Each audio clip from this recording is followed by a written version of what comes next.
There is a science of getting rich, and it is an exact science, like algebra or arithmetic.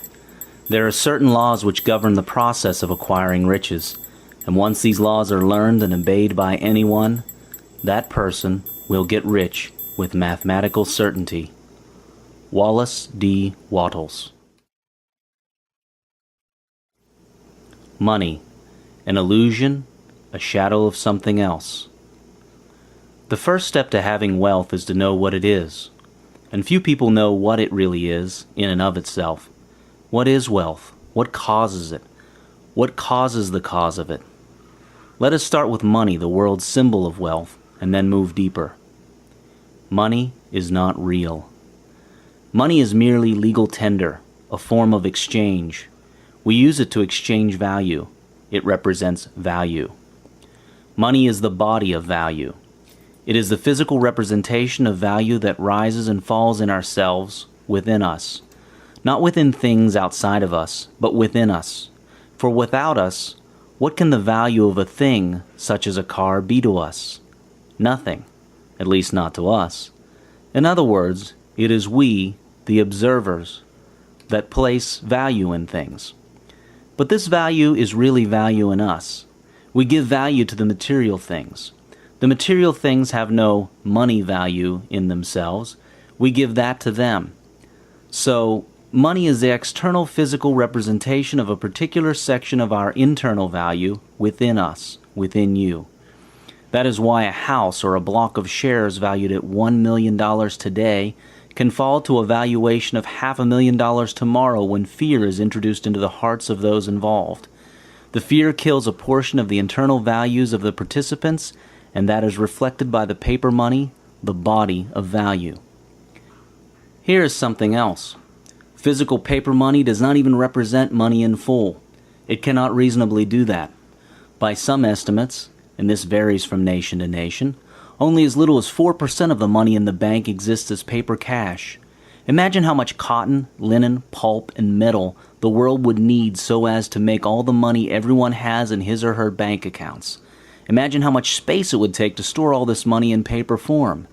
If you were to stack only 1 million US $1 bills, it would weigh 1 ton and be 361 feet high.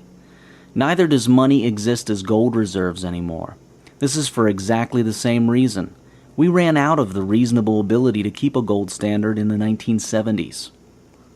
So what does it exist as, the money that we are always talking about? Well, it is one massive illusion. It is all just numbers written on paper and computer storage devices and assigned to people and entities such as companies and investments, or more accurately, further records. To put it in another way, for every $100 or its equivalent in any other currency, only about $4 exists as printed paper notes or coins, while the remaining $96 exists as numbers written on papers and computers in banks and businesses and other entities. The only reason the system does not collapse is that we all believe in it. The last time people stopped believing in it to a large enough extent was just before the Great Depression, when large numbers of people rushed to their banks to withdraw their money and found that they could not all get it. This is not what caused the Great Depression, but in a large way accelerated it. So money is not real. Something else is. Money is just the shadow of that other something. The first step to wealth is to know what money really is, or more accurately, what it represents. Learn not to look at the money most of the time. As you will soon see, it is very rare in a day that you should ever look at money as you know it today. The cash, the bank accounts, the costs, etc.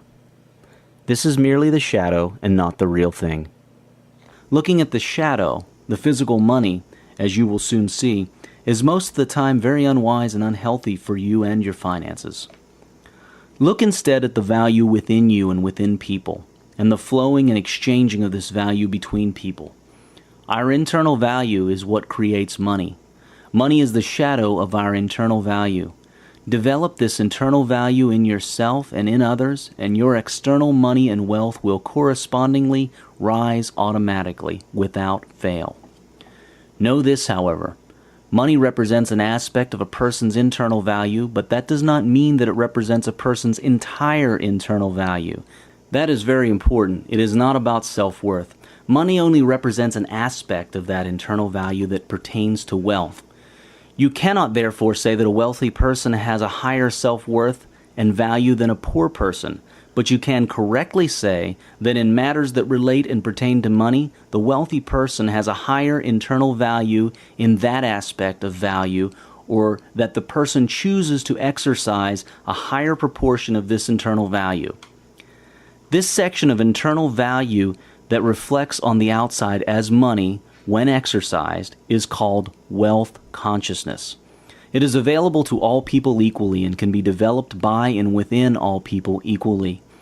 Like everything else that is important to our being alive, such as air, wealth consciousness is free to all.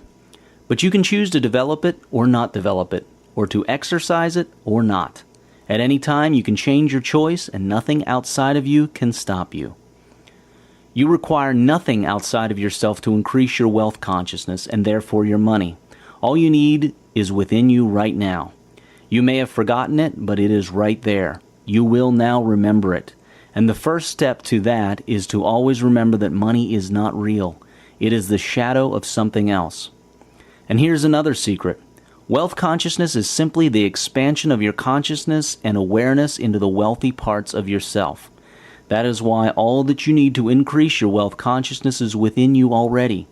You are already wealthy, but you've been taught to choose to not experience your wealth. This insight changes everything.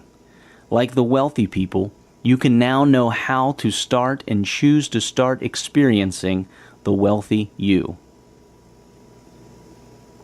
You have more wealth capability within you than you can possibly experience in a lifetime. You need not worry that you have reached your limit of becoming wealthy in any way or because of any condition. Neither do you need to know how to convert wealth consciousness into paper cash money. As you will see, it will happen automatically. All you need to do is expand your wealth consciousness and exercise it, act on it, be it, and the situations and opportunities for the equivalent conversion into cash money will present themselves automatically to you. None of the extremely wealthy people today could have, at the time when they were not wealthy, possibly predicted and planned the exact sequence of events that would lead to their immense wealth. They most probably had a set of goals and a plan, but any one of them will tell you that they met countless coincidences and opportunities that joined the dots for them in a way that they could not have predicted. Their goals were their own doing, but the paths that led them coming into being and exceeding them were amazingly intelligent yet unforeseen. You should now see how to make them happen in your life. You may not be able to predict their sequence, but you can certainly make these fortunate coincidences happen to you every day of your life. By the way, it is not only paper money that is not real. A lot of the things around you that you hold so real are really not real at all either. You are about to embark on a beautiful, empowering, and liberating journey that will show you exactly what your world is in a way that you have never looked at it before. It is a journey that will open your eyes and free your wings. You are about to look under the hood of life. You are about to learn how to customize your world to your liking. You are about to attain wealth consciousness. Once you do, avoiding success and wealth will become very difficult. Yes, you heard that correctly. Once you have wealth consciousness, it will be very difficult for you to not have success and wealth. Success and wealth will follow you automatically wherever you go. You will not need to concern yourself with their quest, yet they will find you. You will be free to experience other aspects of life that you may not have ever dreamt of before, dimensions of self and life that are truly amazing. The same goes with happiness, for you will see it here in this book as well. Let us now get started on the real stuff, if you are still interested. The steps to wealth and happiness. You are now on a journey, at the end of which you shall know how to create all the wealth and happiness you ever wished for, now without any limits. You shall soon also know many timeless truths about who you really are, what you are doing here, and what this game of life is all about. Here are the steps of the journey that you are now taking with this book. Number 1. You shall first take a simplified look at quantum physics, for knowing what you and the world are made of is the first key to knowing how to make it your way. After this, you will never look at the world in the same way again. You shall have an amazing sense of involvement and power in the universe. Number 2.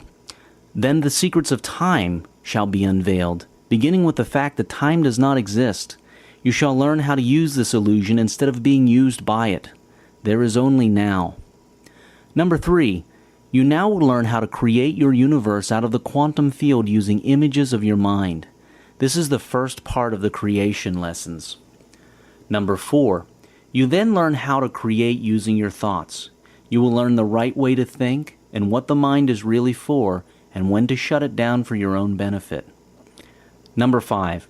You will then look at the power of true goal setting in the thousands in a way that you may never have heard before, a most powerful way. Number 6. Next will come the most powerful creation tool of all, your state of being. Number 7. The final creation tool, action, will then be uncovered in its true position and purpose to you. Number 8. You shall then learn the magical and vital ingredient of certainty, and learn how to have it in plenty. Number 9. Now it will be time to look at the prime law of the universe and how to use it to have happiness and wealth in abundance. This is the law of cause and effect. Number 10. While still in this law, we shall look at what conditions really are. This will shock you, make you laugh, empower you, and free you. Number 11. While still on conditions, you shall see how you are and shall realize ever-present success and never fail. Number 12. Then you shall look at a prime killer of wealth and happiness and how to totally avoid it. Number 13. You will then move on to progressively larger things. You will start with your self-chosen purpose here on earth. Why did you come here? You shall see. Number 14. Then the gift of giving and the gifts it brings in return will be fully given to you. Number 15. The power of gratitude now shall be unveiled. This will prove to be extremely powerful for you. Number 16. Finally, it will be time to look at consciousness. What makes you here, now, awake? Number 17. And then it shall get really interesting when you have a look at yourself, the first cause of all that is in your world. Get familiar with yourself and your world will change dramatically. Number 18. After that, you shall see what is larger than the self, that which you and all else are part of. It is the One. Knowing how you relate to all that is, the source, then experiencing this, will put you in a position of immense joy and abundance. Number 19. And on that note, you shall see how abundant you really are. Number 20. From there you shall look at your real nature and how to reclaim it. It is the nature of pure joy. Number 21. Then, coming around full circle, you shall see how to best handle paper money, as you know it now, to increase wealth. Number 22. And to close this part of the journey, you will be guided into the next empowering steps you may wish to take after you first finish this book. How to listen to and understand this program. The way to understand this program is to listen to it once in its entirety. As you hear it, you will have many questions, and some things may not make sense to you when you listen to them. Never mind, just keep listening. Further chapters will make clear some things that you may not have understood or found true in earlier chapters. Language is a linear thing, yet wealth consciousness is wholeness, a nonlinear whole, and one whereby step 1 may be connected to step 7, and so on. And wealth consciousness is a state of being, while language is a symbol. States have to be experienced, and symbols cannot represent experience accurately. They can only show the way, be a guide. So as you listen to it, you will find many amazing things that make sense right away, but it will only totally make sense when you finish this program and have the whole of it in you. That is when you will start to go, aha!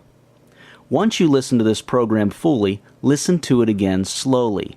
In the second listening, you will be able to more fully understand things, since you now will have the whole in you. The material you will find in this program contains many layers of understanding. What you understand today will reveal an even deeper hidden truth, application, and identification when you listen to it again tomorrow. Listen to a small part of this program every day, even after you finish it the first time, and your internalization of wealth and happiness and your becoming of wealth and happiness will accelerate. The other thing you should do is to not only listen to it with your logical mind, but to also feel the lessons in this program. Some of the things in this program are logical, but many pertain to a realm where logic cannot fully grasp, yet yourself knows it all and perfectly understands it. As you listen to this program, keep yourself open. Feel the essence of what you listen to. Many things will not make sense to your brain, for it is finite and four-dimensional. Some things are infinite and multidimensional, and only yourself will know them because it is multidimensional and infinite in nature. Sometimes you will feel that you understand something at a deeper level, but your mind cannot picture it, yet you understand deeply somewhere. Honor the deeper level, for the mind may never fully grasp it anyway. In any case, your mind is a tool, but all you know is in yourself. You are a self with a mind as a powerful tool, as long as it does not overtake you. However, most people have unfortunately identified with the mind and believe that they are their mind, and that is where the trouble and limitations start. You shall now go higher than that. Listen to this program and take it to heart, live by it, and wealth, affluence, and abundance will automatically come to you in ways and amounts that you never before imagined possible by laws that never fail. Get a portable CD or MP3 player and carry it around with you wherever possible. Keep it by your bedside and listen to it for a few minutes every morning when you get up and at night before you go to sleep. When you are done, start again, a few minutes every day. Repetition causes internalization, making it your second nature. You will understand this material to the extent that you are willing. Ready? Still interested? Let's begin. Quantum physics. Knowing what you and the world are made of is the first key to knowing how to make it your way. You may be wondering what quantum physics has to do with wealth and happiness. Well, you had better believe that it has everything to do with it. How can you build a house if you do not know what a house is made of and how it is constructed? Quantum physics begins to explain how everything in your world comes to be. You are in direct manipulation of your entire physical world, but you may not be aware of this fact. And your lack of awareness of this fact, how the physical matter comes about and your role in it, makes your life appear to you as an occurrence that is out of your control. It may appear to you as if you are the victim of circumstances, while all along you are the cause of those circumstances, including your experiencing of wealth or lack of it. Quantum physics is the first step in an amazing awakening that you are about to undergo.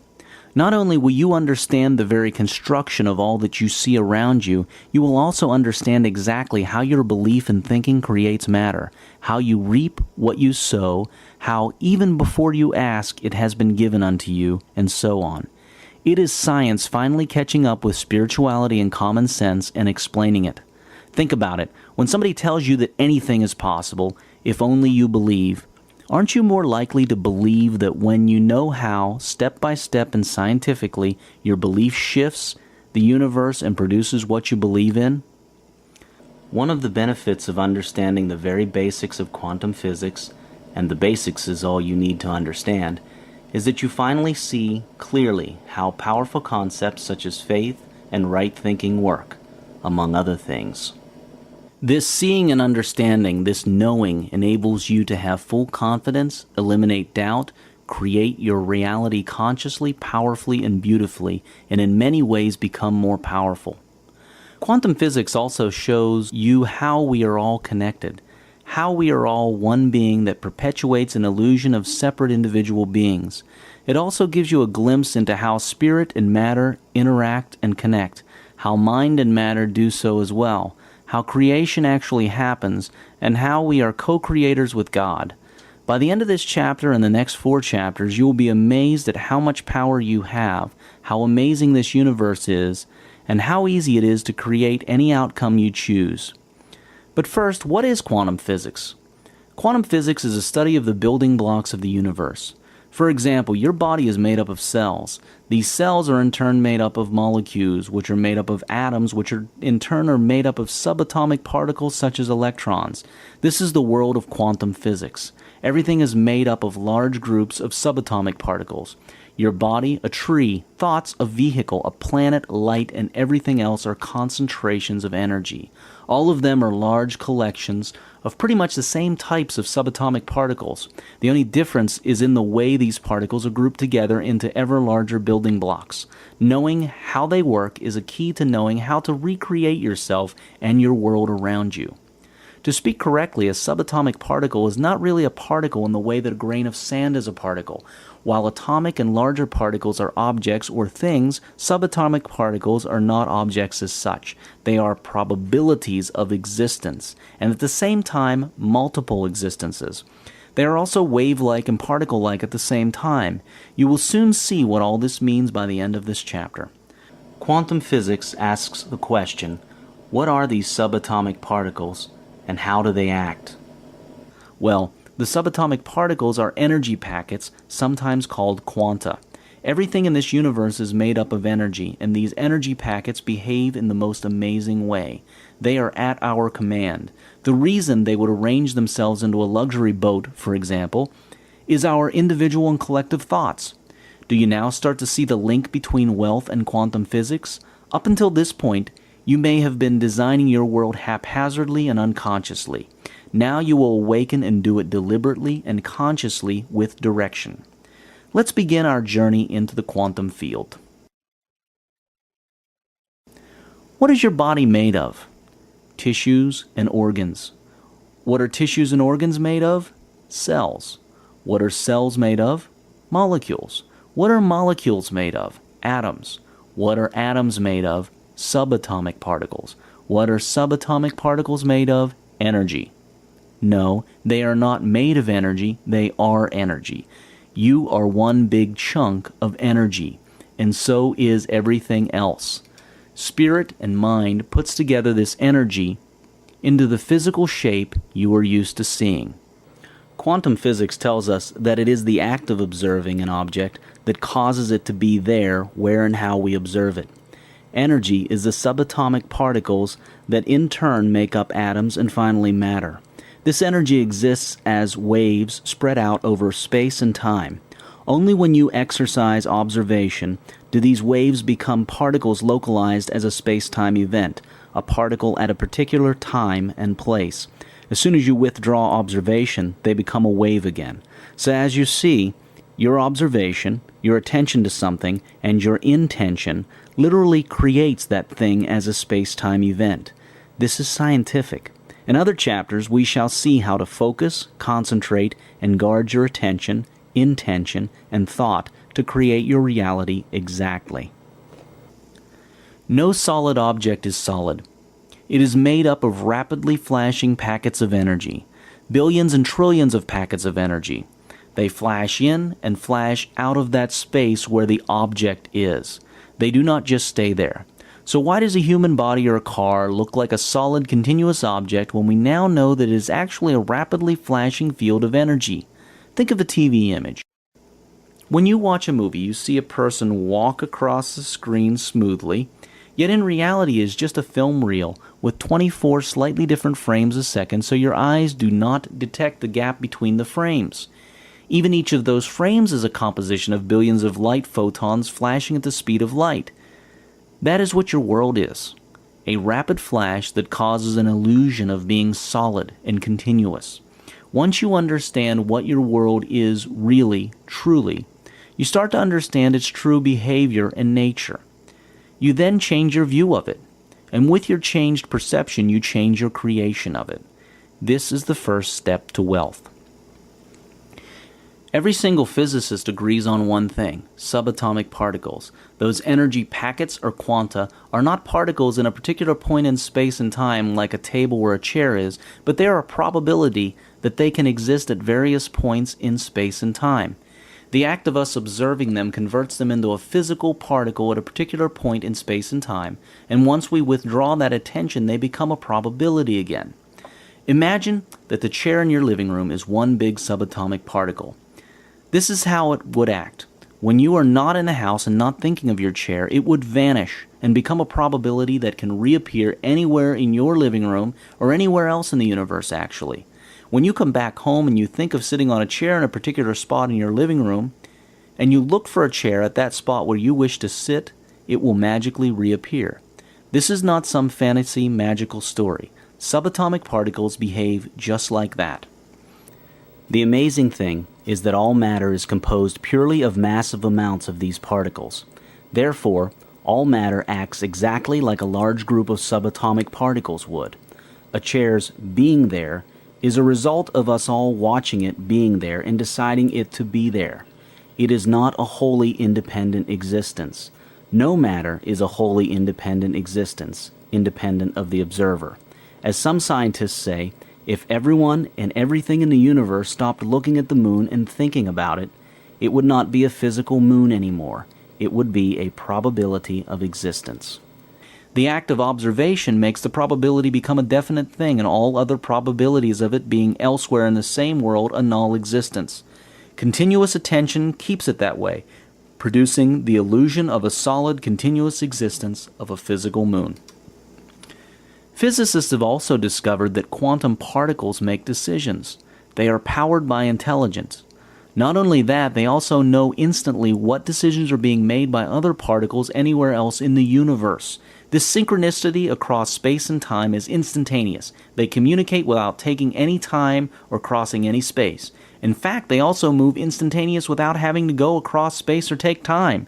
They can get from point A to B without having to cross the space in between, and point A and B can be in different times. Remember that quantum particles are not particles as you would normally think of a particle. They are not things that are at a particular place and time. They are spread across space and time. So, what is the intelligence that powers them?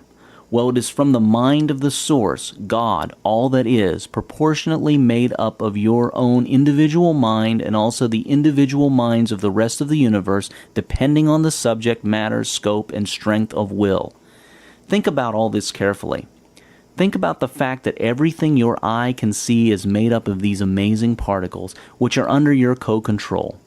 Think about the scientific facts that now prove that you are at cause or co-cause for everything around you, and that nothing you observe can exist without your observation.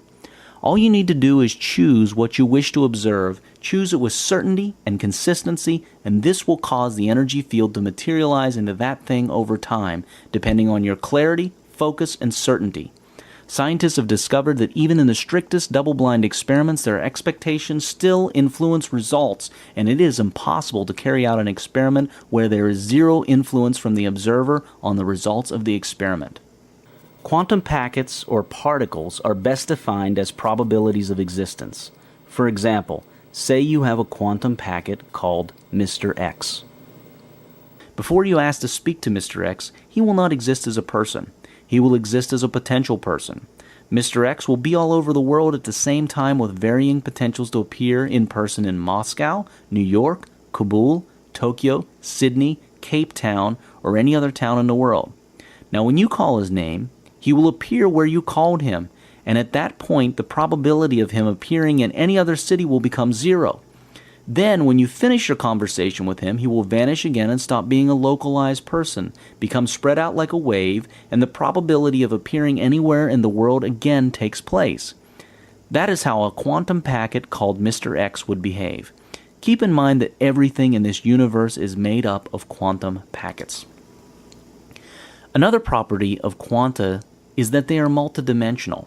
So in the example of Mr. X above, when Mr. X is a probability, he is multidimensional. When he localizes when we call him, he will become a thing in our four-dimensional world. Our world as we know it is actually four-dimensional, with length, width, height, and time being the dimensions.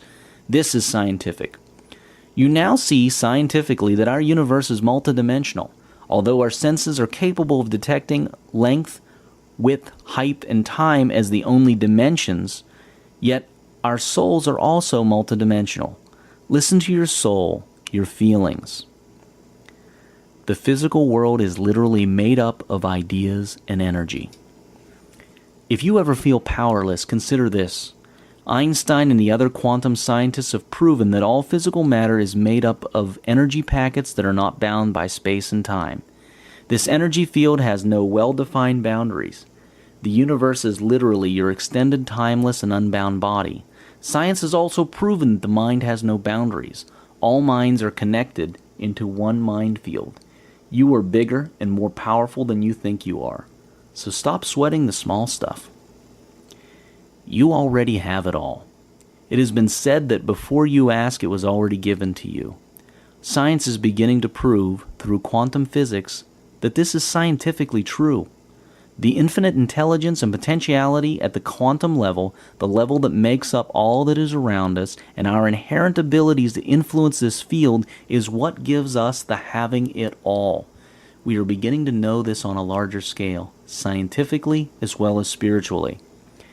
You already have all the riches beyond your wildest dreams. You have it. You may not be experiencing it right now, but you have it. Having and experiencing are two different things. An easy way to explain it is that you have the ability to fly a plane or surf a wave or go scuba diving, but you may not have experienced this aspect of your ability. In our lives, we really are simply shifting our consciousness to experience aspects of ourselves that we already had in a universe that has all that we can possibly wish to have, even that which we have not imagined exists. The quantum field can form an infinite number of shapes and experiences out of it. In fact, it has already done that. The CD, or MP3 file, that you are listening to is just one of those things. The words that you are hearing is just one of those things. The next thought that you will have is yet another of those things. Yet you never predicted you would be experiencing these words. But your desire to find such words has caused them to come into your experience. Indeed, they have always existed. You need not predict exactly how things will work out.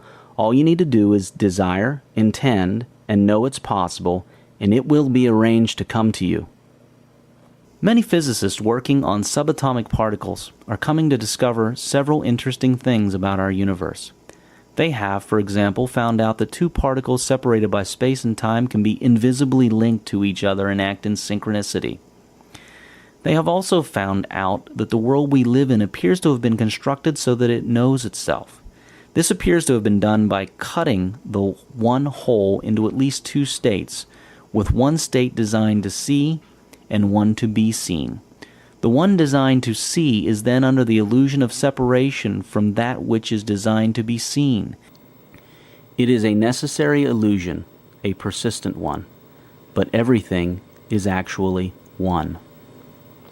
The whole universe is brought into being by the participation or observation of those who participate and observe. Wealth is brought into existence by you and us looking at it. Your certainty of it, faith, and your attention of it creates it. In reality, it already exists as a probability wave, but you now cause it to be a definite thing, an event in a point in space and time. It goes even deeper than that. It already exists as an event, but your perception of time makes it look away and separate. Once you understand what time is and how it works, you will be able to bring it into your experience faster and in larger amounts. Now let us get a little more complicated. We have seen that subatomic particles exist as probabilities, and when we observe, we cause localization in a particular point in space and time. In other words, a particle has the potential of being in place A, B, C, and D. When we observe place C, it appears in place C and ceases to have the possibility of it appearing in places A, B, and D until we stop observing place C. Well, a new school of thought is studying the Everett-Wheeler-Graham theory that says that this quanta will actually localize in all the 4 points, but in different worlds that coexist with ours. In other words, all possibilities actually manifest into the physical, but in different parallel worlds.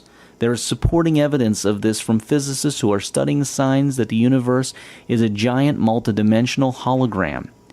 How does this work? Well, when a particle has a probability to be in places A, B, C, and D, it will not choose just one place to be in. It will choose all 4. But for this to be possible, the universe splits into 4. each one of them unaware of the other three. This is called the many worlds interpretation of quantum mechanics. It sounds crazy, but think about it. It is definitely possible. Nothing is impossible for the source, God. Many religions tell us that even before we ask, it is given unto us. We are also told that everything that can possibly exist exists now. We also now know that the universe splits itself, or rather creates the illusion of separation, so that one piece can be the observed piece, and the other piece can be the observer piece, and so it knows itself. The one splits itself so that it can know itself, having something to compare itself with, for when it is only one, there is nothing it can compare itself with to know what it is. Yourself, your spirit or soul, is eternal and existing across space and time. Now, the next decision you make will split the universe. You will be conscious to the part of the universe you choose. You will also exist in the other part that you did not choose, but you will not be awake to it, even though its essences will still come to you and help you know that which you chose, and vice versa. Other people who choose the other world you did not choose will be awake there and not here in your world. Now you can see how free will works out all the time without conflicting itself, and how truth can seemingly be contradictory, yet all true. The universe is also split into your present self, your past selves, and your future selves. But you are only awake to one of those selves at a time, your present self. But your future selves, for example, are able to warn your present awake self of things they went through and did not like, so that you do not go through them. It is a huge, ever-shifting matrix, a very complex one. The whole matrix shifts with every decision. Life is an eternal process existing all at once with all possible existences now, and only you can choose which one to be awake to from instance to instance. Physics is only now beginning to prove it. By the way, dreaming is simply another state of consciousness. When you dream, your consciousness is in another realm, world, or time. See where your dreams may be coming from now? All this will make more sense when you understand what time is and how it works. We now know that the entire universe came from a small subatomic particle-like existence. It has since been expanding at a rate faster than you can imagine. Oceans forming, worlds forming, and so on, all courtesy of quantum physics. But it is even more magical. The universe is continually giving birth to new universes. Many physicists now see evidence of this type of multiple worlds behavior, and several interpretations of quantum physics to this effect exist.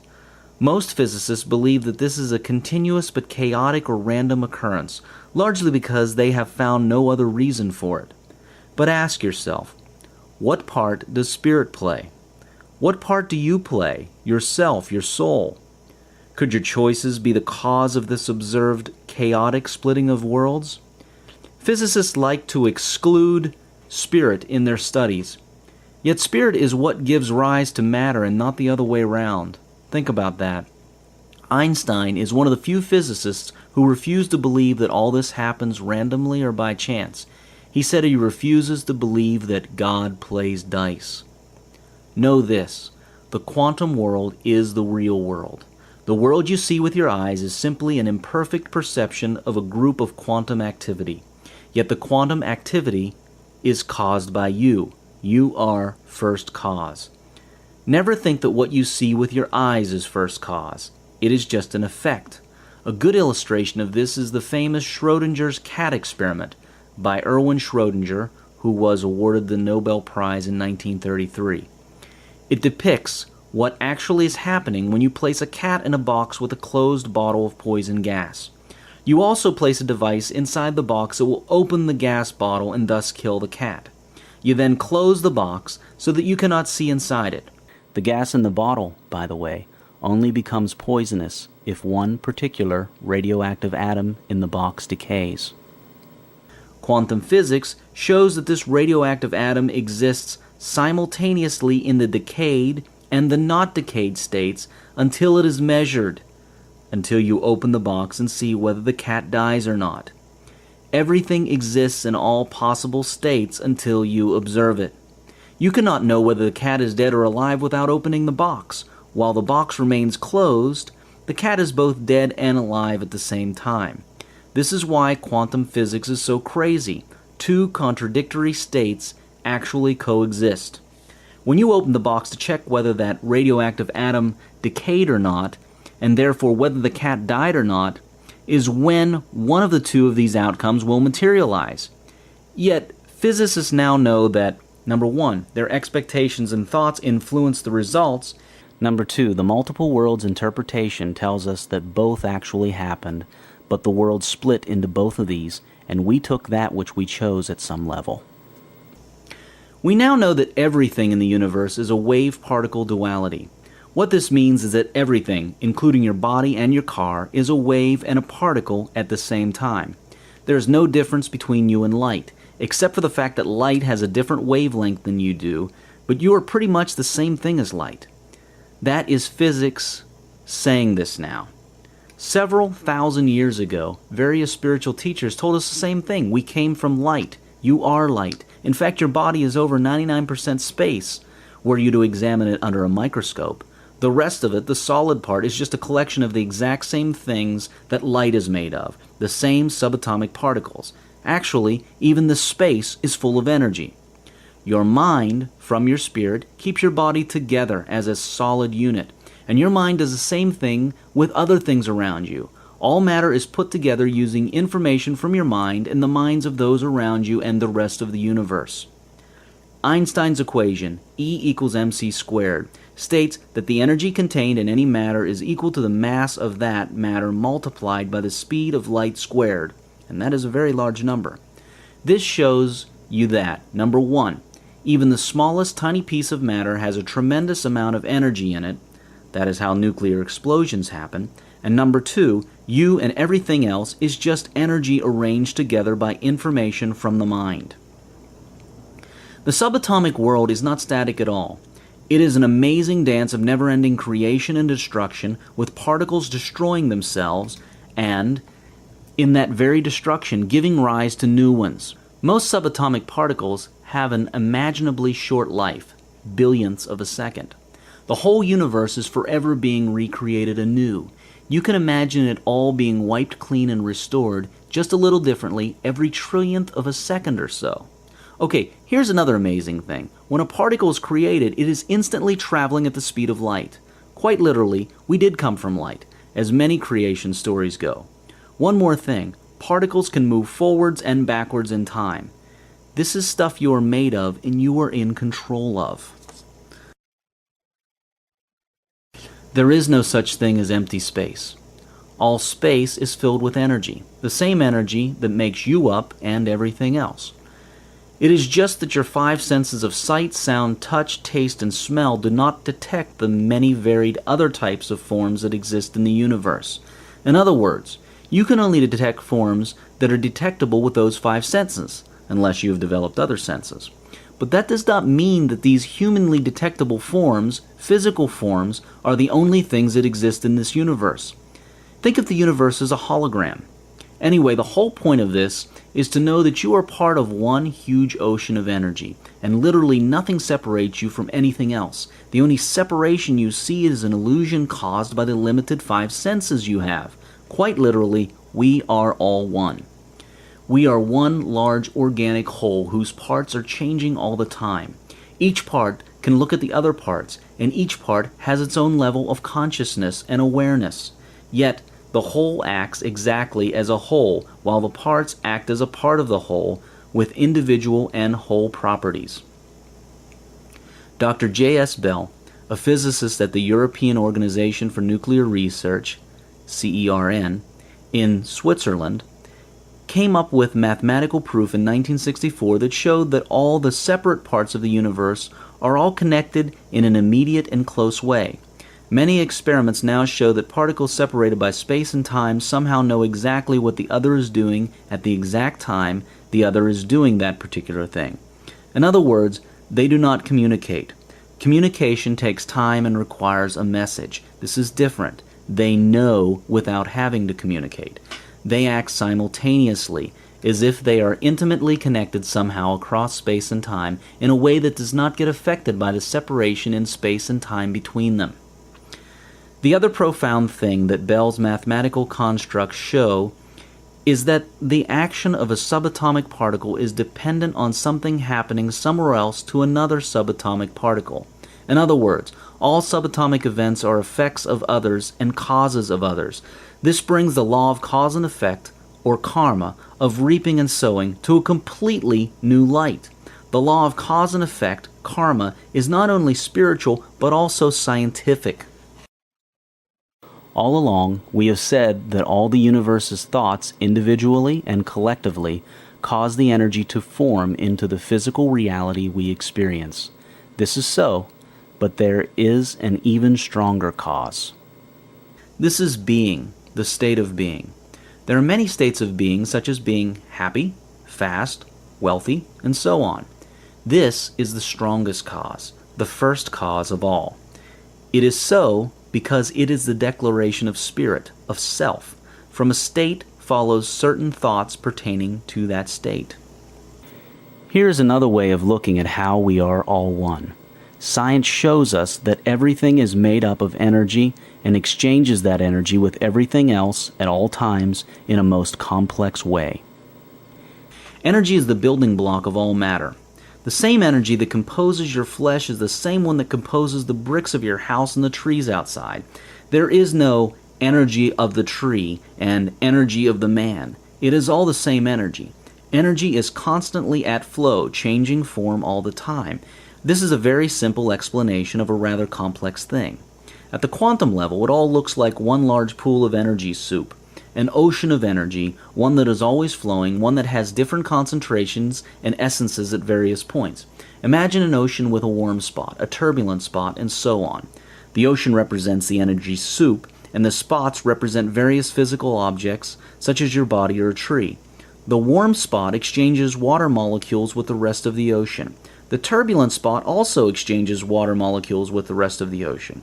But the essence of that warm spot remains warm, and of the turbulent spot remains turbulent. There is exchange and flow on a molecular level, but on the larger levels, the spots remain warm or turbulent, even though the molecules that composed them a moment ago are gone and replaced by others from other regions. The molecules in a warm spot change, but the essence or characteristics of that spot remain warmth. The characteristics of a region can remain the same, even though the particles forming that region are always different, leaving and entering it from other regions. This is how we look like on a quantum level, one large interconnected field of energy with localizations of characteristics. We share the same energy with everything else, even though we assume unique characteristics. It is a very complex matrix, a complex web. Now let's get a little more complicated than the ocean, for it cannot serve our explanations further. Imagine now that there are two people in a room. They are both gloomy and sad. Their energy level is low. One tells a joke and the other one laughs. The one telling a joke causes the one who starts to laugh to raise his or her energy level and become vibrant, laugh. This makes the one telling a joke laugh because there is new joy in the air and they are sharing a joke. Person A caused a change in person B and it went back to cause a change in A. Now have you noticed how you feel great after you tell jokes to many people and they laugh? How it feels greater than telling to one person only? And those people take your joke and they tell it on to other friends and friends of friends, and it spreads. Well, the universe is a whole lot more complicated than that. A shift on one part of the massive field of energy ripples on and causes shifts in the parts next to it, and they cause shifts in the part next to them, and the ripple goes on forever. Can you imagine that? Your smile changes the composition of an entire universe, scientifically. Your anger does the same. Anything you do, any thought you have, ripples on forever and changes the composition of the whole universe, however small that change is. Now here is something even more interesting. Because you're a part of that universe, that ripple comes back to you and gives you back a dose of similar essence. You cause a change in the energy field around and in you, and it ripples, touching everything. And everything, of course, ripples back in reaction, sending it back to you all multiplied. It is similar to the way ripples form in expanding circles when you dip your finger in a glass of calm water. But these waves go forever, and also bump into other energy localizations and cause changes in them, and these react, so to speak, and send back their own waves, and these sent back waves hit you and change you, and you react, and this amazing dance goes on and on. That is how, scientifically, the law of cause and effect works, and works multiplicatively. This happens on an energy level and on a spirit level. In both cases, the betterment of one individual in the system causes a betterment of the whole system, and betterment in the whole system causes betterment in the individual. The reverse is also true. All other things held constant, to the extent that an individual or society understands what they and their universe are made of and learns how to control that creation, so will they have wealth and happiness. That is our brief introduction into the stuff we are all made of. Do not worry if something did not make sense. It will make sense later as you go on with this program and listen to other things that are related to it. You do not need to master quantum physics to be wealthy. This chapter is enough. The point of this chapter was simply to show you what your world really is and begin to show you that you are in very direct control of it. The rest of this program will show you how to exercise that control and read the feedback it gives you. But in case you wish to learn more about quantum physics specifically, please feel free to do so. To learn more about quantum physics, visit www.imagesofone.com for more resources such as videos, articles, and book recommendations. Quantum physics shows you that the world is not the hard and unchangeable thing it may appear to be. Instead, it is a very fluid place continuously built up using our individual and collective thoughts and states of being as a society, country, family, planet, solar system, or universe. We have begun to uncover the illusion. We now know what our four-dimensional experiences are made of, and we have begun to see how we make them. The next step is to know what the other part of our world is, what the fourth dimension, time, really is. It is time to look at time. Let us move on into that. The truth about time. It does not exist except as you say it does. Time is a funny thing, a very funny thing. The biggest trick time ever played on us was to make us think it was real, and that we were under its full control. Yet time is a complete illusion, a strong and persistent illusion. What wonderful news that is. Time is an illusion created by you. Once you understand how this illusion is created by you, you then begin to recreate it as you wish, consciously and deliberately instead of unconsciously and accidentally as you may have been doing. What is time? What do I have to do with time? How should I think and be about time so that I may experience wealth and other things in larger quantities faster? This chapter will begin to answer these questions. In other chapters in this book, these concepts will become more real to you. The only time that truly exists is now. The distinction between past, present, and future is only an illusion, however persistent. Albert Einstein. Whether time is long or short, and whether space is broad or narrow, depend upon the mind. Those whose minds are at leisure can feel one day as a millennium, and those whose thoughts are expansive can perceive a small house to be as spacious as the universe. Hung Shu Sheng. Time flows in all directions, not forwards only as it appears to. The past, present, and future exist simultaneously. Here is an easy explanation of what time is. This is an extremely simplified explanation, but it will do for now. Imagine a football or soccer field with 10 objects spread around it. Now imagine that a certain object A represents a child being born, and a certain object B represents being a 10-year-old child. If object A was to travel to object B, this travel would take what you now call 10 years of time. That is 10 human years of a child growing up. Now it gets a little complex. What if the football field was to shrink? Object A would reach B and pass through all the experiences of 10 years of childhood, but the sensation of time would change. In other words, 10 years would feel very different. If that field shrunk enough, 10 years could feel like an instant. And you have experienced this often. When you're having a great time, you feel as if time flew by. You did not notice the hours pass, yet your watch said they passed because your watch is designed to take the same amount of time to move from 1 second marker on the clock face to the next.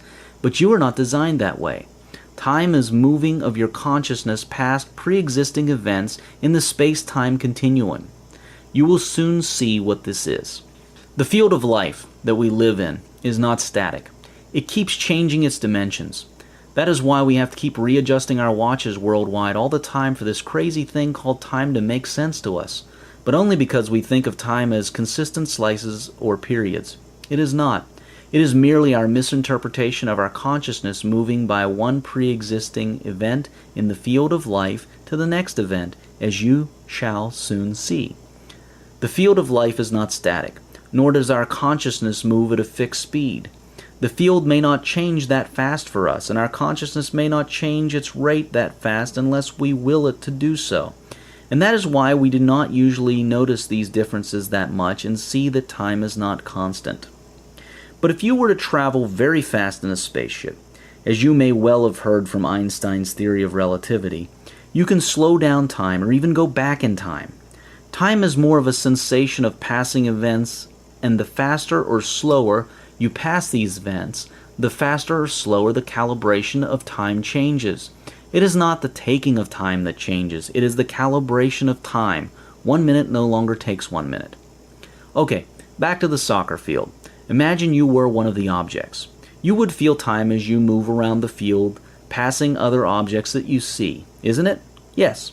Now, imagine that you were born moving faster, say 3 times the speed. Time would seem shorter. Now imagine that you were the soccer field itself, or even an object large enough to cover the whole field. Now we are talking.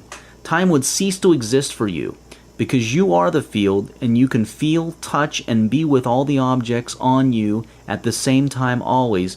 There would be no travel from one object to another. It would all be happening here, now, all of it. All the 10 objects would be happening at the same time for you, always. This is the eternal moment of now, here. Everything that can possibly happen in the universe, everything that can possibly be created, the past, present, and future, are all running at the same time in one huge field. Your consciousness and awareness are awake to only a small section of this field at any one time, and as you move them about from one point to another, you experience time, experiencing a sensation of past, present, and future. The field itself does not experience time. It only experiences an eternal process that is always happening, all at one go. Now, here, always, always. You can think of the whole field as the source. As you expand your consciousness and awareness, as you take up more and more of the field, and time shrinks for you. Can you see that?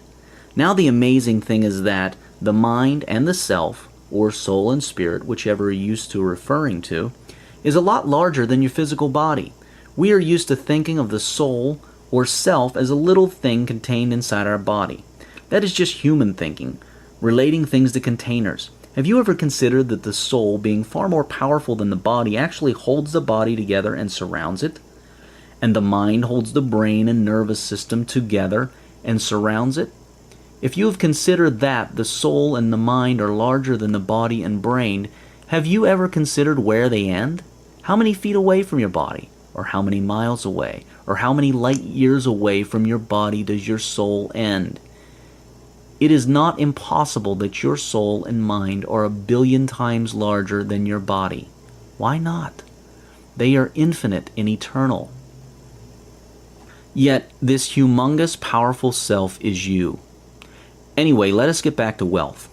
Understanding time clearly, how it works and how to take control of it, and understanding yourself and your self's composition and relation with everything else, physical and non-physical, is of high importance if you wish to experience massive wealth fast. It is all a matter of expanded consciousness, right state, and right thought and choice. These lead to your consciousness becoming awake to the wealthy parts of the whole and doing so in wider circles. Now is the only moment that exists. An eternal moment of now is all there is. You can remember the past and dream the future, but you can only be, exist, here, now. Make an irrevocable commitment to yourself to make now the best moment of your life ever. Do not dwell in the past or live in the future. Your only moment is now. Dwell in now. As you will soon see, your outer world mirrors your inner world. You will see in this book how this is so. Do you feel as if you do not have enough time to do what you wish to do? People short of time on the outside are short of it on the inside. They act, think, and speak believing they are short of time. Stop thinking and saying you do not have enough time. Do not believe that for a second. The universe has no shortages of anything, including time, and neither do you, except for the ones that you build for yourself. Believing in any sort of shortage makes your consciousness smaller and slower so that you may experience what you believe in. The present moment is the greatest gift you can have. It is perfectly created for you according to your stated designs. You state these designs by the thoughts, states of being, words, and actions that you held most true to yourself earlier. The present is something that you send yourself, a perfectly present moment. It allows you to experience, taste, review, and change your past thoughts, states of being, words, and actions. Be grateful for the present, for you know you can change it, for it allows you to experience yourself, for its entire existence is to serve you. Cursing, condemning, and judging the present moment will only keep it as it is longer. What you resist, judge, and condemn persists. What you embrace and bring to the light for non-judgmental, honest, and clear examination reveals the lessons you are looking for, the key to the next level that you seek. Time is only an illusion produced by the succession of our states of consciousness as we travel through eternal duration, and it does not exist where no consciousness exists in which the illusion can be produced, but lies asleep. H.P. Blavatsky. The future influences the present just as much as the past. Nietzsche. The first time you do something is a journey of discovery. You take in the details and learn many new things. At this point, there are no labels and memories to enable you to prejudge this new experience. Learning is at its highest. The 100th time you do it is often very different. For most people, repetition brings about unconsciousness. Most people do and see things that occur most often in their lives in an unconscious and unaware state.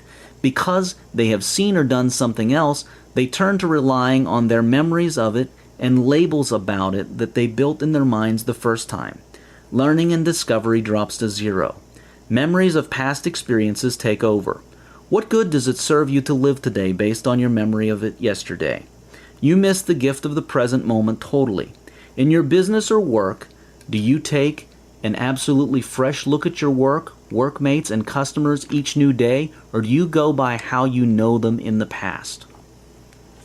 Everything changes, and using memory keeps you from seeing that change, seeing things as they truly are.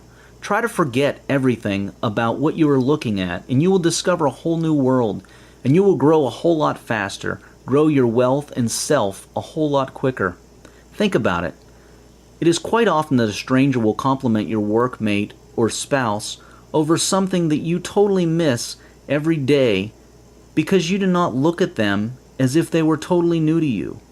Memory has its place, but many people overuse it, often in an unbeneficial way. Decide right now to face every experience anew by choosing to forget that you have ever faced it before. Decide not to anticipate a specific appearance or behavior, an anticipation based on your memory and emotions. Practice detachment of outcome, but have certainty of your choices and intention, and you will find a world that has been hiding from you all along, right in front of your eyes all along. Choose happiness, present moment living, and joy at all times. Thank the present moment for all it brings you in enjoyable experiences and in its opportunities to see yourself as you were before and to grow to an even greater self. Bring into the present moment your awareness, consciousness, thoughts, and looking. Life and all your opportunities to move forward are in the present, the ever-present moment of now, here. Do not throw yourself forward into where you wish to be all day long. Imagination about the future is great, for it is what you use to create your future. But the present has great value. Only through acting and living in the present can you get to the future. Do not spend all day daydreaming about a future time, saying if only, mentally escaping your present and dwelling in an imaginary tomorrow, going on about the whole day in a dreamlike state, being only half aware and conscious of the details going on in your day. These things actually slow you down on your trip to a better tomorrow. Just as it is necessary that you set future goals, it is necessary that you embrace and experience the present and act in it consciously and with awareness. If you wish to progress, remember, the universe can only use the present moment to send you clues, people, events, and opportunities to advance. It cannot use the imaginary future in your head. Instead of chasing a better future by throwing your consciousness into the future, bring it back to the present and let the future chase it there. Now. Here. The wheels of time are mysterious. Time is a concept of mind. Without mind, there is no concept of time. Annihilate the mind. You will go beyond time. You will enter the realm of timeless. You will live in the eternal. Sivananda. Do not dwell in the past. Do not dream of the future. Concentrate the mind on the present moment. Buddha. BC 568 to 488. Be careful how you set deadlines for yourself. Time does not exist as an absolute. Quantum physics, our spirituality, and our understanding of eternity all tell us that the only time that truly exists is now, and the only place is here, now. For example, imagine that you had a goal of becoming a millionaire or a billionaire in a year. Think about this. Why did you choose 1 year? It is a very arbitrary date or deadline. It is a mere grab at a date. It is possible that the source can create that millionaire or billionaire outcome in an instant. Nothing is difficult for the source, God. So why set a random date for the accomplishment of what can be accomplished in the blink of an eye, or at a time that is best suited for you that you may not have thought of right now? Making deadlines for yourself also introduces fear and doubt. Will you make it by that date? And often actually slows you down. What if you could have done it a lot sooner, but your mind keeps looking at that faraway date? It also makes detachment difficult, which is crucial for letting the infinite and unpredictable organizing power of the source work optimally for you. On the other hand, saying, "One day I will be a millionaire or billionaire," is no good at all. It is even worse. Instead, think of now as the only time. See it and know it to be the only real time. I am now a millionaire. Now I am. That is how you should always think, act, speak, and feel about everything. When people ask you when, say soon. Jesus always said soon when asked when by anyone. Soon fits a whole lot better in the now, here, scheme of things than setting a specific date. In your mind, it's all now, becoming, has always been. Remember, even quantum physics proves to you that time is not what you think it is. When you say, "I am a millionaire now," and the physical evidence around you does not show that, this does not mean that you are lying to yourself. Indeed, the moment of now holds all existence in all possibilities, all at one time, including you being wealthy. That statement is true. It is the eyes that lie. Einstein once said that no matter how persistent the illusion of time may be, the illusion of past, present, and future, it is still an illusion. Have patience with the unfolding of things. If you rush or force them, you interfere and slow them down. Nature is perfect. If you wish for faster results, the right way to shorten time is raising your certainty, increasing the clarity of your imagination, being of one mind. Do not keep changing your mind, concentrating, and most importantly, raise your awareness from the level of your conscious only to that of your conscious, subconscious, and superconscious mind and self. Most people are unaware of their subconscious and superconscious selves. If you perfect awareness, imagination, faith, certainty, and clarity, you can create results instantly. You are now beginning, and you will get better as time goes by. Just be deliberate in these things and choose to be more aware and certain, and it will happen. But do not be impatient, because that throws you into a state of wanting, and this delays results even further. I am. Present tense. That is how your goals should be written. But it is useless to write them that way if you do not think about them in the I am present tense mode. Be aware of and deliberate in your thoughts, and make sure that you always think of your goals and intentions in the I am present tense fashion all day long. I am is a command of the universe to immediately get into the process of manifesting your wishes into physical reality. It is a declaration of the state of being in the moment, of now, here. You must understand and remember this very clearly always. When you intend to have or experience something, you must know that you have it already. Really, you do have it already. All you will be doing from then on is receiving it, taking possession of it. Actually, you will be awakening to something that has always existed with you. Right now, as you read this sentence, you are already very, very wealthy. From now on, all you'll be doing is taking possession of this wealth, receiving it, or more accurately, becoming awake to it. And be grateful now for the things you desire to experience, for you know you already have the things. Gratitude now speeds up your experiencing what you choose, because it ascertains your faith and state of being.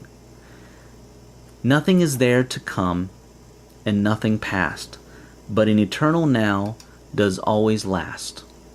Abraham Cowley, 1618 to 1667. Time has only a relative existence. Carlyle. Time is a sort of river of passing events, and strong is its current. No sooner is a thing brought to sight than it is swept by, and another takes its place, and this too will be swept away. Marcus Aurelius, 121 to 180 AD. When you sit with a nice girl for 2 hours, you think it's only a minute. But when you sit on a hot stove for a minute, you think it's 2 hours. That's relativity. Albert Einstein. There is a bridge between time and eternity, and this bridge is the spirit of man. Neither day nor night cross that bridge, nor old age, nor death, nor sorrow. Upanishads. Time is breath. Try to understand this. Gurdjieff, 1873 to 1949. Know the true value of time. Snatch, seize, and enjoy every moment of it. No idleness, no laziness, no procrastination. Never put off till tomorrow what you can do today. Chesterfield, 1694 to 1773. You wake up in the morning and lo, your purse is magically filled with 24 hours of the magic tissue of the universe of your life. No one can take it from you. No one receives either more or less than you receive. Waste your infinitely precious commodity as much as you will, and the supply will never be withheld from you. Moreover, you cannot draw on the future. Impossible to get into debt. You can only waste the passing moment. You cannot waste tomorrow. It is kept for you. Arnold Bennett. Eternity is the infinite existence of every moment of time. If we conceive time as a line, then this line will be crossed at every point by the lines of eternity. Every point of the line of time will be a line in eternity. The line of time will be a plane of eternity. Eternity has one dimension more than time. Gurdjieff, 1873 to 1949. What a folly to dread the thought of throwing away life at once, and yet have no regard of throwing it away by parcels and piecemeal. John Howe. The present is only a mathematical line which divides that part of eternal duration which we call the future from that which we call the past. H.P. Blavatsky.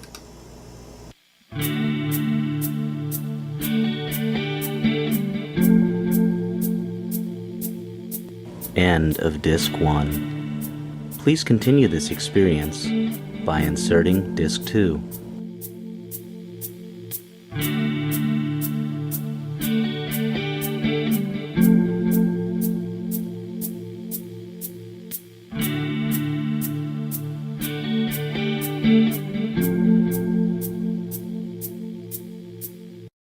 A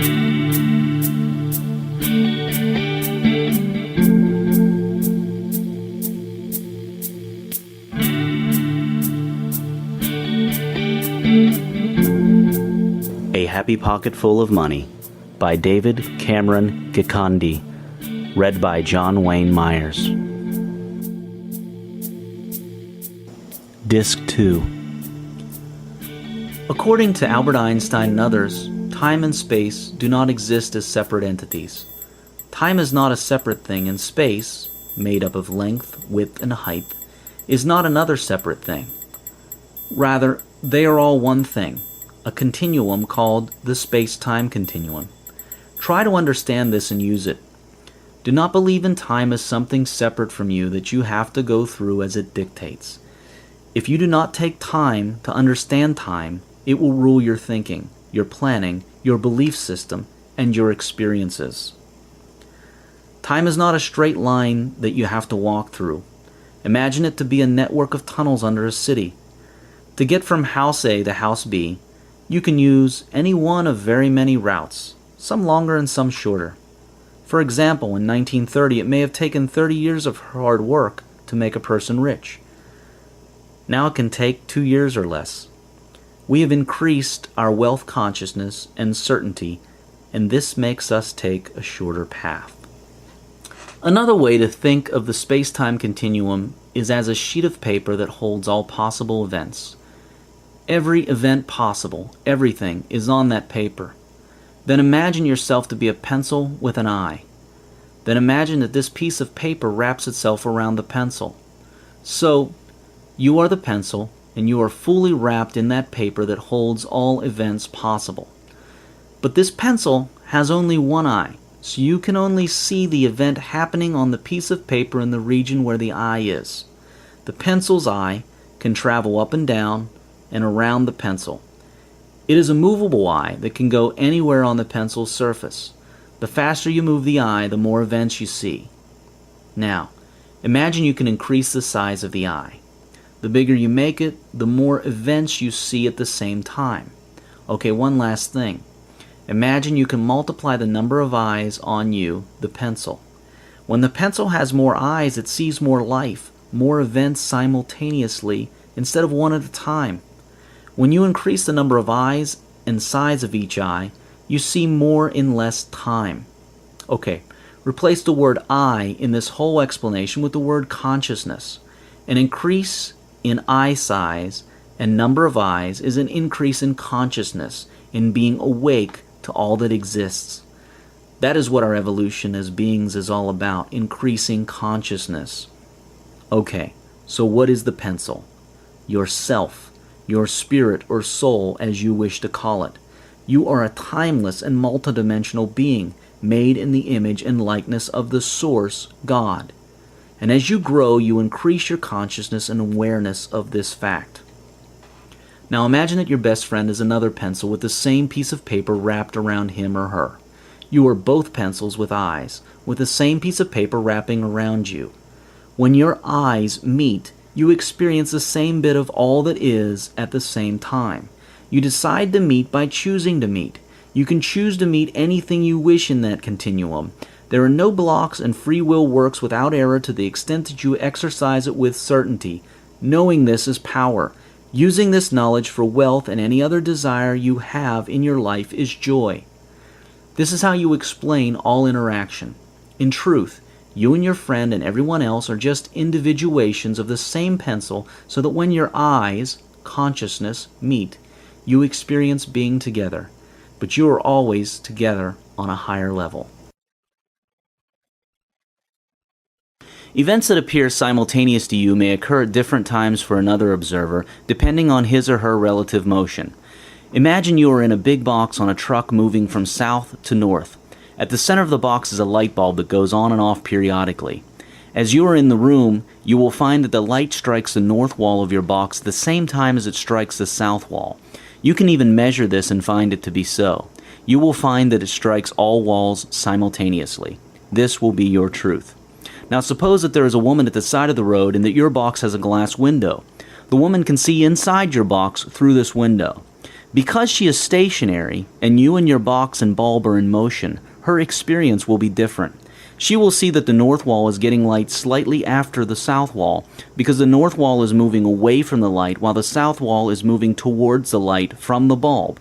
Remember that the box is moving south to north and the bulb is in the center. She can even measure this to be so. She finds that the south wall gets light earlier than the north wall later. This will be her truth. See, two contradicting yet accurate truths can coexist. How is that? To the universe, these are just events. Time is local to the observer, to you. In reality, there is no time, only all events all at once. It is your motion through these events that makes you feel as if there is time. It is your expansion of consciousness that makes you move faster through more events.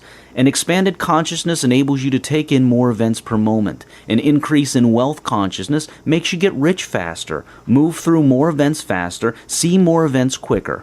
In reality, it brings you into the awareness and experience of more of all that is per moment, so that you appear to have more stuff, hence appear to have more wealth.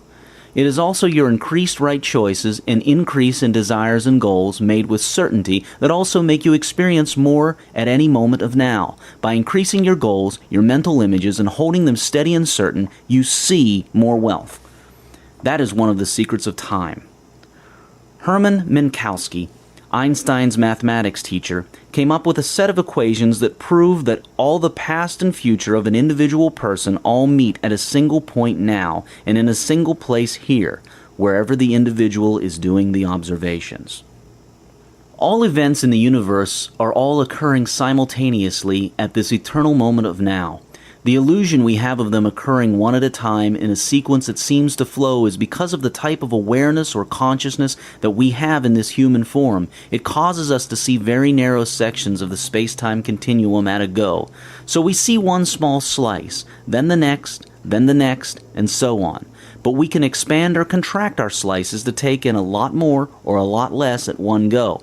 A person of wealth consciousness has a highly expanded view of all that is, thus a much expanded experience. Everything which for each of us constitutes the past, the present, and the future is given in block. Each observer, as his time passes, discovers, so to speak, new slices of space-time which appear to him as successive aspects of the material world, though in reality the ensemble of events constituting space-time exists prior to his knowledge of them. Louis de Broglie awarded the Nobel Prize in 1929. Time only exists in your mind. Your mind often wants to live in anticipation of the future or in memory of the past. This is what also creates psychological time to a large extent. This is another time. There are many forms of illusionary time, and psychological time is one of them.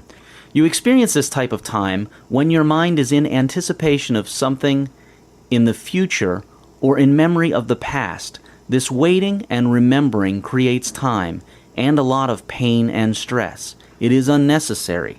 The most fruitful thing to do is not to remember or wait. It is to observe, experience, and create now. Observing, experiencing, and creating now is timeless and true of the true nature of the universe. Everything happens now. You remember your past now. You dream your future now. You learn from your past now. When you were actually in your past, it was still now. At that point in the past, if someone were to ask you, "What are you doing now?" you would notice it was still now. You work towards your future now. You will get to your future now. You will live in your future now. You are always here now. You cannot be anywhere else. Being, isness, is only now. There is nothing you can do in any other moment except now. Try it. Do something yesterday or tomorrow, right now. Impossible. You can only be and do now. It is all now. Even tomorrow is happening now, is now. You see how eternity works? It is inescapable, and trying to escape now in the mind is futile and painful. It is like trying to not be where it all is. That is why the Buddha, Jesus, and many other teachers taught us not to worry about the future. They taught us to be still, to be present, to be aware, to enjoy now, to live one moment at a time, and to be conscious. An easy way to see how time is largely a creation of the mind, looking at the past and an imaginary future, living out of now, is to look at your sleep. When you go to sleep, you can clock 8 hours of sleep, yet when you wake up it feels like you spent no time at all. It feels like you just went to sleep a moment ago. You do not feel as if you have gone through 8 hours like those that you do during the day when you are awake. Yet, as you know from research reports, people dream pretty much throughout the night, although they remember just a few dreams, if any. See, it is the no mind, the no memory, and no future escapism that makes you feel as if sleep is almost timeless. When you sleep, your mind and your soul are at the same place together. And that place is now, always. All other things held constant, to the extent that an individual or society is aware of, teaches about, and uses the illusion of time in the right way, so will they have wealth and happiness. Time is directly related to consciousness, and consciousness is what makes you experience your life. There is a clear and direct link. You now know this, so you are much more aware. This awareness will start leading to your increased consciousness. This increase will lead to more wealth. You may not notice it at the beginning, but as long as you keep firm your intention to be wealth conscious and aware, it will happen. You may not know exactly when it will start happening. In truth, it already has. You will just see that, as days pass, you are becoming more awake with each passing moment until one day you shall look back and see how much you have really changed. Do not worry if you have not fully understood the illusion of time. Read on and further chapters will make things clear. There will always be more to know. The layers never stop, but as you peel each new layer and discover deeper truths, you will enjoy life and turn it into a thrilling ride, but always stay balanced. Now that we have the 4 dimensions covered and we know what our experience here on Earth is constructed of, we can now take a look at what constructs it. What does the construction, and what causes this construction? We have looked at the materials, now we look at the builder. We shall first look at how the builder builds, using state of being, thought, words, actions, and the laws of the universe.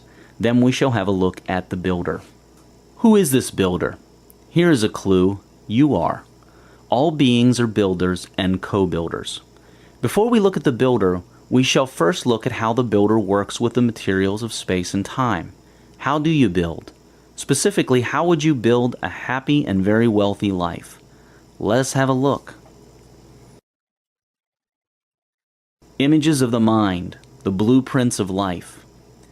The next step to getting wealthy is to know how life works. In other words, how does the force of life take instructions and turn them into things and new moments out of the quantum energy field? What type of instructions does life take so that it may create each new moment in your day? In what format and specifications? This chapter seeks to answer these questions with you. They are the most basic questions, but they must be answered first before we get progressively deeper into the essence of wealth. In fact, you may have heard the principles in this chapter before. They aren't really new, yet few people understand them fully, and even fewer use them, despite their simplicity. Although imagination is such a basic part of becoming wealthy, it is an integral part. Every other part uses this simple part at some stage. Your mind's images are literally the blueprint from which your world is built. In the chapter on quantum physics, you see scientifically how physical reality is produced. In other chapters in this book, you will also see imagination's interconnections with life. But let us first look at imagination, images of the mind, in and of itself. Life is images of the mind expressed. Life is images of the mind expressed. What this means is that life, the source, uses your thoughts, your mental images, as the instructions by which to create your reality in the material world. Life expresses your mental images into physical reality. To express is to make known, to state, articulate, communicate, convey. The force of life makes known your thoughts to yourself and everyone else by forming them into experiences and objects that can be experienced here in the physical world. You experience your own thoughts firsthand, your images of your mind, so that you may know which ones are suitable and which ones are not. That is how you know yourself, that is how you experience yourself, and that is how you grow. This is the supreme purpose of this physical world that we are now in. It is designed to enable you to experience yourself. It is designed to enable you to experience an idea and its effects and consequences. Life does not select which ones of your images to express and which ones not to. How would it choose for you? It therefore expresses all of them to the extent that you have them and believe them. You have true free will. This free will is truly free because of the fact that all of it is acted upon without filtering or favoring. Free will is truly free because of the fact that it actually gets results all the time, not just some of the time, and it gets them exactly. Later, we will see how exactly free will works, even when it looks as if it is impossible for it to do so. Imagination is the force that takes you to places you have never been. Napoleon Hill said that imagination is the most marvelous, miraculous, inconceivably powerful force the world has ever known. Life is imagination, images of the mind expressed into physical form. Feed your imagination daily and accurately with pictures, movies, and concentration. Spend time doing this in detail every day. Imagination is the most powerful force, and it is so because life uses it to know what to create next. Most people spend little time imagining. They imagine using idle thought haphazardly and wonder why their life is not rich for them. Imagination has the power to make or break your life. It is your mind and your choice. Images, images, images. Life is images of the mind expressed. Imagine your life as you wish it to be, picture perfect with color and details in your mind every day. Spend an hour daily doing your images. And throughout the rest of the day, keep your thoughts in harmony with your images of your chosen life. This is so important that it cannot be overemphasized. The source, God, works perfectly, giving you exactly what you envision and think about. Exactly. No more, no less. It is therefore extremely important that you have crystal clear images and thoughts consistently. For example, many people wish to have a nice car. But the mistake they make is to get a nice car as their goal. What do they expect the universe to give them?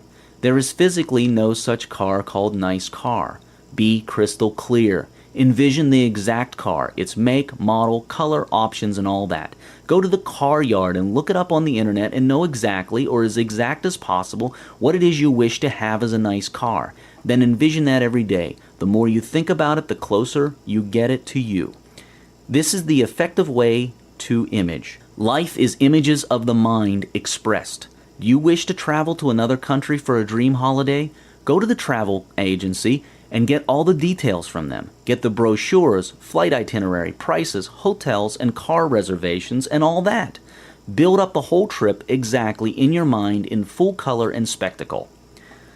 Life is an expression of inner images. Everything we do and experience is an expression of our images, our imagination, and our thoughts. Work on your images.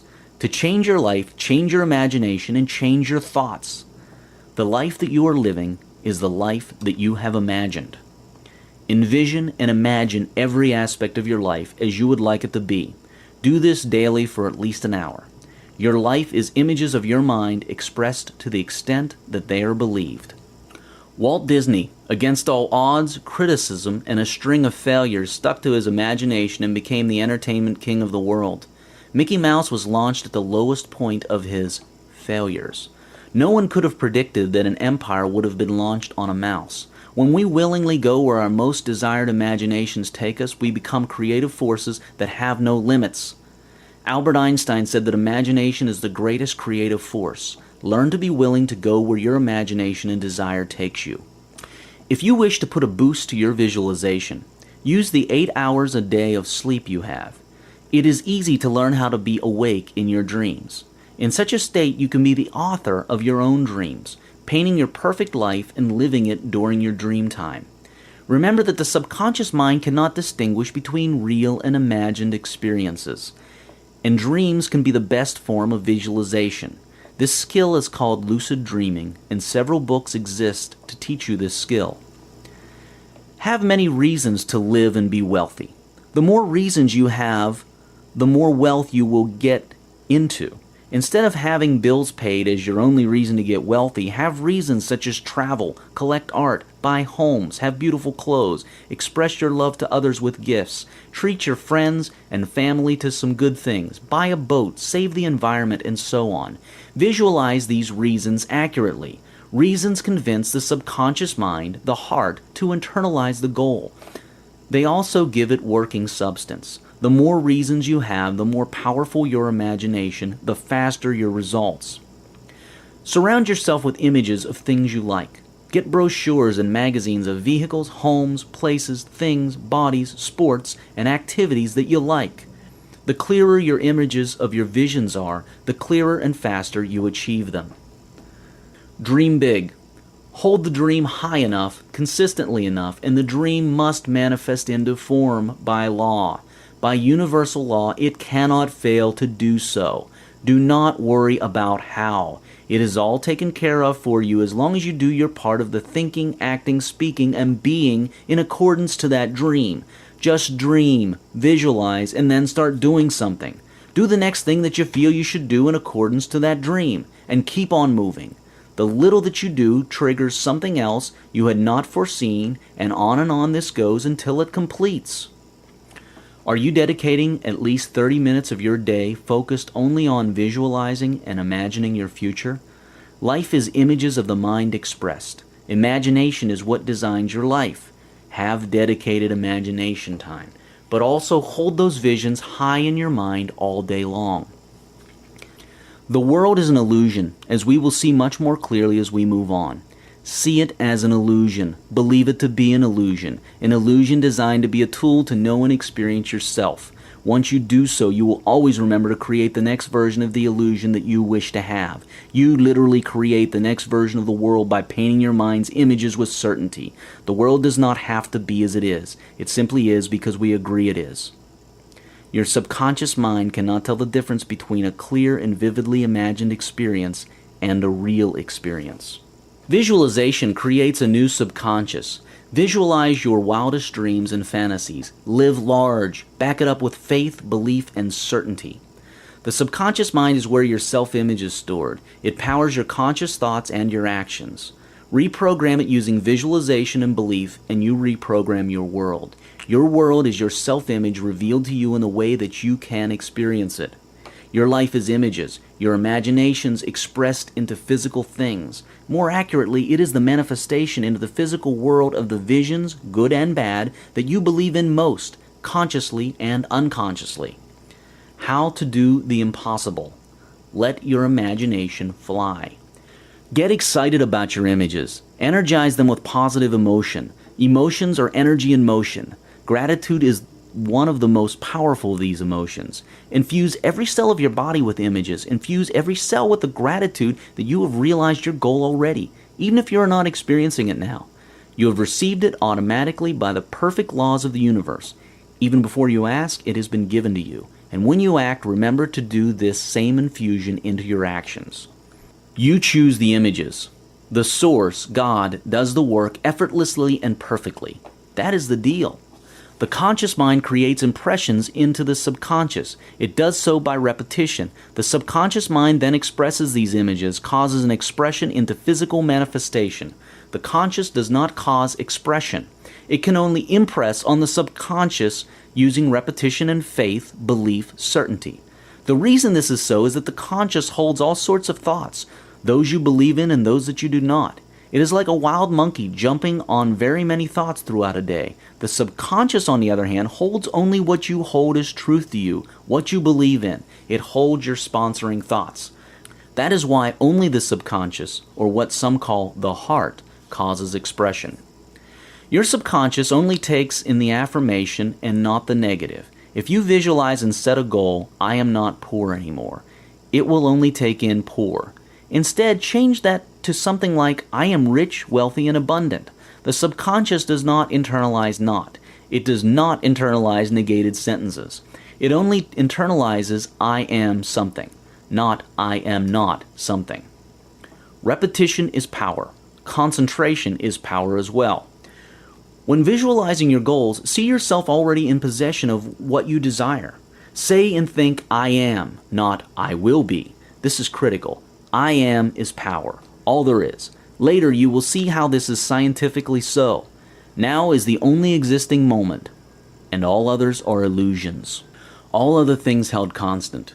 To the extent that an individual or society has positive and grand images in the right way, so will they have wealth and happiness. Now that you have the basics of creation covered, let us move on into progressively larger things. Carry with you what you now know about images, for you will need it to keep building your understanding of wealth, and the larger lessons that follow will enable you to know this lesson on images even deeper, experientially, scientifically, and spiritually. Let's keep moving on. Thinking and speaking, the instructions of and for life.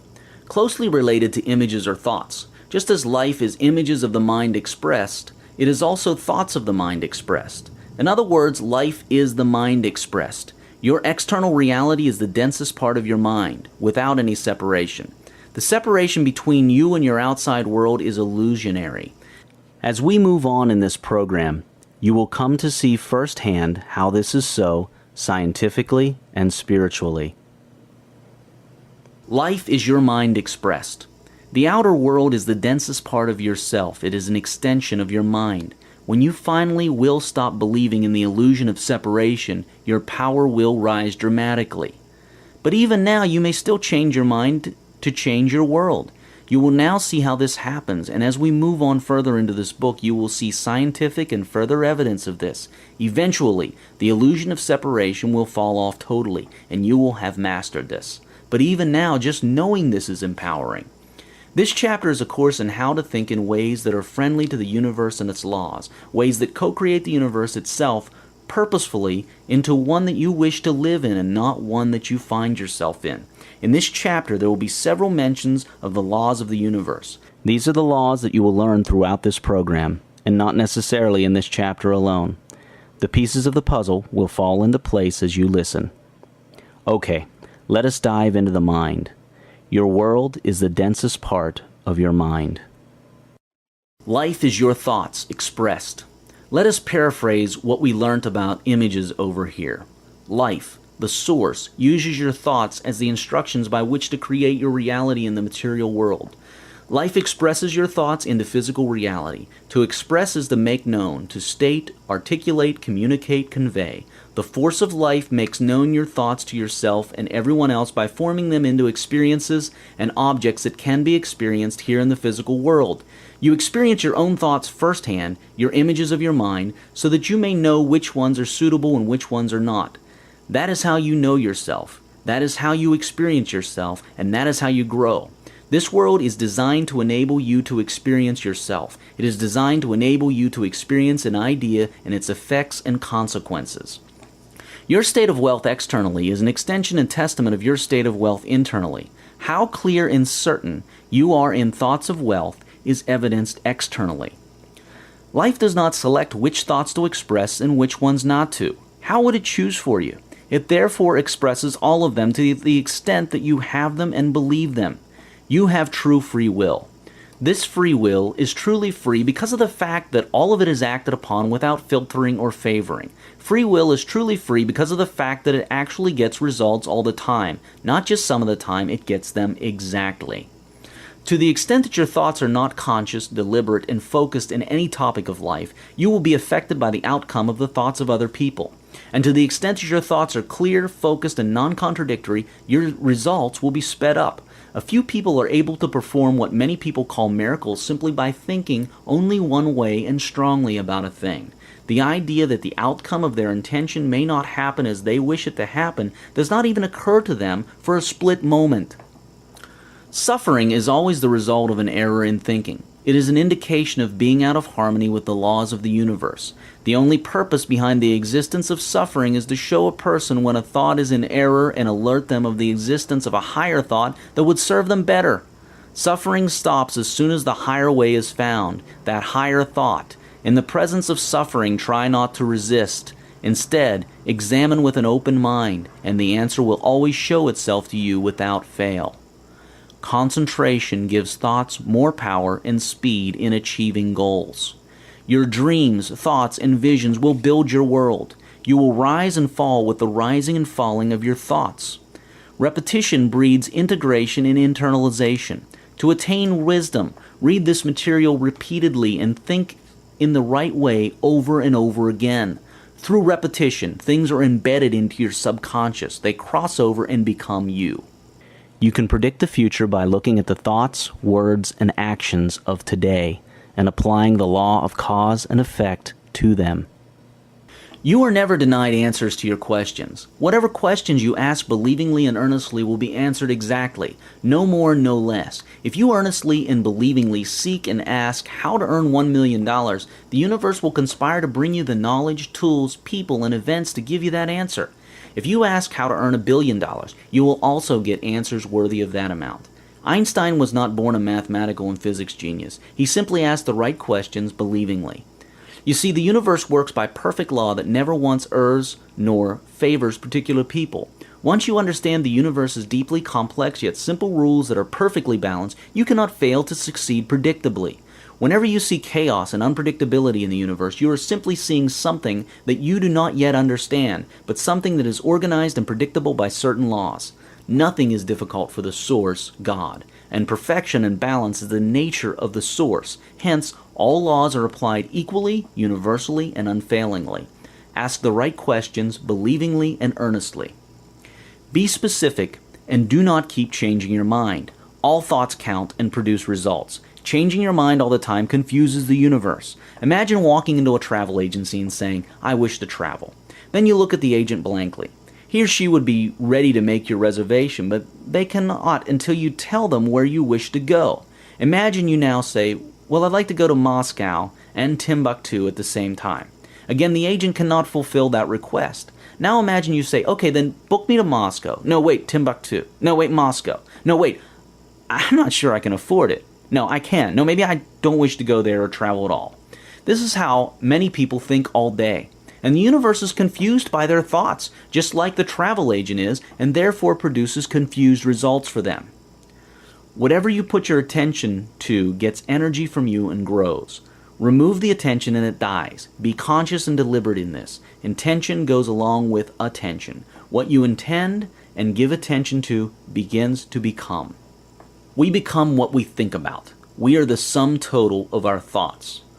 All laws of nature always work. They can never fail even once, for that would cause chaos in the universe.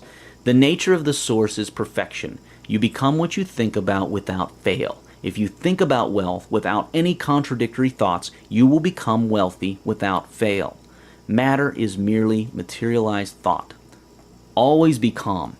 A calm mind is unaffected by fear-causing and anxiety-causing situations. Never proceed in a confused and anxious state of mind. The thoughts you would have in the state are erratic and suicidal. Calm down first and remind yourself of the laws of the universe before you proceed. Thoughts attract like thoughts. Souls attract like souls. Minds attract like minds. It is a reciprocating dance. That is how it works. It is also correct to say that thoughts attract like matter and that matter is objectified thought, that is, thought made into object. Also, the body in the world is a denser extension of the mind, and the mind is a subtler extension of the body in the world. They are not separate. Use this knowledge to understand and recreate your surroundings, your wealth, and your health. Do not let your mind dwell on dissatisfaction, even if you are now feeling dissatisfied. That only feeds the maintenance of the dissatisfying conditions. Change your attitude, look at these conditions as perfect outcomes of your past thought, an opportunity to recreate yourself anew. Thank them for this gift. The combination of intention, belief, and detachment enables you to move through life calmly, knowing that the universe always fulfills your intentions, but does so in the most appropriate fashion, using sequencing and intelligence beyond your comprehension. Life starts working out, and you start smiling, marveling at how all things seem to just work out for you. When you face a challenge or problem, you can relax because you know that it is all part of your intended outcome and it will be solved for you. Even before that challenge or problem came up, it was pre-solved. It is only there to take you one step closer to your desired and intended outcome. With this approach to life, you will find life working out automatically for you, based on your desires and intentions that you back up with belief. As you practice this and get more confident and relaxed with this new way of living, old habits of fear and anxiety and frustration and failure will fall off gradually, and you will start succeeding faster and faster. And as you get better at it, and as you become more aware and conscious of your whole self, the time between thought and its physical manifestation will shrink. Ultimately, it can disappear altogether, and there have been and are people who have showed us this capability. The most amazing thing about life, as many have discovered, is that the act of creation is very much an act of realizing that something was already there. The universe is designed that way. It is all here, now, all that could possibly be. A person is able to experience what is already there through choice, and that choice is made increasingly possible by increases in their understanding and perception of life. Have intentions, but not preferences or addictions. Choose future outcomes by your intentions and desires, but accept all present moments. Present moments are the perfect outcomes of your past thoughts, states, and actions. They are a gift to you to enable you to experience yourself and grow. Resisting and cursing the present only perpetuates its nature. Speak to yourself and ask yourself your questions, expecting an answer. You will soon develop a knack of getting answers from within. They come as feelings, not words, but you can get what they mean. You can get the gist or the gestalt of them. Learn to distinguish between genuine feelings and thoughts or emotions that mask themselves as feelings. When you intend, be of one mind. Have no alternatives or preferences, but practice detachment in the moment of now. Accept joyfully what is happening in the present, for you have brought it with your previous thought, words, actions, and state of being, and it is only here to let you have a look at yourself like a giant live mirror. What you resist persists. Do not wish your present were different. Live happily in your present. Be of present mind, but make choices about your future and intend your future with one mind, single mind, focus, and precision. Never stop learning.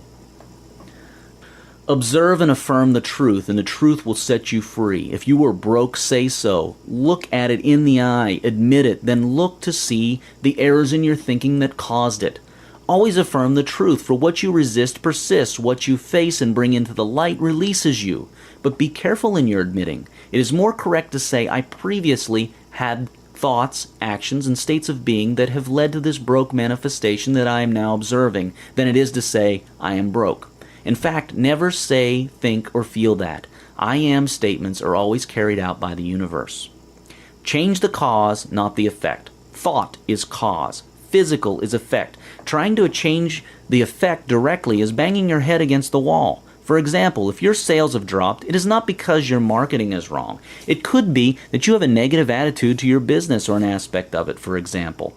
People have attitudes like, I hate going to work, I hate this job, I hate this customer service task, I wish I could just relax and do nothing all day.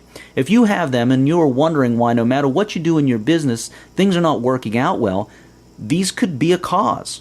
Dig deep, be aware, and analyze your state and thoughts. They are always at cause. Now here is something that might take some time to ring true. Understanding of this brings enormous power. Here we go. Remember how we saw that you are at cause over things that happen in your world. Those who have taken time to study and experience this know experientially that every person causes 100% of the world. Now, remember that thought takes time to manifest into the physical depending on the subject matter. So what then are you looking at when you use your eyes to see things? What are your eyes seeing? If you are at cause of all you see and thought takes you time to manifest, you are obviously looking at yourself at various stages of your past. Read that through again. It is all an illusion designed to allow you to look at yourself so that you can create the next version of yourself, design your growth. What you see with your eyes is an illusion designed from various stages of your past. The real you, yourself, is very far ahead. Your thoughts right now are extremely close to the real you, dragging behind just a fraction. The real you is what causes the thought, the wordless you from which thought springs, the observer, the soul. But that's another topic. Let us get back to illusions and how to use them to create wealth. The way to use this world you see with your eyes is to see it as your past and actively use it deliberately to observe yourself and see what to change and grow. That is one way to use the illusion, which is a gift brought to you kindly so that you may know yourself. Present results are the effects of previous thoughts. In other words, when you look at the world today, you are actually looking at yourself as you were yesterday. The world at any present moment of now reflects your thoughts and state of being before the present moment of now. It is all an illusion. Use it as the illusion that it is, and you will live wonderfully and richly. Insanity is doing the same thing repeatedly and expecting a different result. What are you doing? Are you doing the same thing every day and expecting a different result? If so, have a good laugh now, a heart laugh, and then change from now. There is such a thing as the sponsoring thought. This is the thought behind the thought. The sponsoring thought is what has more creative force than the sponsored thought. What we normally call thought is actually sponsored thought. Look at your thoughts closely. They have a sponsor, a cause. If you think you need to eat food, that thought has a cause behind it. This is the sponsoring thought, in this case a belief that you are hungry. Start becoming aware of it. It is from the subconscious mind, or what some people call the heart. Sponsoring thought is the way of thinking that you truly believe in and hold true. It is your subconscious programming. If your thought and sponsoring thought over something are uncoordinated, if they do not agree, the sponsoring thought wins. That is why people who pray begging to God never get their prayers answered, because their sponsoring thought is one of not having or lacking. Be aware of and correct your sponsoring thoughts. Science has proven that deep meditation temporarily shuts down the part of the brain that tells you where you end. Meditate, and you will reach vastness of mind and consciousness that you never thought possible. Business solutions, new business ideas, and wealth strategies are just a fraction of what will begin to arise. It has been said that if you do not go within, you go without. Judge not, condemn not. It causes negativity and maintains that which you judge or condemn. It causes retardation and a whole host of non-productive results. Expanded perception causes expanding wealth. Forgiveness causes the expansion of your perception. When you forgive others and yourself for what you think has been done wrong, you become open to see what you and others truly are. You become open to see the beauty and capability that you may have missed seeing. You become more tolerant and you embrace freedom and love. You start to believe less in conditionality. Many things happen that expand your perception. An expanded perception expands your consciousness, your abilities, your opportunities, your contacts, and a lot more that leads to wealth.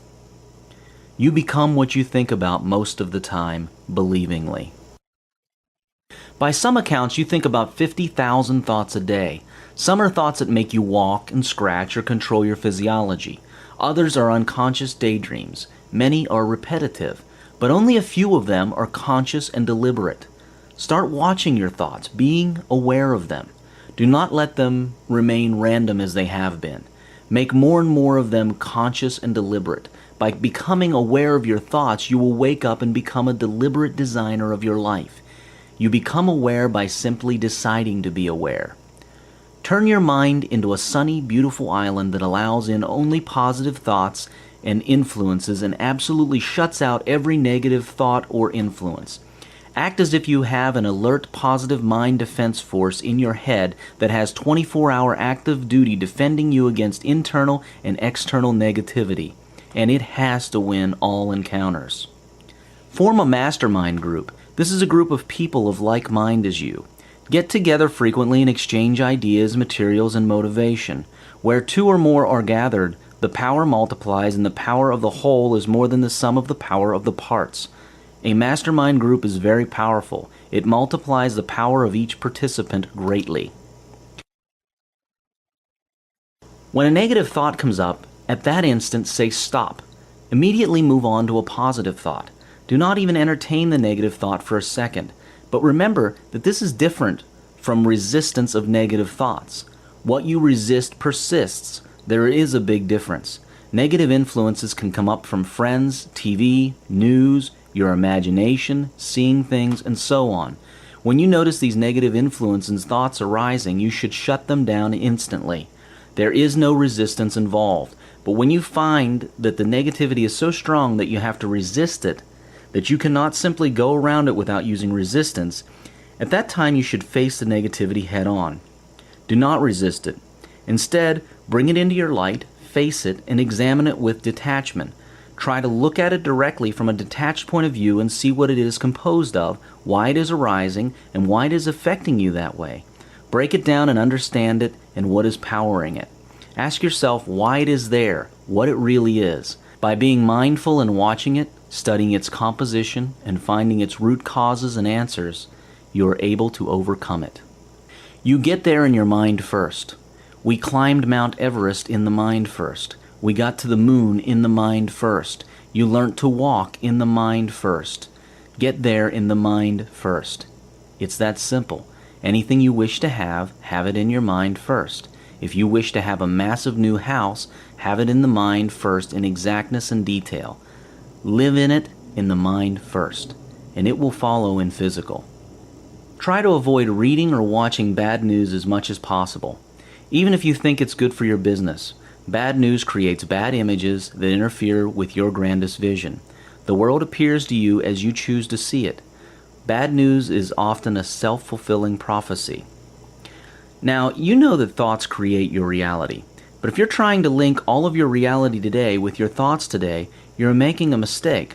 Today's thoughts affect some things today, but some of the more solid things in your reality today are the result of many days of past thoughts. Depending on the subject matter, focus, and certainty, thoughts take varying amounts of time to manifest into the physical. Think about your thinking. Think about the things you think about. Watch your thoughts and be deliberate in them. Thoughts are timeless and forever. You can intend and create into the past just as effectively as you normally intend into the future. Most people never consider this possibility, yet it is a powerful and useful one. This ability lies in the timeless nature of spirit and in the timeless nature of quantum energy packets that are the building blocks of the entire universe. What has become physical can be changed by thought, but it is a lot harder than making physical what is not already physical. What does it mean to pray ceaselessly? Consider this. It has been said that even before you ask, it is given unto you. It has also been said that ask and it shall be given unto you. Do you catch that? Asking is not begging. You do not beg the source, for it is already given to you even before you ask. Begging and wanting simply give you a lack of that which you beg and want. This is not just a spiritual idea. It is also provable using quantum physics. The quantum soup literally contains all possibilities of everything. Now, here. In other words, that spiritual promise is also a scientific fact. Let us move on. It is also said that you can do anything if you believe. It has also been said that whatever you put your attention and intention on takes form. That is how you create things out of the quantum soup of pure energy, by attention, intention, and belief. Many masters, teachers, and sages from all cultures and times have told us to not worry, to practice detachment, to trust in the mysterious workings of the universe, not only because the universe works with supreme intelligence, but also because you may not be aware of what your soul or higher self is choosing. Here, then, is what it means to pray ceaselessly. You have a desire. You will it to come into being, to manifest. You intend it wholeheartedly, clearly, focused, and with certainty. You pass this intent on to the source in whichever way you know how. Simple intention is enough, although meditation, stillness, is more effective when you have time to do so. So you pass on your intent and you become detached from it. In other words, you watch it from behind the scenes without a desire that it happens in any particular way or time or sequence. And because you know this works, because of your certainty and consistency, detachment and gratitude, it will take form in the most unexpected and miraculous of ways. That is prayer. Praying without ceasing is going through the whole day, every day, with such focused intention for all your life's desires, with certainty, detachment, and gratitude. This is not something you do once at a special time during the day and act totally different and confuse the rest of the day. It is something that becomes a lifestyle. That is praying ceaselessly. Prayer is meant to be active, ever present, and part of normal wakefulness. It is co-creative with the source. It wills to action. It is self-assertive. It is not the periodic, passive, helpless, and emotional appeal that many of us were taught to conduct as children. Ask and it shall be given unto you. Seek and you shall find. Yet before you ask, it is given unto you. Self-assertive, co-creative, ever-present, grateful, made of receiving and not begging, that is praying without ceasing. Get rid of the idea now that prayer is the same as begging God for a favor, and God chooses whether or not to grant this favor and comes down and does both your work and God's own bit. Prayer is actually will that is co-creative, and your part of it is in clear intention, certainty, gratitude, detachment. You must have certainty, you must know you have this power, and you must trust that the source is friendly to your plans. To the extent that you do so, your prayers, your will be answered. There is no criterion by which the source decides to grant or to not grant prayers. The laws of the universe apply to all equally and unfailingly. Prayer is an inward energetic process, a call you give out with a detached expectation of an answer, without a shred of doubt. It is strong and certain will. When you realize that even the request is not necessary, that you are one with all that is, including whatever it is you wish to have, and the grandeur of that wish and the conveyor of the wish, you will truly be praying and receiving without fail. For your prayers will be of pure gratitude for what already is given unto you even before you ask. The request is not necessary. Just be grateful and smile. Play ceaselessly as well. Have fun with life. Life is joy. The essence of life is joy. Where there is joy, creation is abundant. It is easier to create wealth where there is joy, and joy gives meaning to wealth. What you think in your mind and feel in your heart is what you become. Everything you see around you was someone's idea. Look around you. Nothing can exist before it first exists as an idea in some mind. As a man thinketh, so shall he become. The Bible. Your mind is infinite. All other things held constant, to the extent that an individual or society has positive and grand thoughts in the right way, so will they have wealth and happiness. Well, yet another building block is covered. You now know how to think and speak in the right way for wealth creation. We have one more step to cover in the thought field. We saw how images work. Images are an aspect of thought. Then we moved up to cover the whole of thought itself, and now we shall cover the last aspect of thought.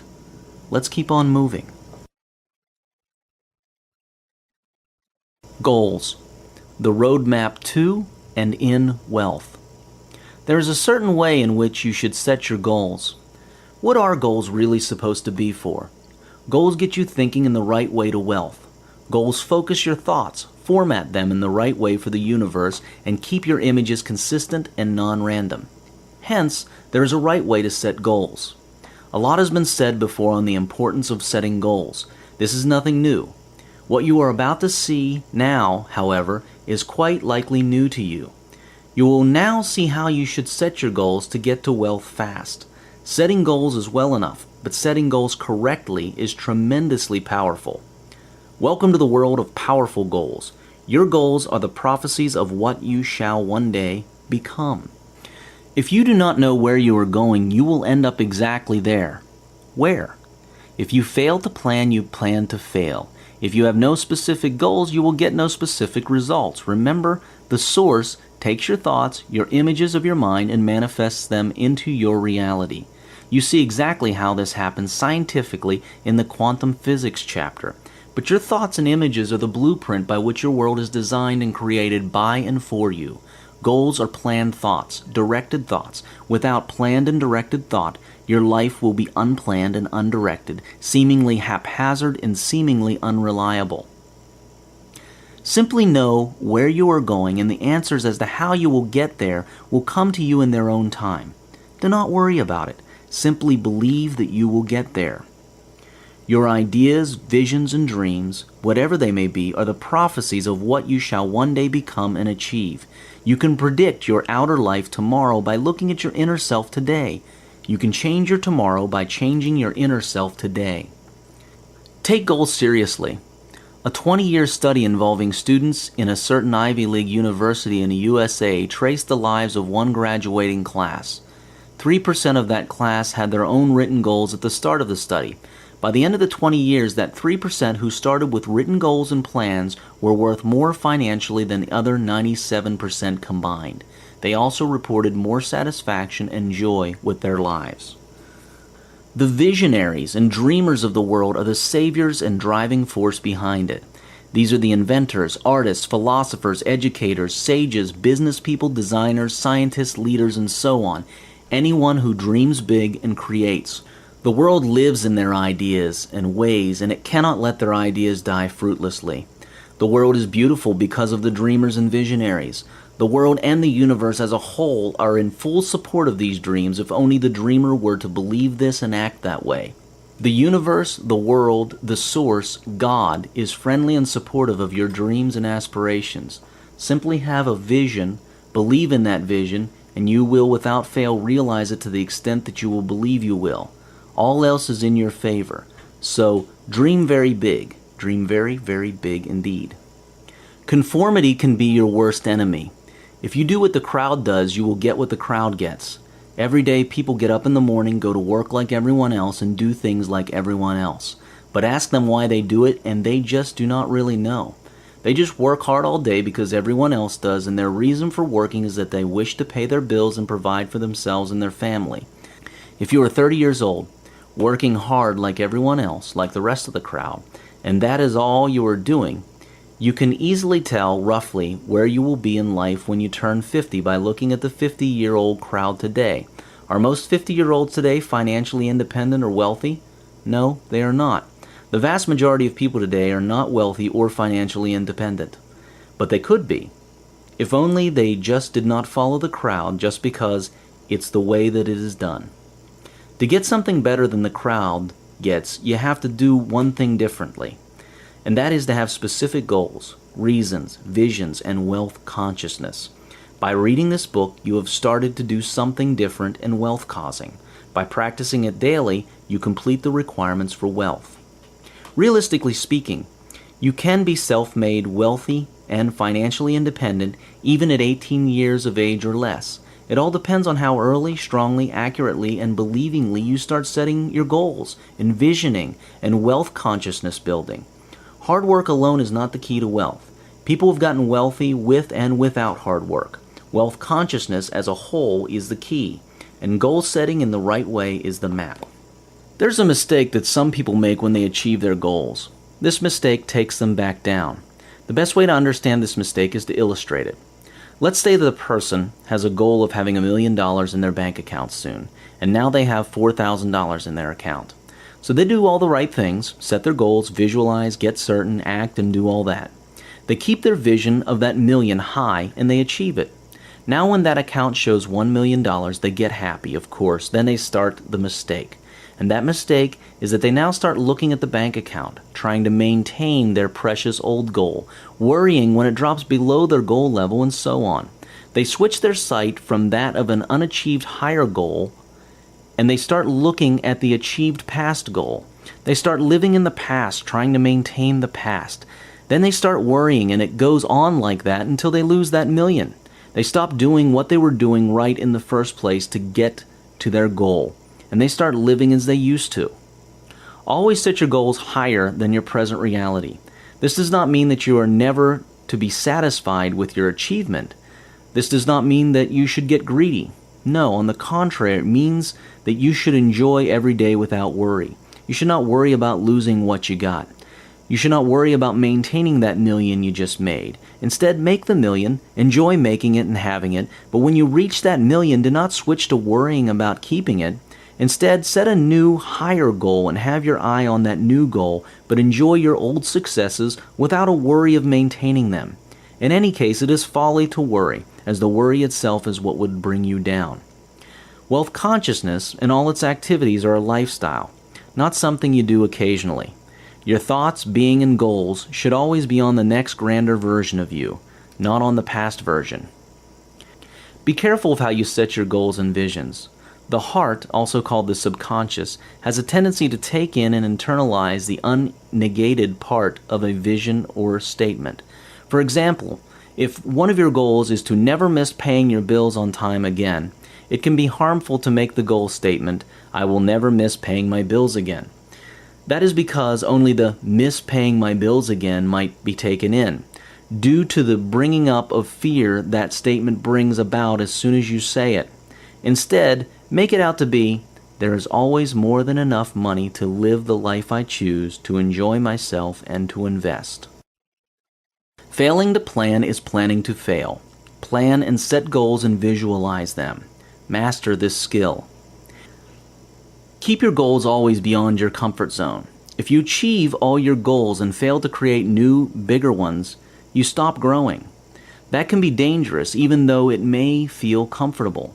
Did you know that most people start getting the symptoms and diseases associated with old age within a few months of retirement? Through retirement, they signal to their brains and body that life is now wrapping up, coming to an end, society does not require their services any longer, and certain functions can now start to switch off. Retirement is not the problem, it is the signals that people accept that is the problem. Again, there's nothing wrong with retirement, but watch your signals. The lack of goals to achieve can be dangerous to your health unless it is what you wish to have. Goals do not have to be about money and career.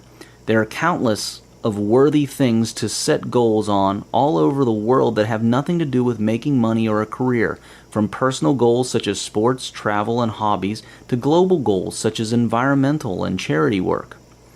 You do not ever have to know how you will reach your goal.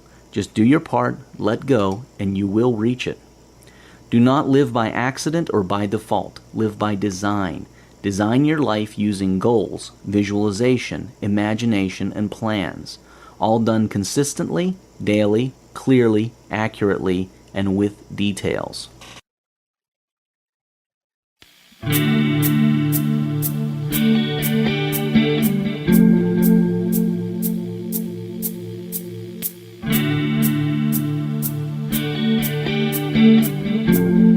A Happy Pocket Full of Money by David Cameron Gikandi.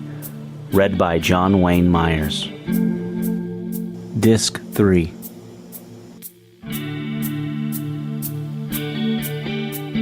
Target dates for goals are best set to the eternal moment of now. Even if you're setting a goal that you would like fulfilled 10 years from today, state it and think of it in present tense. Setting an arbitrary date in the future introduces a state of wanting and waiting. Wanting prevents achievement. Arbitrary target dates also interfere with the natural functioning rate of the universe, which you do not usually know. When you say, "By the end of next year I will be a millionaire," how do you know that you could not have become one by the end of next month? Anyway, the only real time and place there is in the universe is now, here. Be exact. Define your goals and visions exactly. If you aim at nothing, be sure that you will get nothing specific. Talent, intelligence, and hard work without exact goals often lead to frustration. Thoughts take time to manifest into physical reality. Most people only think a few months ahead. Today they may think, "I need to buy a house soon," and then they start stressing over it and struggling to get it. That is the haphazard short-term approach. Try long-term.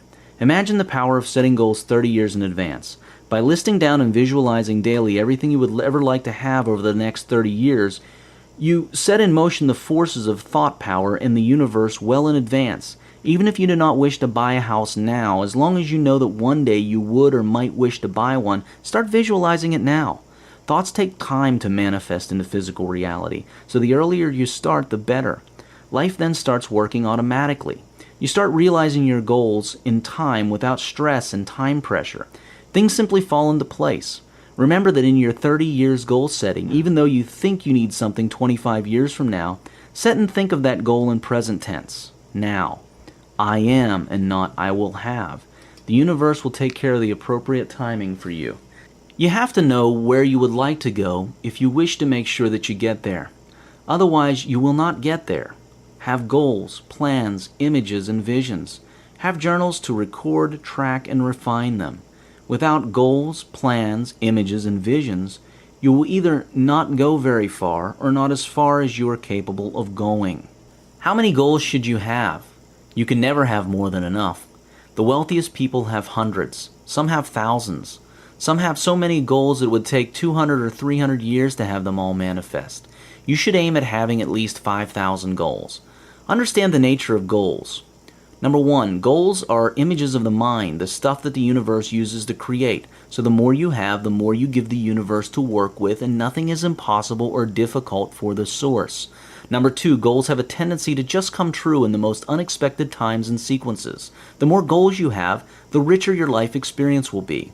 Number three, when you reach a goal, its power disappears. You no longer have a driving force, and the universe no longer has anything to work with. So the more goals you have, the better. A person with one goal will achieve less than one with 100 goals. A person with 100 will achieve less than one with 1,000 goals. The fewer goals you have, the more you will achieve less results or the results of other people. The more you set, the more you get. How could you possibly have 5,000 goals? Easy.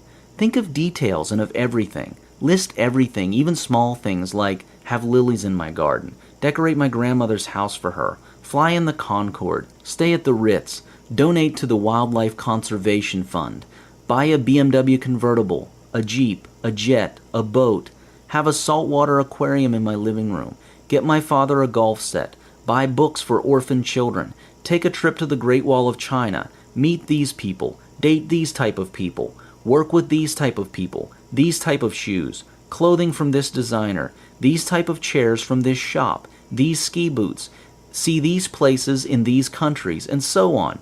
You can never run out of things which you would love to do, be, and see in this planet. The more you have them in your awareness, the more you will start meeting with coincidences in your life that make them come true. Life starts working magic, and you have passion and excitement. Remember, wealth is abundance expressed. Again, wealth is abundance expressed, translated into physical, manifested. Abundance is all there is. It is your true nature and the nature of life. When you think of wealth, do not think only of money and business. Think of everything that you wish to have, do, be, or see in your life and the lives of others. All life. Here is the greatest insight. You are merely an observer.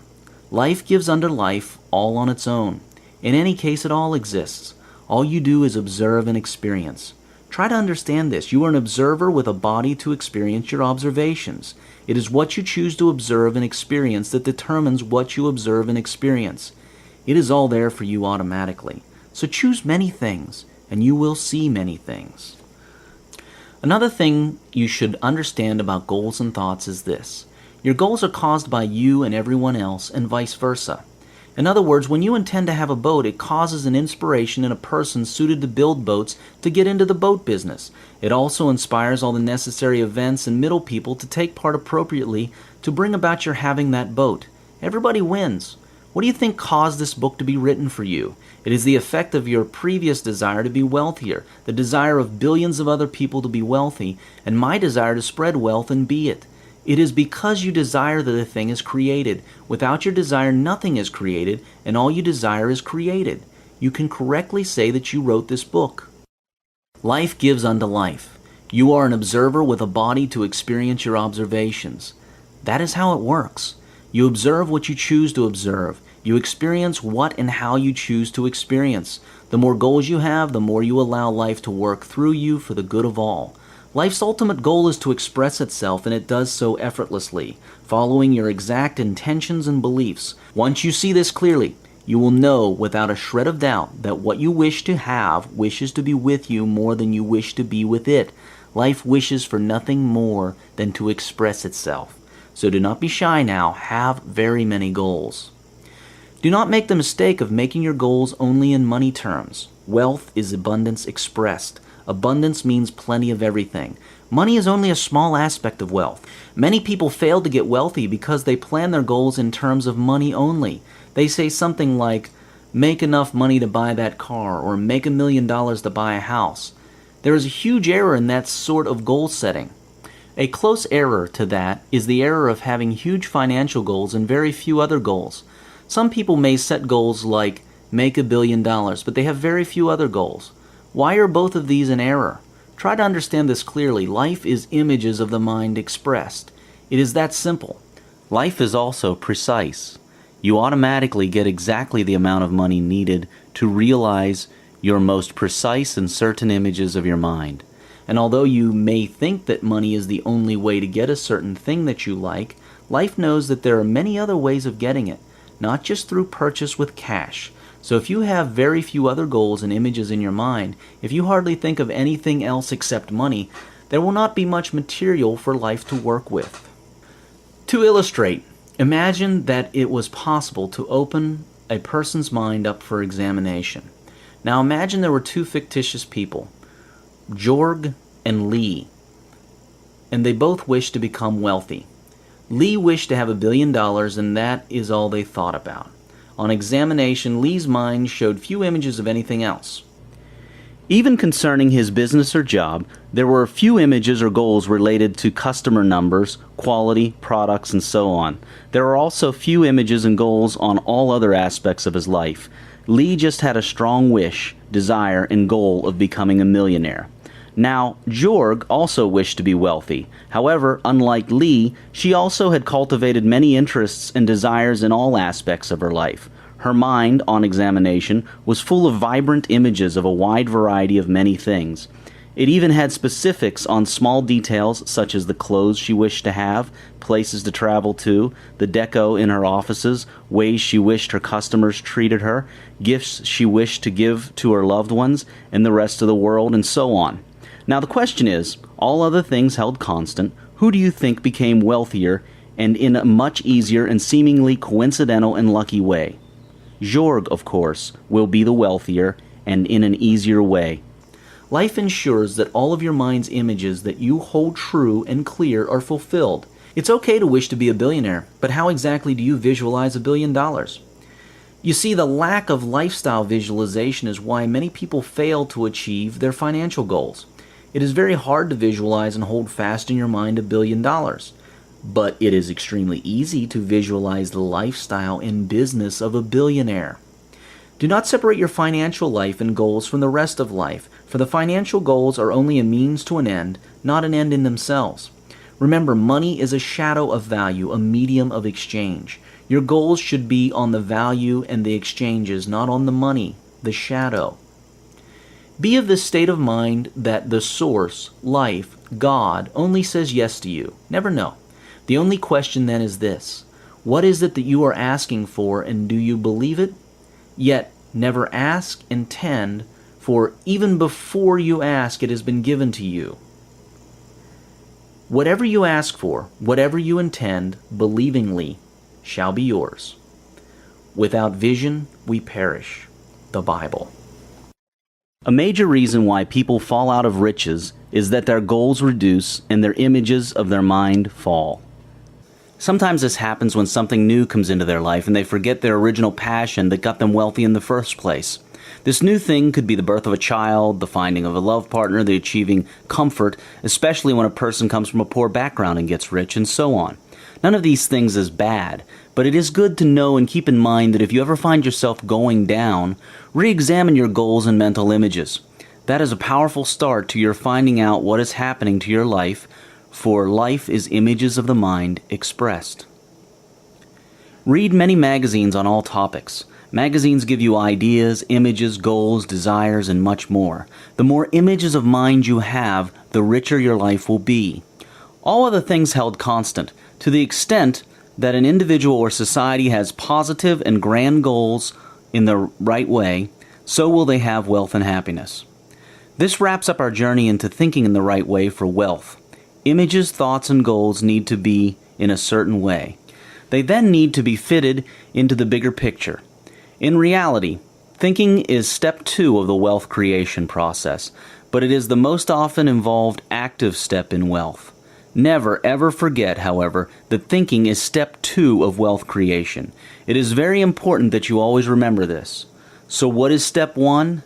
It is being, first cause. It is that which causes thought, that from which thought springs, that without which thought would not be. Let us dive in deeper still.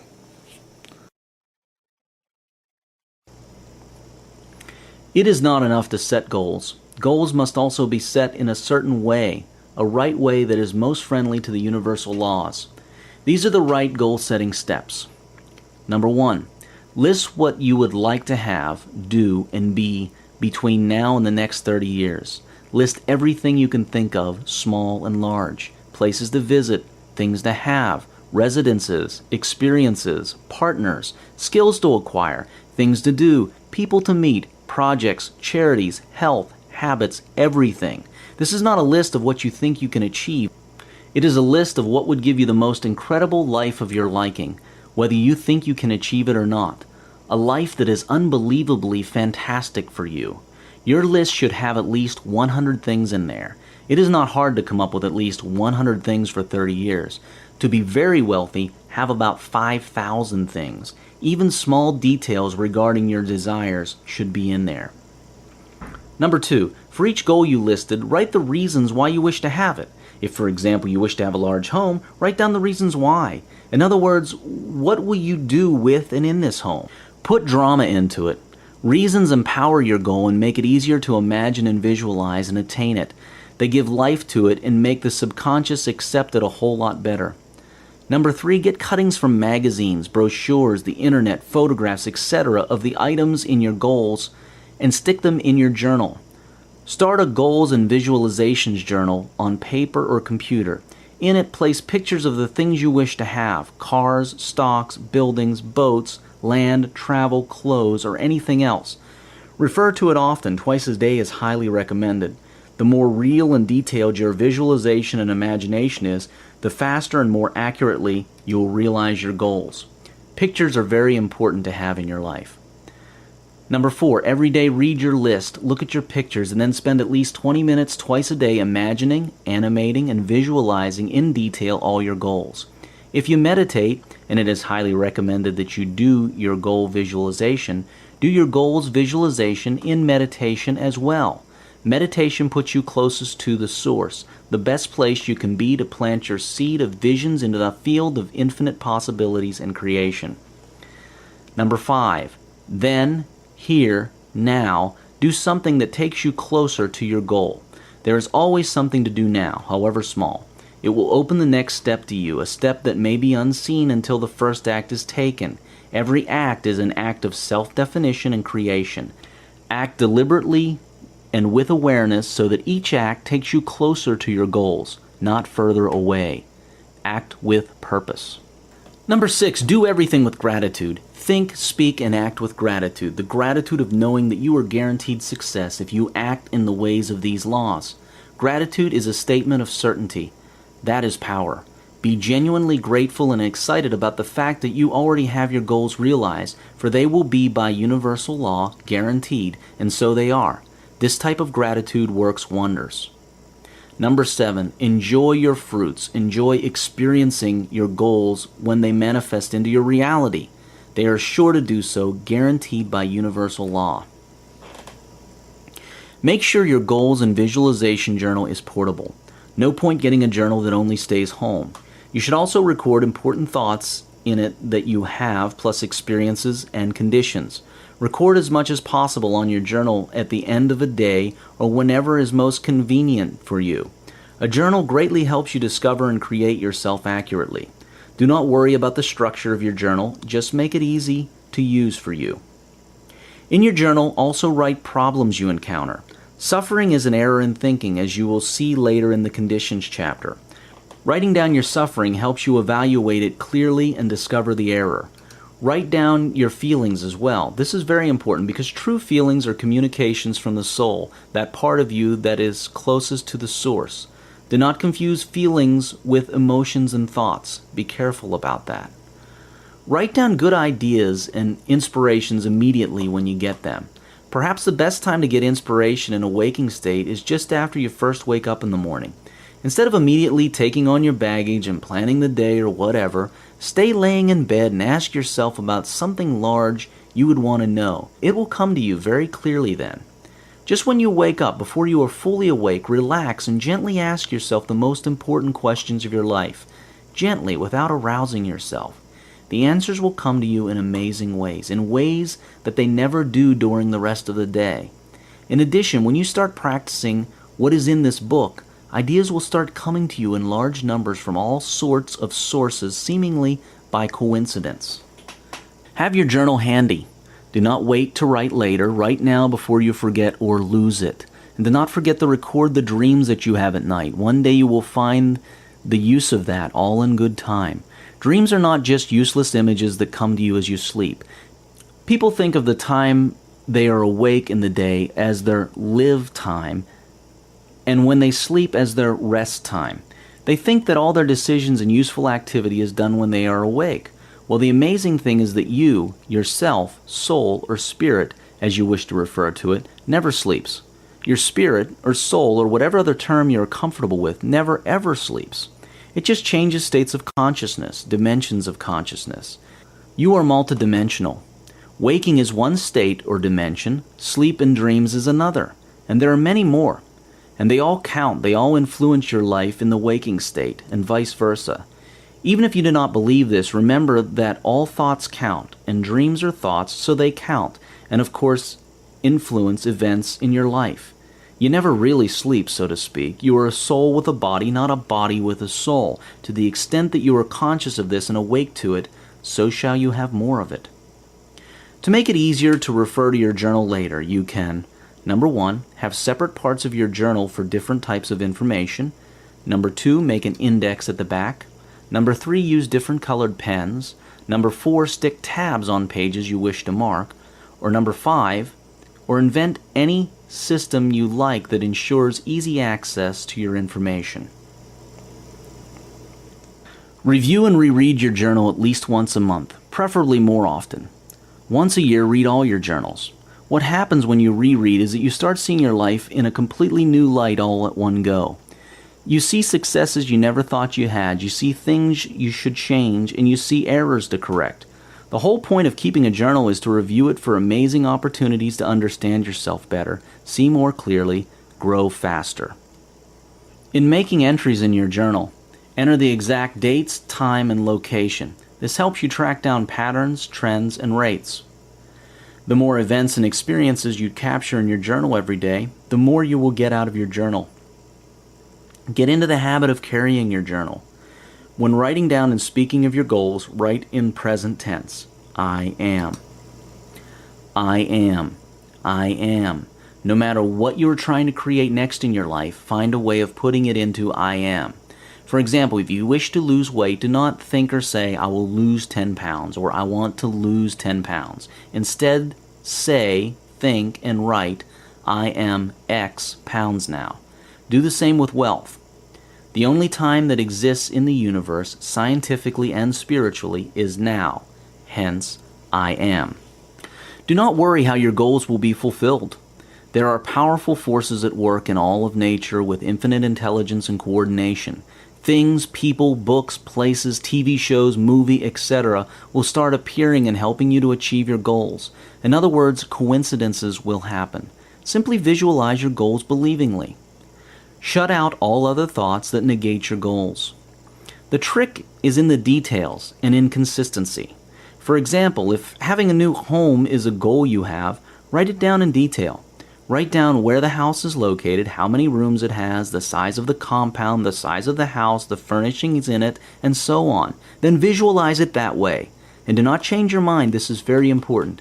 Understand that the universe is in activity, manifesting into physical form all your thoughts. Every single one of them turns into some amount of physical form somehow and somewhere. If you change your mind, you will be undoing your work. Just hold your thought until it becomes fully physical.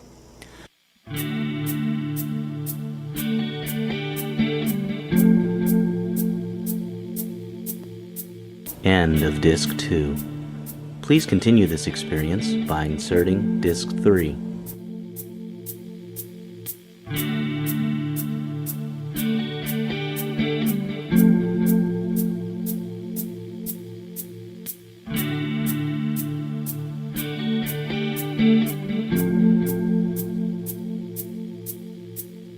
Being. First cause. The beginning. Being is state, such as being happy. You cannot explain state, nor can you do a state. You can only be a state. You cannot do happiness. You can only be happiness or be happy. Creation works as follows. Being causes thinking, which causes speaking, which causes doing, which puts in place the system to receive and experience what you created in your being and thinking. Being is the first cause. Being is what causes thinking. So when you are happy, you will think happy thoughts. Thoughts spring from being. In other words, thoughts are sponsored by being. In fact, nothing happens without being. As you will see in later chapters, even conditions occur because of a state of being, and not the other way around as most people think they do.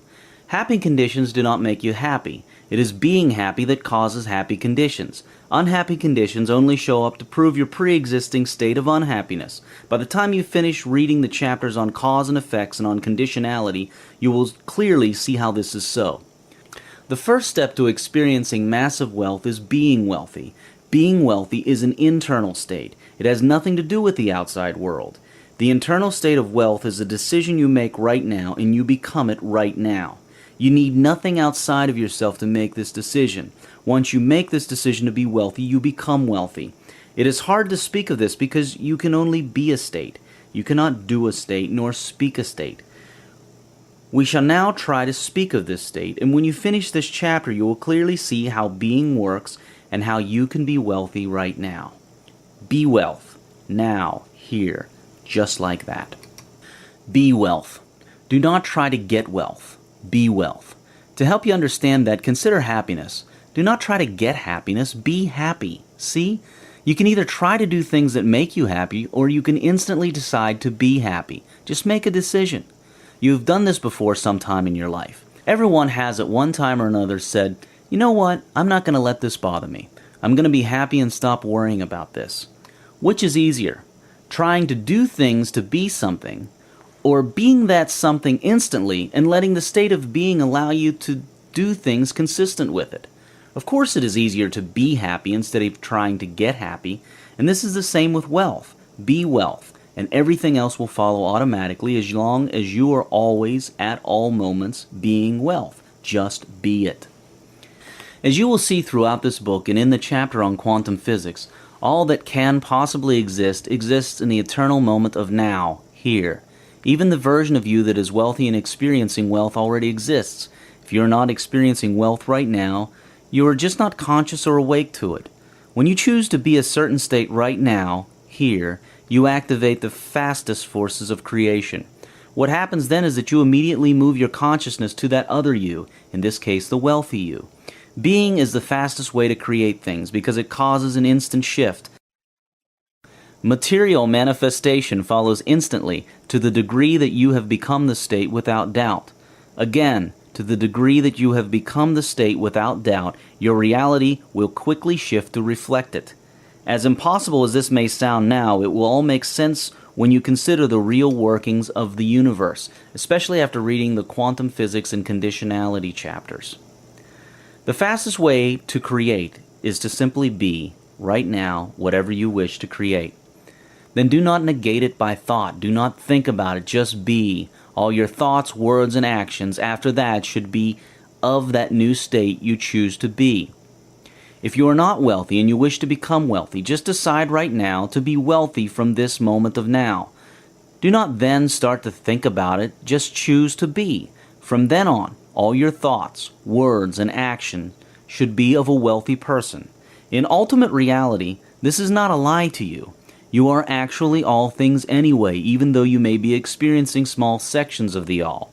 By choosing to be something else, you cause your environment and circumstances to shift to experience the new state. Remember, thought comes from being. A state of being is what causes thought. A state of hunger causes thoughts of hunger. Being is first cause. Being is, thought is doing. Being just is. Being takes no time to be, but thought takes time to do things into being. So the fastest way to wealth is being wealthy, now, instantly. Change your being to a wealthy one.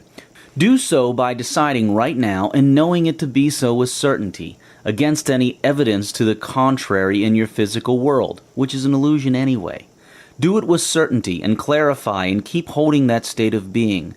Know you are wealthy, for in ultimate reality you really are actually very wealthy indeed.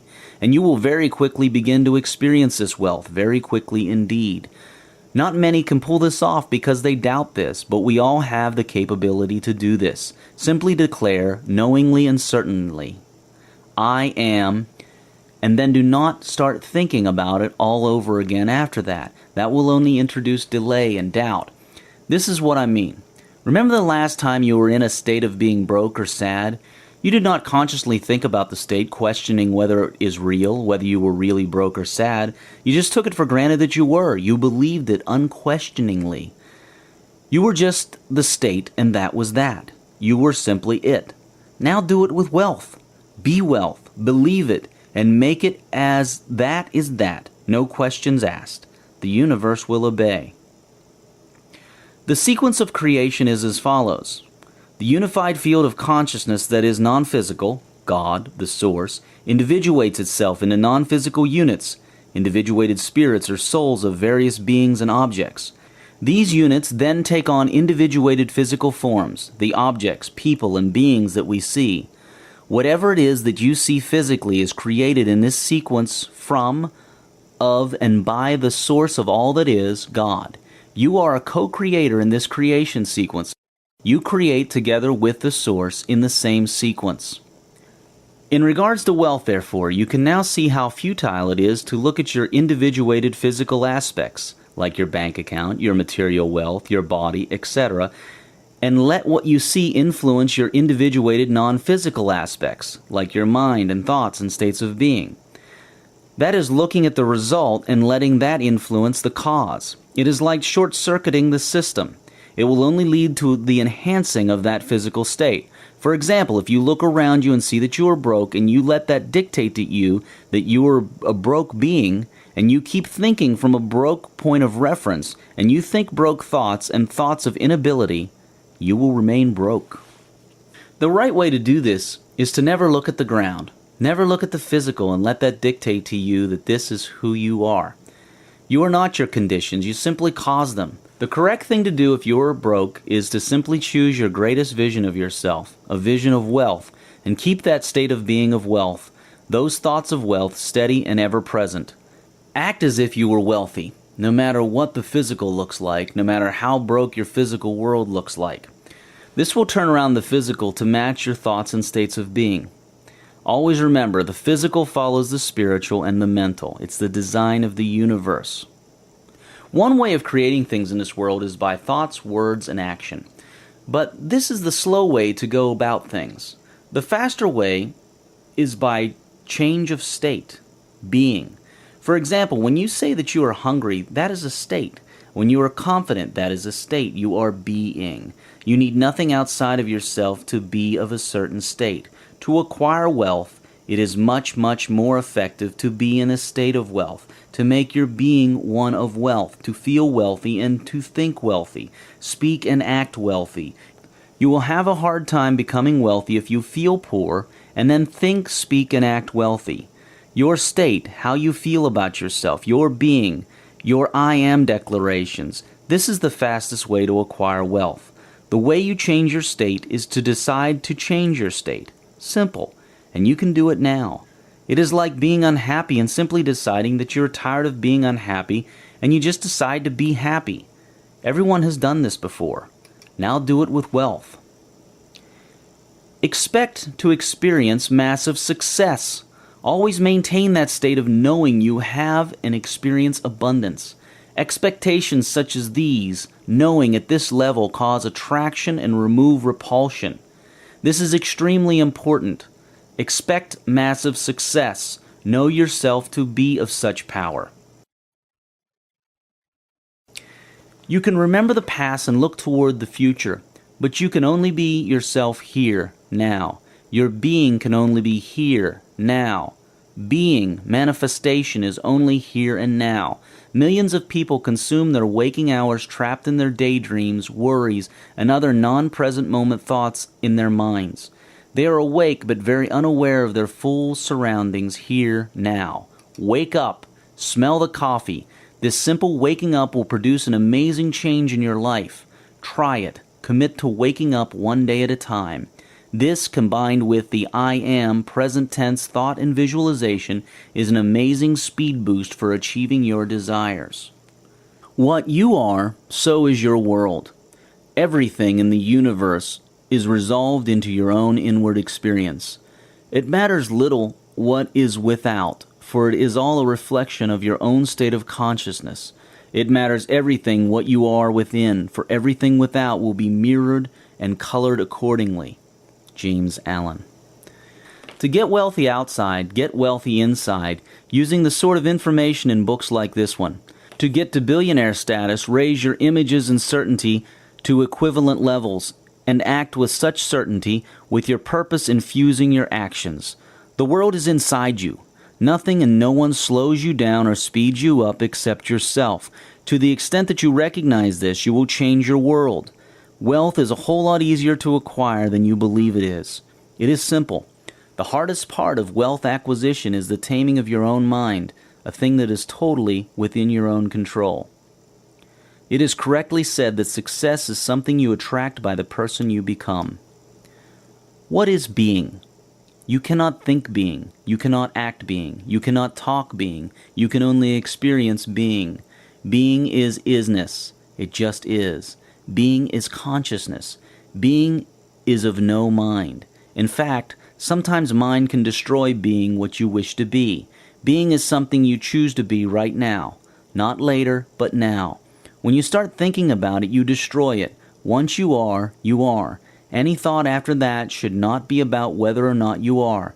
It should only be to fulfill that state of being, to experience it rather than determine it. It is often a good idea to be of no mind. Be still. Thinking has its position. Thinking is a tool just as your arm or leg is a tool. You do not use your leg all the time. You only use it when necessary. The mind is a powerful tool. It makes many things possible. Yet it is so powerful that it often takes over us. The mind should only be used when necessary, and it is only necessary about 10% of the time. Research has shown that about 90% of our thoughts are repetitive. Most of them are worries about the future or reliving the past. This is clearly unnecessary. The only real moment is now. Escaping now is the cause of much tension and failure and trouble in our world. Your normal state throughout the day should be of no mind. You should be a watcher, not a thinker. You should watch your mind. Just as you observe the things outside of you, start observing your thoughts as well. In this way, you cease to be under the control of mind. You stop identifying with mind and identify with yourself, the all-knowing being. You start living in the present instead of the past or the imaginary future. Your tensions fall away and your success blossoms. However, do not judge your mind or curse it if you realize you have been under its control. It is a beautiful tool if only we learned how to use it correctly. You already know how to use it. Use it only to make your intentions, to give life its appropriate images, to bring forth new experiences into the moment of now, and to work with things in your moment of now. Not 5 minutes from now, but right now. You will start to notice that in the moment of now, you never have any problems. You have events, but not problems. Problems exist in the mind, in your thoughts. As events, they are just events that happen and change as soon as they happen. In fact, mind is at cause of many of the events now and their sustenance. All your problems, if any, are imaginary and in the future. If you are still alive reading this book, you will know that you have never missed to get through the moment of now. If you are here reading this, then you never did fail a moment of now. You never did fail to get through now successfully. Even death, the ultimate fear for so many people, is not a problem. Those who know what death really is also know that it is not a problem. Hence, they do not fear it. Nothing in now is a problem. Nothing now is a problem. You are designed to execute now perfectly. But the minute you start worrying about the future, identifying with your mind instead of using it, you start having problems. Remember, the future does not exist. It is in your mind. Even when you think of the future, you think of it now. When you actually get to it, you get to it now, not then. At the time you shall actually be in your future, it will still be now. Be the observer of your thoughts. You are not your mind. Your mind is a powerful and beautiful tool, but never identify with it. Use it to think in the right way and turn it off when you're not using it. In truth, you do not need to use it most of the time. Think about this. Have you ever been in a life-threatening situation that just popped right up in your face unexpectedly? What happened then? Your mind may have done some things, but it mostly shut off. Yourself, being, took over and in a most intelligent way handled the situation in the best way possible. In any true emergency, when mind has no time to think about things, you usually become present in now, and it is never a problem when you do become present. In fact, you become extremely calm. Now here is the good news. You do not need an emergency to access this calm superintelligence. You can learn to be there all the time, to be present all the time. That is true being. Being is of no mind. Being is isness, presence, awareness, consciousness, now. Your thoughts, words, and deeds reflect your awareness, your consciousness, your being. Change your being and you change your world. You can change your being in two ways. One way is to simply choose now to be what you wish to be and hold that. Another way is to act as if you were what you choose to be. Act as if, then speak as if, then think as if, and sooner or later your being will turn around and follow suit. The words I am are potent words. Be careful what you hitch them to. The thing that you are claiming has a way of reaching back and claiming you. A.L. Kitzelman. All other things held constant.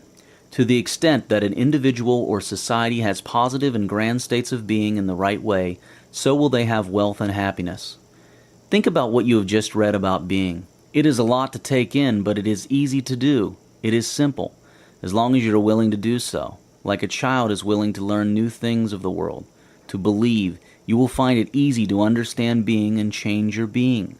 To the extent that you are willing to be like a child, to simplify and do things just because, you will be able to understand and internalize this chapter. Do not worry about what some of the teachings you just read mean. Some of the meanings, the real meanings, will only become clear after you have read the whole of this book. They are explainable using other concepts. The chapters on conditionality, self, one, cause and effects, time, and quantum physics will especially deepen your understanding of being and how it literally works. For now, however, let us get into the next stage of creation. Being is the first step, first cause. Then follows thinking, then speaking and writing, words, and then acting. Speak as you think. We will not have a chapter here on speaking because words are simply thoughts expressed. Simply look at what has been said about thinking and apply it to speaking. But just because we do not have a separate chapter here on words does not mean that they are not important. Words are very important. They are thoughts expressed, and they have a tremendous impact on creation. We shall now go into acting, the right way to act, to receive the gifts of wealth. Let us get deeper into the world of wealth. Certainty, the most powerful force and the antidote to failure. Certainty, faith, belief is a necessary part of creating wealth or anything else for that matter. It is that which gives the universe a go-ahead to do as you wish it to do. You see, you cannot become a state without certainty, for such becoming is unbecoming. You cannot be happy if you are unsure that you are happy. You also cannot create goals without certainty, not only in their accuracy but also in their coming to reality for you. Even speaking and acting without certainty is powerless. Many teachers in many religions and ages have taught us to have faith, to be certain. This isn't new, but now you will see why they have always taught this and see how to create and expand your faith, something that has so far been elusive to many people. But remember as you read on that faith is a lot like state, being. You cannot really speak faith, not do faith. You can only be faithful, be certain. And the way to do that is to simply decide to be certain, just like that, and let no other contradiction come to you. Anyway, let us proceed, and this will get easier and clearer. The last part of getting faith is to understand how the universe works. In the chapters on quantum physics, time, and cause and effect, you will see how the universe works, and this will give you faith, for you now know exactly what happens behind the scenes. Once you understand how it all works, you will believe. Everything is possible to the extent that you are certain. To the extent that you have faith and clarity of thought, things are possible or impossible. But in reality, nothing is impossible. Believe. Actually, be certain. Persistence breeds faith. You can use persistence to increase your faith. And through faith, you have persistence. By persisting, even when it looks like you should give up, you can increase your faith in an outcome and bring it about. This is a conscious decision you make because faith enables persistence. It is a tight circle. You cannot achieve much if you are persistent, but you keep telling yourself things are not going to work out. Persistence is a slight step ahead of faith in that you can use it to build faith, but every step that persistence takes has to be followed by a step in faith. Persistence literally pays. Nothing is truly impossible. Remove all thoughts of doubt and fear. Never entertain them even for a moment. Be mindful, watchful, and aware of your thoughts by simply deciding to be so. Whenever you catch yourself doubting or fearing, stop those thoughts in their tracks. Do not let them progress. Do not encourage them, but do not resist them. Instead, watch them mindfully, detached, like an uninvolved watcher.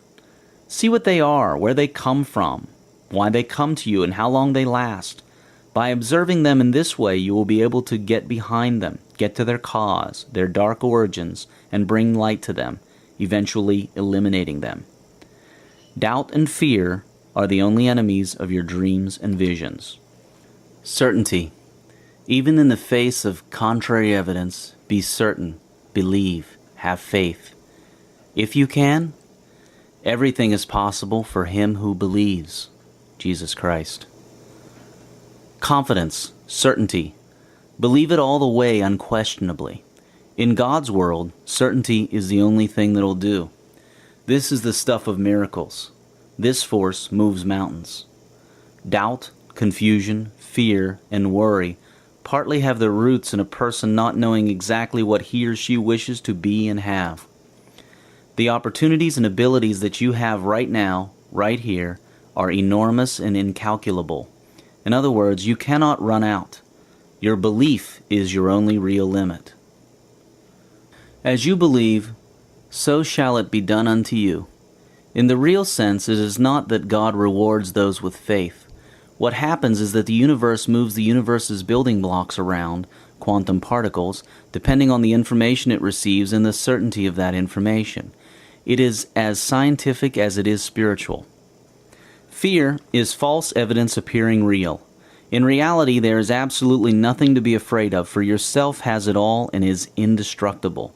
Yourself is designed to never lack anything, for it has it all already. It is also indestructible. But its manifestation here on earth comes with many illusions, and one of your purposes here is to overcome these illusions. One of those illusions is the illusion that abundance does not exist. Yet we know scientifically nowadays, thanks to quantum physics, and spiritually as we have been advised by teachers throughout the ages, that abundance is all there is. If you ever catch yourself fearing something, know that it is an illusion, and seek to find out what that illusion is, for in reality, there is nothing to fear at all. Being broke is temporary, and it carries with it some immense lessons and opportunities for positive change. Do not fear going broke. It is not necessary to go broke, but if you find yourself broke, do not worry about it. Look for the lessons and opportunities in it. Fear of going broke is a terrible disease. It takes away the opportunities for growth. It prevents people from trying new things, and it keeps them worried. Fear also attracts that which is feared, and the fear of poverty creates poverty. Yet there is nothing to be afraid of except the fear itself. When you most feel like holding on to something, it is usually the best time to let go. Have faith. Believe. Know with certainty. When you pick up a glass of water to drink from it, you know without a shred of doubt that you will not fail to pick it up and drink. The thought does not even occur to you that you may not be able to drink the water. You do it with certainty. That is the level of faith, belief, and certainty you should have in yourself, the laws of the universe, and the capabilities of the source to work perfectly all the time. It is the certainty you should have about your having received even before you asked, and in the guarantee that you have it all. If you think you do not have something, decide now that you have it, and you will. Do not say, "But I don't have it." Do not negate. Over time it will become second nature. Until then, do your best and never think you cannot have it. Mind your mind. You can acquire faith with practice. But it is faster to just decide once and for all that you have it. How? Just decide. I once had this dream. I was sitting on a small stool about 6 inches high, and this old and very friendly but vigorous man was sitting on a bigger stool, teaching me some lessons. And he said, "You cannot run this world by actions. You can only run it by the word." And the dream ended. It took about 2 years for me to fully understand what that all meant. Now I understand it well enough to make it workable. Through experience, testing, and a lot of reading, it finally all became simply clear. This is what it is all about. It actually has two meanings in one. We will first look at the first meaning. Here it is. Actions are the last component of the creation processes. It is a little like swimming competitively. You cannot win the Olympics if you only know how to vigorously thrash water and barely make it from one end of the pool to the other. You are acting, and very strongly. No one will fault you on effort in that pool. You would get full marks on the effort for sure. But the people who win swimming gold medals are the ones that prepare their spirit. Their being is prepared. They are confident, motivated, focused. Their mind is also prepared. Their technique is also prepared. They are rested and alert, and so on. Action in the pool is the most noticeable bit of their total winning package, but it is the final part of their creating that gold medal winning dash. In your life, although you may not know it, you create your experiences first in your self, spirit, being, then in your mind, then by your words, finally by your actions. It starts at being, then moves on to thinking, then to speaking, then to acting. In fact, acting only puts into place the system necessary to receive and experience what you create in being, thinking, and speaking. Most people do not focus, nurture, and tend to their first three steps of being, thinking, and speaking. All they do is work like crazy all day and wonder why they are not successful. They do not use the word. The word refers to the laws of the universe, the way the universe works on all levels, not just the visible and physical. These laws of the universe are not some commandments of God. They are simply the laws that regulate and enable the universe. These are laws that work not only spiritually, but can also be proven scientifically using quantum physics. The word, these laws, has nothing to do with a particular religion or person or whatever else. The laws of the universe apply equally and unfailingly to everyone and everything all the time. They never err. These are laws such as the laws of cause and effect, called karma, or reaping and sowing in spiritual teaching, or the energy conservation laws in science, and so on, which are covered in various parts of this book. Actions are part of the word, the laws of the universe, but they are only a small component of it. It is important to know what role actions play and how to use them in creating wealth or anything else. Actions are important for sure, but you must understand that they are the last step. Their role is to receive what you already have created on your other three levels. You create, then you receive your creations, then you experience them. Action is for receiving and experiencing. You create a business in yourself, your being, then in your thoughts and words, and then you act to set up a system to receive this business in a manifested physical way so that you can experience it. See? Action does not create, it only receives and experiences. In fact, when it comes to experiencing, again, action does not create the experience, the mind does. Action just helps the mind in doing the thing. Then the mind decides, will I experience this positively, negatively, joyfully, fearfully, fast, slow? Now let us look at the second part of the meaning. This part actually goes beyond even the creation of these laws of the universe. Even before the laws came, there was an origin. I will only summarize it here. Before anything was created, anything at all, was an infinite void, the so-called darkness in the Bible, a field of infinite potential out of which thing and nothing originated. Out of no thing, nothing and something arose. Even nothing needed a container, an originator, and that originator was the no thing, the infinite eternal void.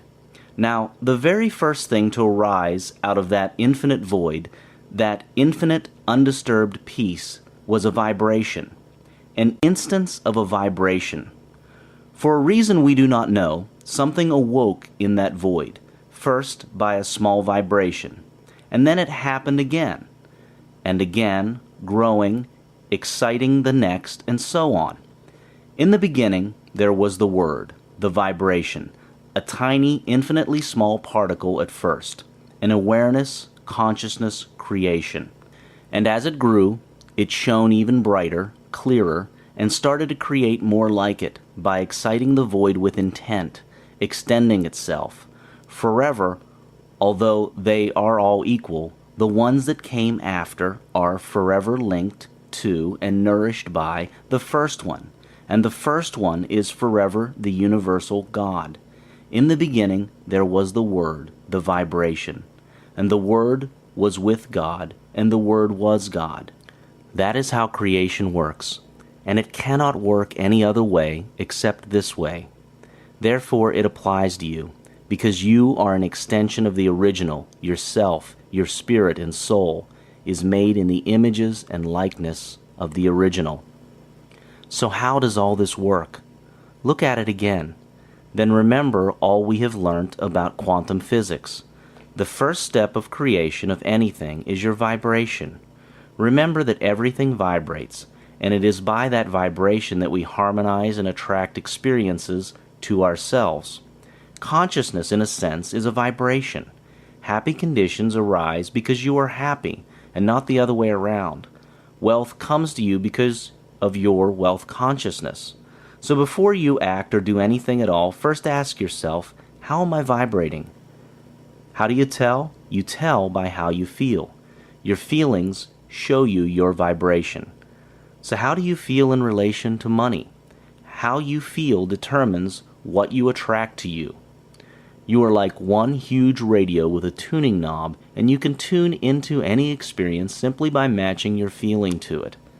Action is a necessary step, but the last step, nevertheless.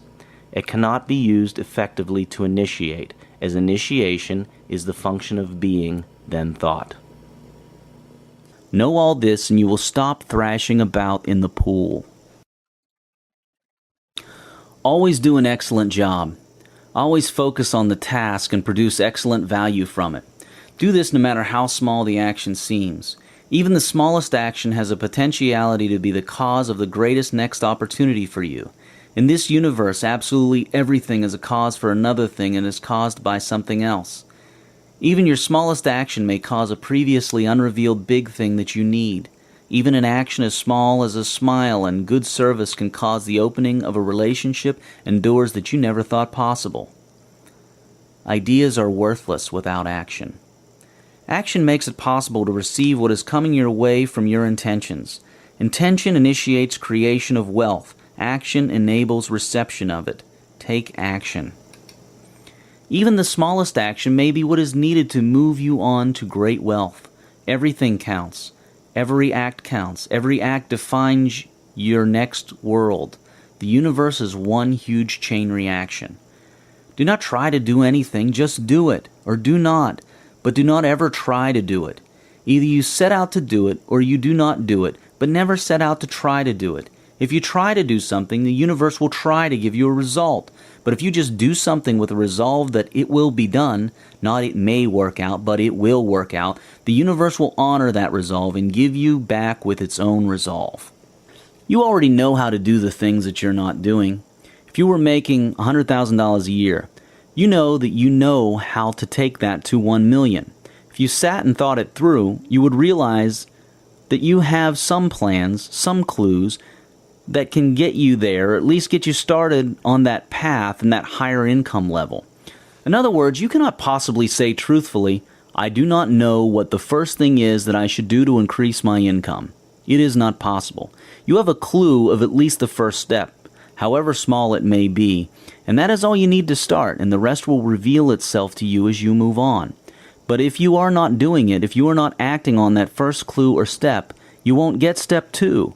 Bridge the gap now by doing what you know now. Start now. Just do it. The next step will become clearer and available after you take the first. If you are not in a perfect business, do not wait until you are. Start now in the one you are in and move gradually to the one you wish to have.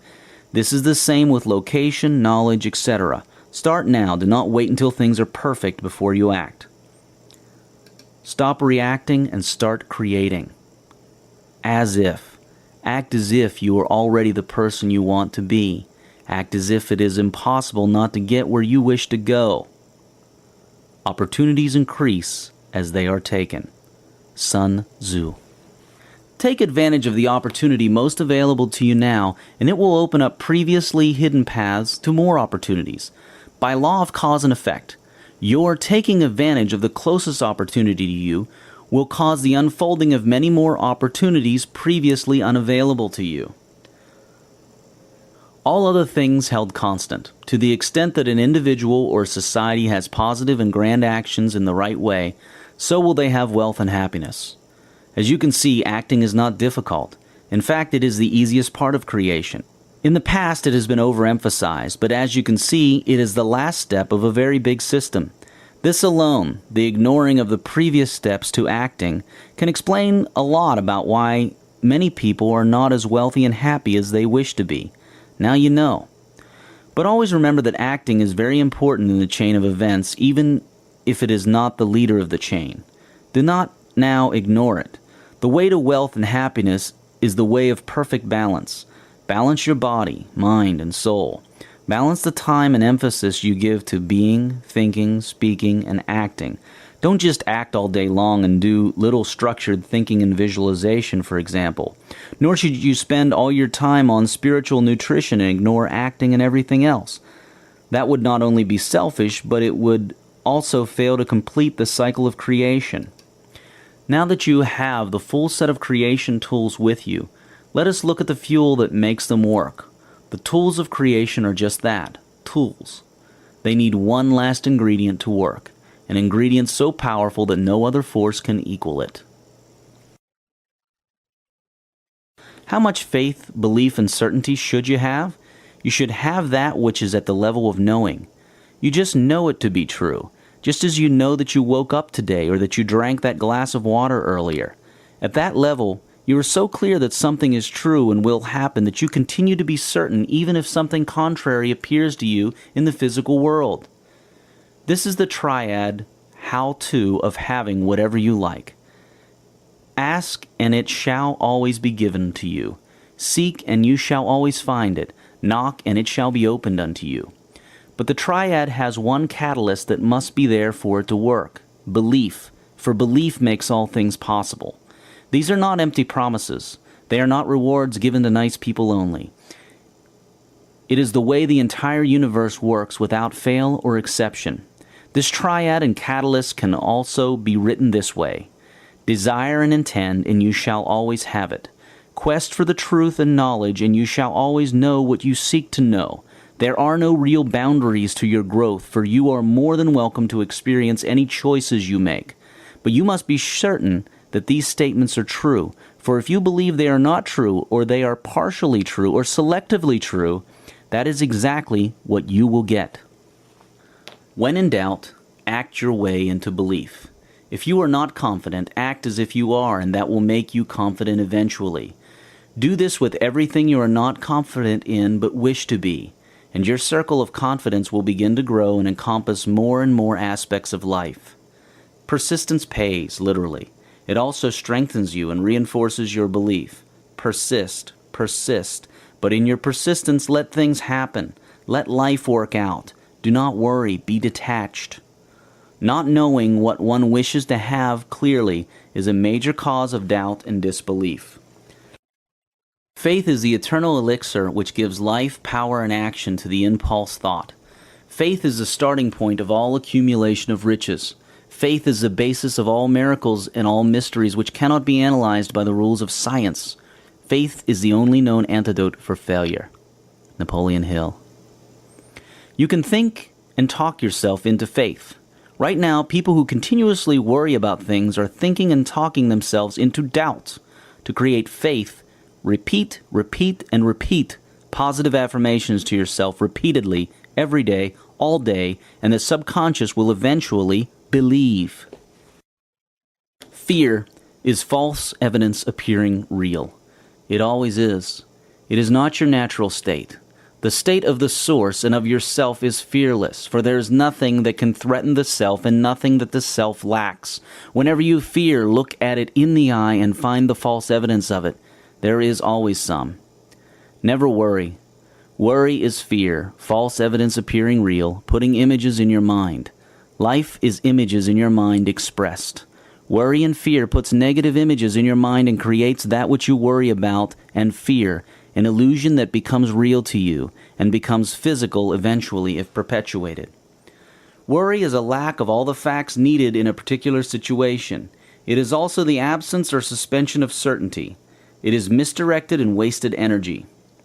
The best way to heal fear and worry is to face it and analyze it fully, break it down into its components, and see where the false evidence lies. Become aware and keep raising your awareness in finer detail. This raises your confidence as you uncover truth, and that wipes out fear. Observe truly what works and what does not, and live the truth doing what observably works. Observe the truth, know the truth, think the truth, speak the truth, live the truth. This speeds up results and keeps fear away. You now know about the laws of the universe that never err, and you will know more about them in later chapters.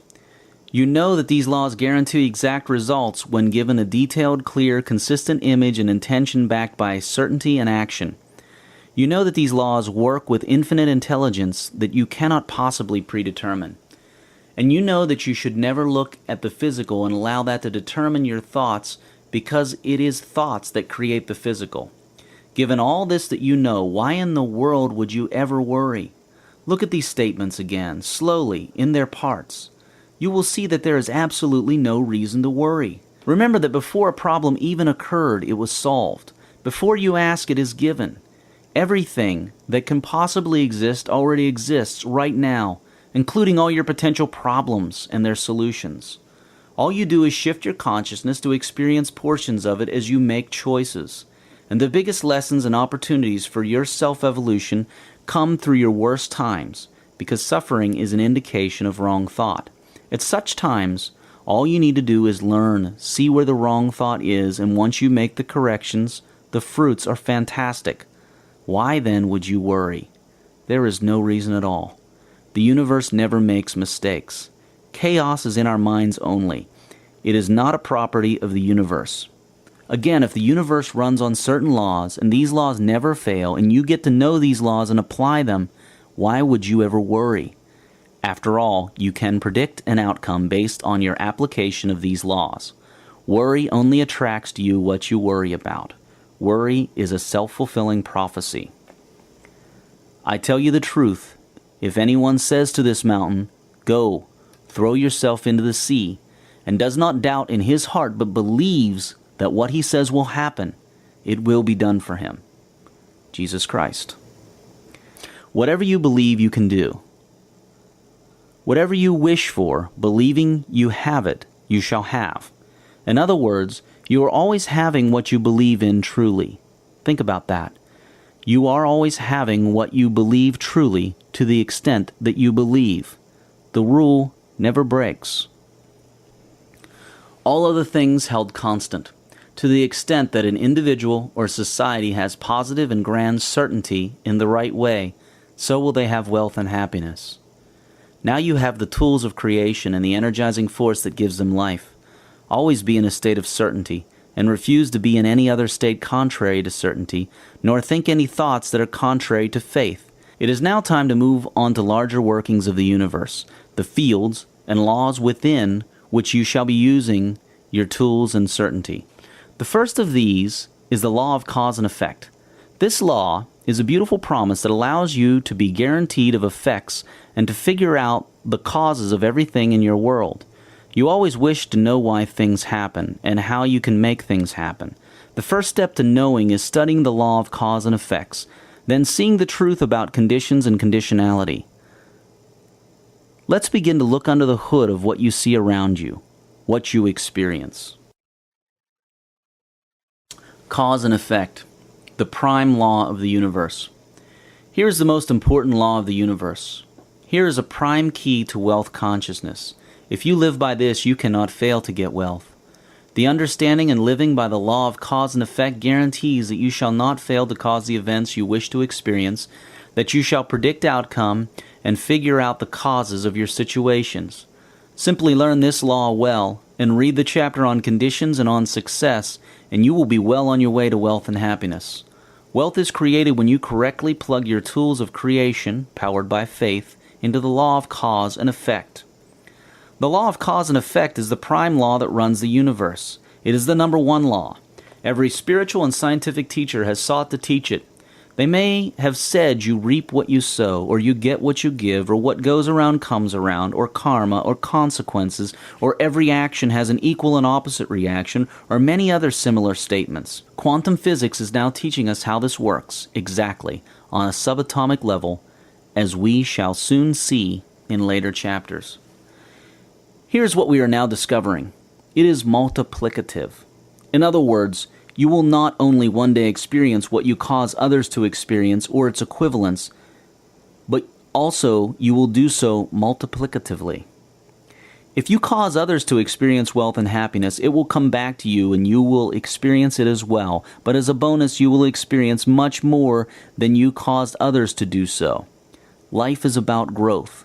This is so for every experience imaginable. At some point in the complex of the space-time continuum, at some point in your life, by law, you experience a multiple of what you cause others to experience. Nothing escapes this law. Even if you cannot see with your limited 5 physical senses right now where it is happening, know that it happens. Use this to create massive wealth. Scientists now agree that nothing can be observed without being affected by the observer. In fact, they have concluded that even their experiments must be done in a double-blind fashion to get anywhere close to accuracy, because the expectation of the scientists affects the outcome of the experiment. Even this cannot create an independent experiment. The thing being observed is created and recreated by the observer. Scientific evidence, especially in quantum physics, shows that you are at cause for all that you see in your world. Cause others to experience wealth massively. Increase their wealth consciousness massively, and you will experience wealth massively. Look at life today. Any business that deals with the increasing of people's productivity and connectivity always becomes a very big self-sustaining business. It may not be a perfectly good business, but it is big and self-sustaining. Software, networks, transport, electronics, and such businesses improve people's productivity and standard of living, and in return, they grow. But that is only a scratch on the surface. Even more magnificence will come our way when we start building businesses that deliberately are designed to give rather than receive. Businesses designed to cause first that other people get wealthy. Future businesses will be designed to cause growth that is true growth and not growth with serious side effects somewhere else. These businesses will cause elevation of populations from a lower standard of living to a higher one, and elevations in their consciousness and well-being. The more you cause others to have in wealth, the more you will have in wealth effortlessly. Whatever you wish to get, give it away first. This is the fastest path. Whatever you wish to have, cause another to have it first. What you reap, you will sow. Karma, the law of cause and effect. This law never fails, and eventually you always harvest what you sow. It is in your best interest to sow good seeds. Do not be unjust to anyone unless you wish to have injustice turn back to you one day. Hate, covetousness, greed, anger, negative thoughts and actions cause the negative conditions and suffering needed to cause a correction in that negative thought. Remember always that the entire universal system is one. One, even though it appears separate. You will see this to be true as you read this book. What you do unto others is what you literally end up doing to yourself.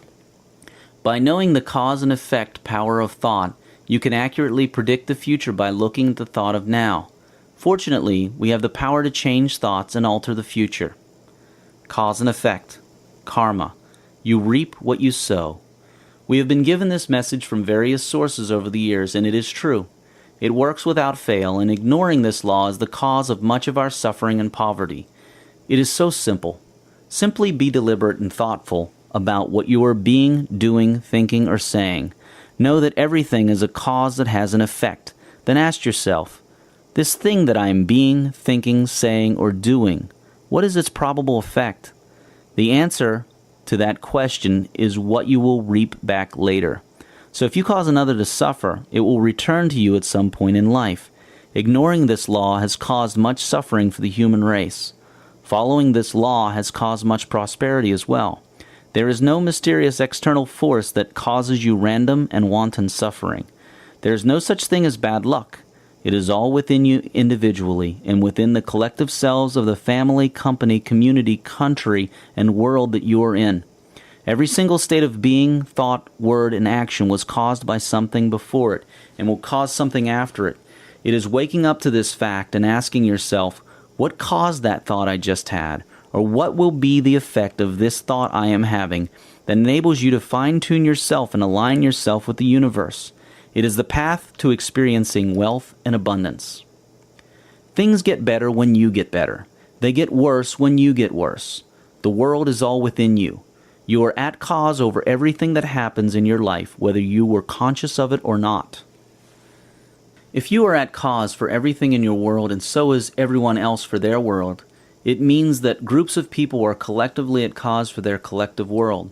Corporate success and failure, neighborhood events, even wars and natural disasters all happen not because of only one person in the group, but because of all the people collectively causing that which they are collectively affected by. This brings us to your businesses. You will get fastest results if the people you work with and associate with are people of wealth consciousness, which means you should offer to help all those around you to improve their wealth consciousness. Remember also that one very powerful way of getting something is to cause another to get it. Couple both of these and you will see how widely beneficial it is to you to ensure that your employees, business partners, family, and even community and country and world, if they are interested, have access to educational materials that allows them to build wealth consciousness in themselves. Imagine you are on an island with just one other person, working together for a whole year. Imagine that you are very friendly with each other and that you talk and share books and food your relatives send to you. What would happen if you were to slap that person? That person will either slap you back, find another way to harm you, stop sharing their books and food with you, or they will just have a less friendly heart towards you, even if they do not retaliate otherwise. Even if the other person does not revenge, some tension will be built which will cut short the freedom and companionship you had. This simple experiment shows you that it is impossible for you to harm someone without getting it back on you in some form or another. You harm someone and eventually you will get hurt yourself. In other words, if you can observe this to be so, why then would you wish to harm someone? More appropriately, why would you wish to harm yourself? For when you harm someone, you harm yourself.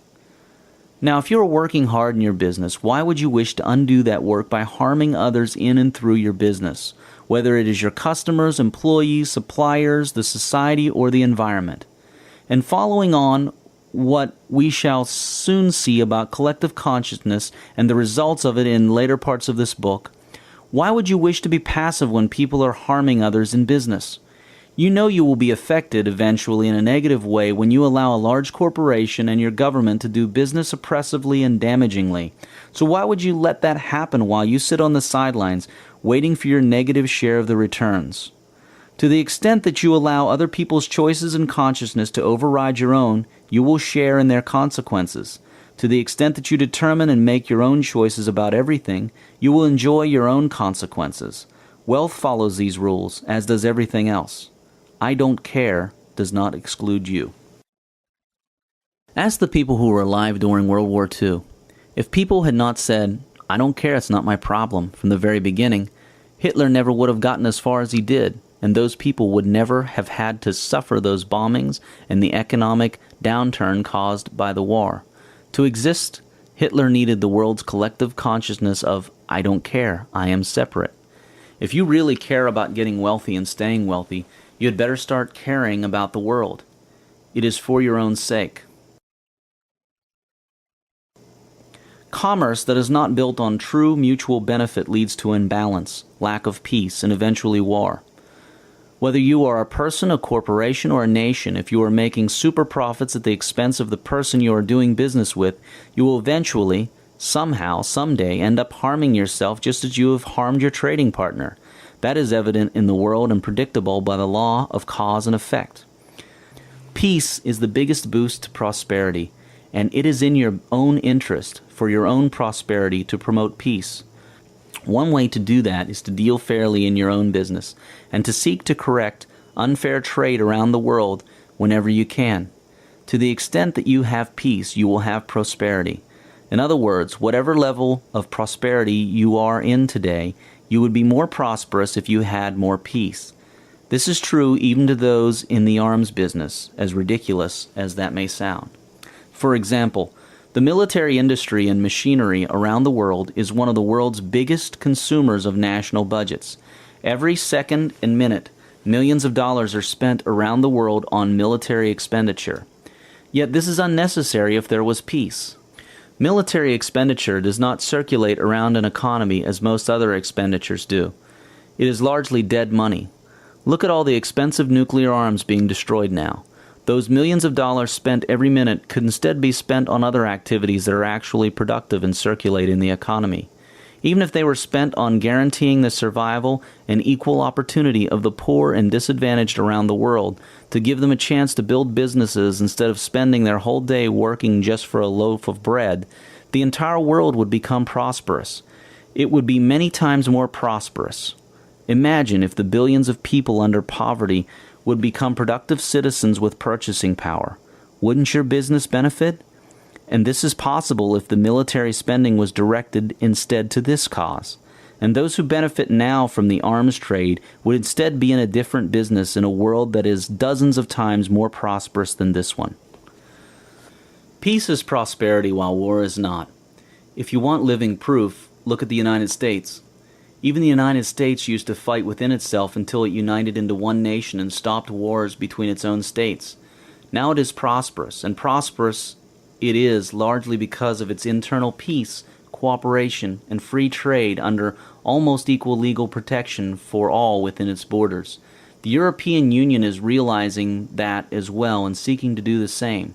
So are many other initiatives around the world, in Asia, Latin America, the Middle East, Africa, all over, but in different extents and rates. So in your own dealings, promote peace through fair trade, even when you have the opportunity to be unfair. And in the events of your community, country, and world, see what you can do to promote fair trade and peace. It is for your own prosperity. Nothing in your world is real. Nothing you see is real. It is an illusion created for your benefit so that you may experience your thoughts and state of being firsthand and purify them, make them better. That is why suffering is said to be an indicator of wrong thought. Beingness, thoughts, words, and actions create it. Change your mind and you change your world. Change yourself and you change your world. Here is a shortcut to solving problems, including financial ones. Whenever you are faced with a confusing, unclear, or problematic situation, look at it and say, I am that. And truly accept it, for you caused it, and separation is an illusion. Then ask yourself, why am I that? All confusion and fear will disappear and solutions will automatically start to appear in the face of your I am that awareness. This applies to any situation, actually not just to a problem. Have you ever noticed how life works like a large, complicated mirror? What you do to others, you do to yourself. If you wish to be happy, make others happy. If you wish to be free, make others free. Use this principle in your business and you will be able to choose what you get back.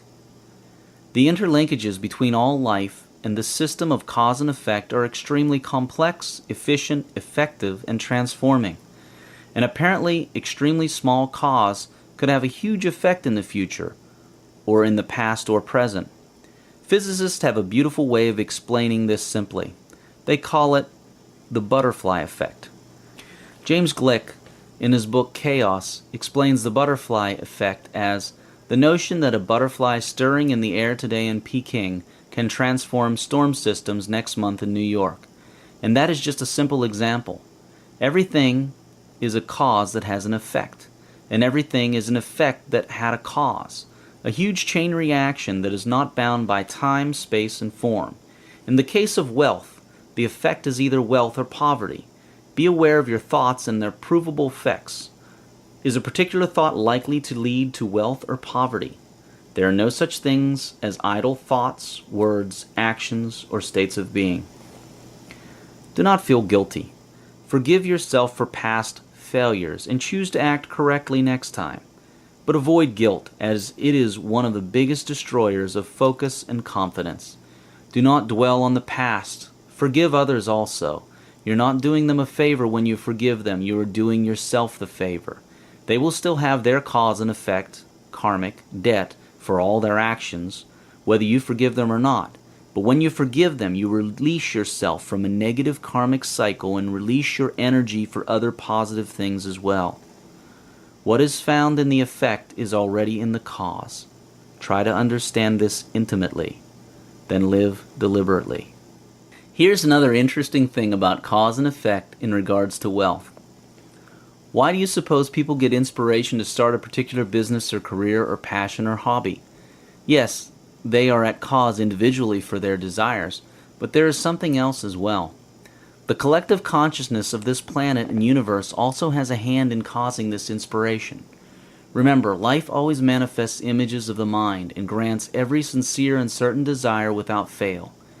And the mind field is one. Your mind and all the minds make up the unified mind field.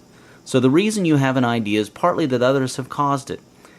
That is how demand and supply works behind the scenes. If 1 million more people suddenly desire and believe they can have a certain type of fashion accessory, for example, an appropriate person with the appropriate level of desire and belief to go into the fashion business will have inspiration to create this fashion accessory and sell it to these people, and hence, all desires and beliefs will be fulfilled. The reason you have an idea is partly that others have caused it. When you visualize something you wish to have, someone is visualizing the same thing as something that they wish to give or sell. So the next time you have an inspiration, rejoice knowing that a group of people, small or large, is actively asking you and waiting on you to fulfill their desires. In other words, somewhere around the world, people are praying very hard for just the thing you are inspired to do. You are the answers to their prayers, and they are the answer to yours. Everybody is an answer to a prayer. We are all gifts and miracles to each other, even though we may not immediately see how that is so. There is nothing to worry about except for worry itself. You succeed. That is all you ever do. An easy way to understand that everyone is a gift and that we are all responsible as one unified mind is to think of Hitler. How could Hitler have been a gift to us?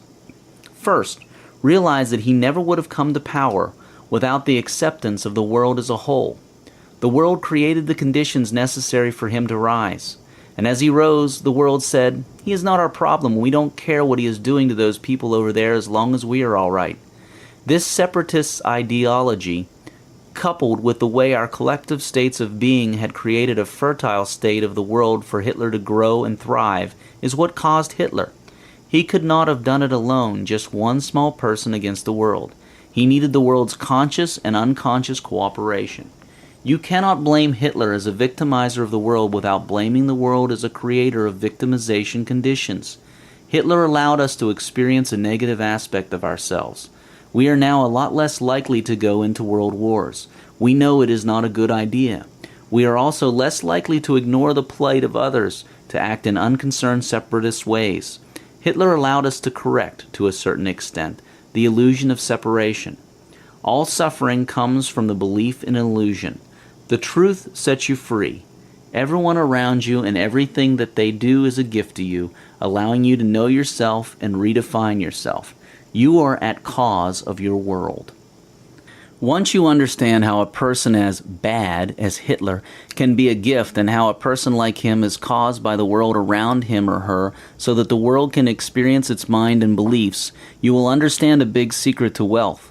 Once you understand that Hitler acted as a mirror of the world, a focused collection of the little bits of indifference, belief in superiority and separation in each person and the world, then, you will understand how you can be the focused collection of wealth for the world. In other words, do not be afraid to dream big, to dream of grand wealth, and to believe you can have grand wealth. The world will make it happen, and it is in fact making you have those grand dreams to the extent that you are willing to have them. You are fully supported, whichever way you choose to go. All other things held constant, to the extent that an individual or society understands and applies the laws of cause and effect in the right way, so will they have wealth and happiness. What you now have is a good introduction into the universe's prime law. As you read the remaining chapters, you will understand this law a whole lot more clearly, especially after you read the chapters on conditions, success, and quantum physics. Now that you are armed with knowledge of the law that runs the universe, let us have a look at what conditions and success truly are. You are about to enter into one of the most beautiful, forgiving, and encouraging journeys that you have ever taken.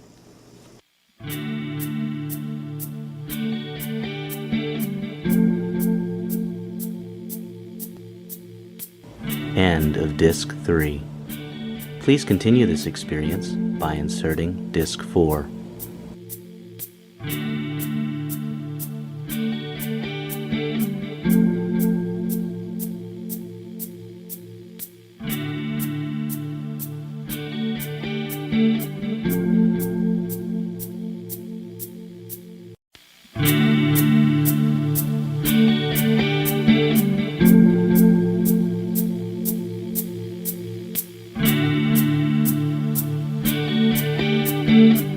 A Happy Pocket Full of Money by David Cameron Gikandi. Read by John Wayne Myers. Disc 4.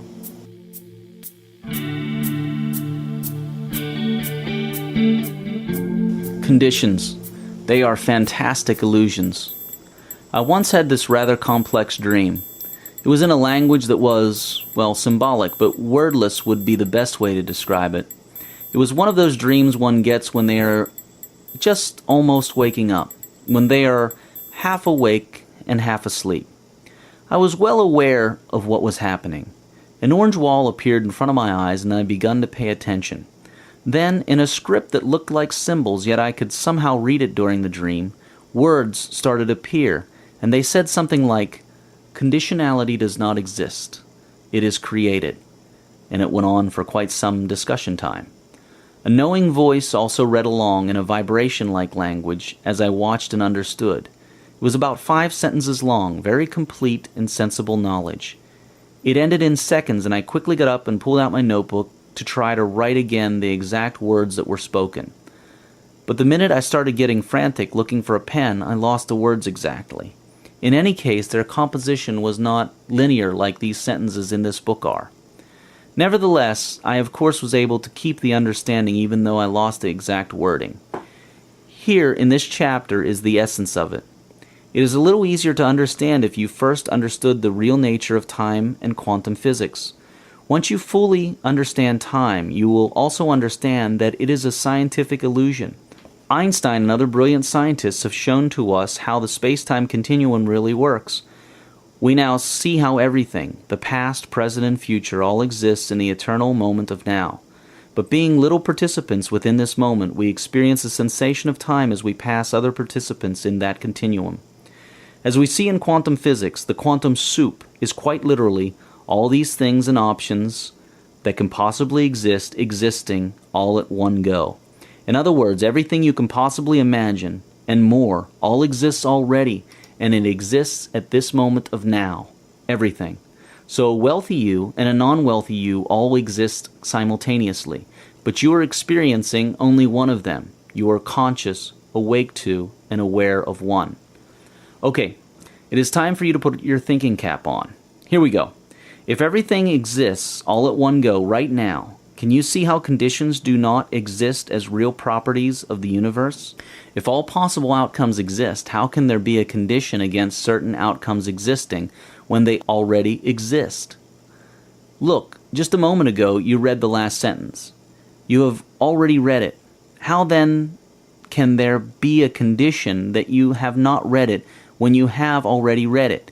It is not possible.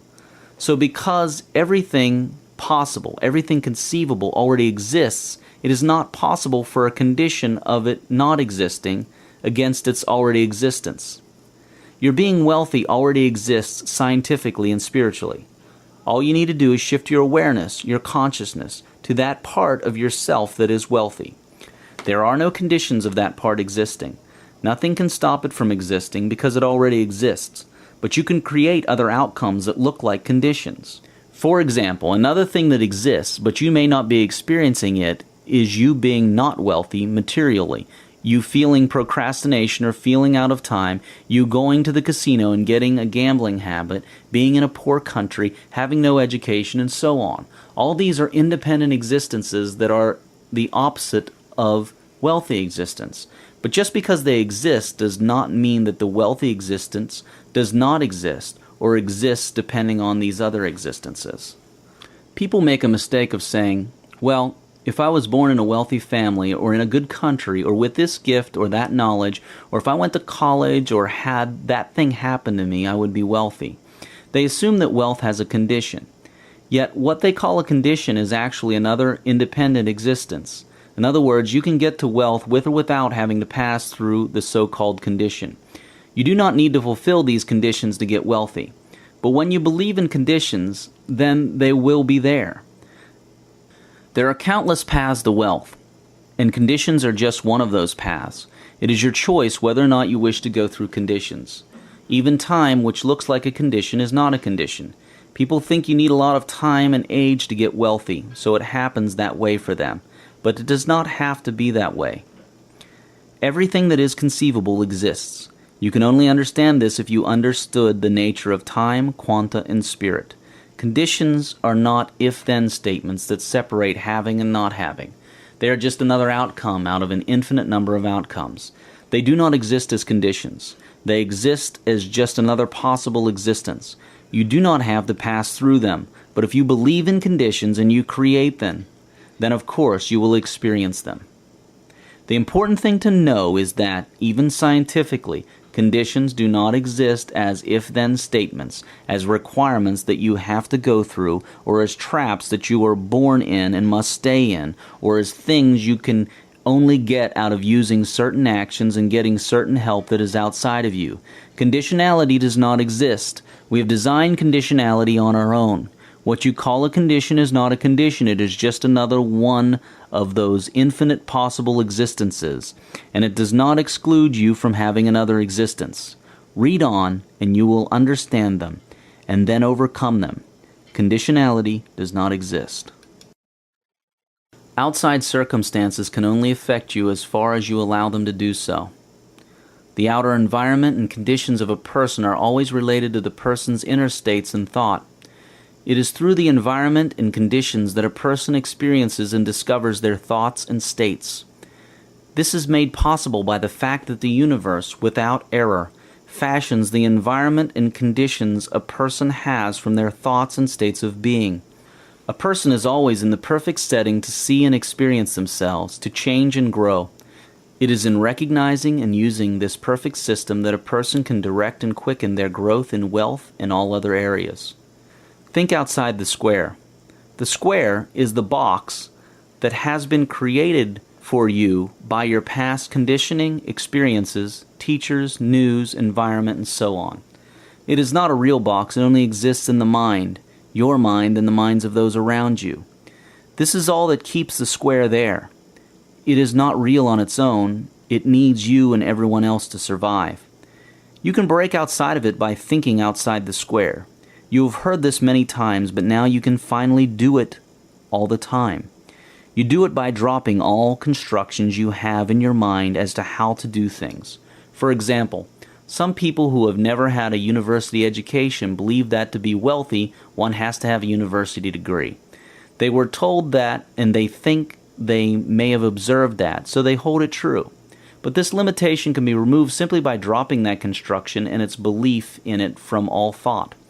Many have dropped it and succeeded wildly. In fact, Bill Gates of Microsoft voluntarily dropped out of college. He just never did finish that undergraduate degree. And millions around the world have succeeded wildly without a college degree. This is not to say you should not go to university. Universities have a very important role. But if you find that your square, your box, is that you have not been to university and you are unable to go there, then simply drop the construction and your belief in it, and your square will drop. That is thinking outside the square. You can do this in anything, from product development to finance, to new business ideas, to anything else. You do it merely by being aware, intending to do it, and consciously dropping your constructions. Question: how do you build a totally new and radical house or car? You build one by dropping all previous constructions of how you have been told a house or a car needs to be built. Drop it all and have a clean slate without any shoulds or should-nots. Then drop the slate. Let it all come to you. Inspiration unrestricted by should or should not is key. It is a very deliberate yet unbound thing to do. Very fruitful. Ask Einstein. Make all conditions serve you, for that is what they are here to do. They are an experiential field created wholly for your enjoyment, self-discovery, and learning. This is because they are fashioned out of your previous thoughts, words, actions, and states of being. Face all financial and other difficulties calmly and without worry. Even before they occurred, they had been solved. Even before you ask, it has been given to you. Simply receive. There are no coincidences, accidents, chance, or luck in this universe. The universe works under perfect laws that never make an error even once. The Source, God, does work perfectly. Everything works out perfectly by law. Things only look like coincidences and accidents to those who do not see the truths behind them. Nature works with effortless ease and precision, with infinite organizing power in incalculable ways, without resistance. You do not have to understand how your wealth will be created. Simply hold your vision high, think, speak, and do by your vision, and automatically, coincidentally, it will all work out. Do not resist whatever happens along the way, for it is nature's incalculable ways working out to bring you what you envisioned. Just hold your end of the bargain by keeping your vision high and steadfast, and think, speak, and act by your vision. Be detached. This allows nature's creativity to work for you. Detachment means not preferring anything else than what is happening right now, but having the freedom to choose a different future. What is happening right now is the perfect manifestation of your previous intentions, thoughts, words, and actions. Preferring an alternative now leads to delaying the achievement of your goals. Such preference is wanting, and wanting perpetuates a state of wanting. For example, if it is your desire and intention to become a multimillionaire, and you have done your part in aligning your thoughts, words, and actions with your vision, you must admit that you do not know which is the best and optimal path for you to take to reach that goal. You cannot predict the exact day-to-day events from now on that you need to lead you to your desired outcome. But the Source can do that easily. Your inner self can do that as well, and it will take you there in the best way possible. Let it work its magical way by not resisting the moment of now that it brings you. Just do your part, and let it do its part. It is the fastest, most effective, most enjoyable way. And you can be happy and restful always, for you know what is coming eventually. Calmness is power. Calmness puts you in harmony with yourself and nature. It puts you in control of your thoughts, enables you to have right thought. It is testament to the fact that you are not your circumstances and you are not inferior to your circumstances. Calmness is confidence. Calmness is your true nature. Perfect balance, perfect stillness, and perfect peace. Always say, I am calm. Calmness is not suppression. True calmness is clear and open. It does not hide or suppress anything internally in order to show its calmness. It is pure and natural. Calmness represents and can be developed by knowing, internalizing, practicing, and living the laws of the universe, the laws of life, laws such as the ones in this book. Suffering indicates an error in thinking. It is a cue for you to find and change that error. Often in the deepest moments of suffering is the biggest opportunity to find new truth. But suffering is not necessary. In fact, the most enlightened of people have been able to eliminate suffering completely. Suffering is just a means of communication from yourself to your personality and mind and back to self, to put it briefly, and is only used when there are no other options. The people who are most resistant to the more subtle clues from their selves find themselves suffering the most. Those who are most aware and tuned to their self through things such as active intuition are able to work out life deliberately instead of having life work them out. Conditions do not exist. Conditionality is an illusion. Conditions are created to create an environment that matches your thoughts. In other words, conditionality is an illusion that follows thought to fulfill and manifest thought into experience of that thought. Conditions convert thought from symbols in the mind to actual experiences. The reality is that the universe contains all that there can possibly be, all held in the eternal moment of now, here. But if you believe and think that you are poor, conditions will form around you to fulfill that belief and those thoughts. On the other hand, if you believe and think that you are wealthy, conditions will form around you to fulfill that belief and those thoughts. Thus the statement, "I cannot afford that because I don't have the money," is false. What is actually happening is that you believe in insufficiency, and the world around you arranges itself over time to present you with needs of things that you cannot afford. By the way, for the same reason, need is also an illusion. How can you need what you already have, and you have it all, for it is all created, even before you ask, it has been given unto you, as Jesus and many other teachers have told us before, and now quantum physics is showing us the same thing. Conditions do not exist. Conditionality is an illusion.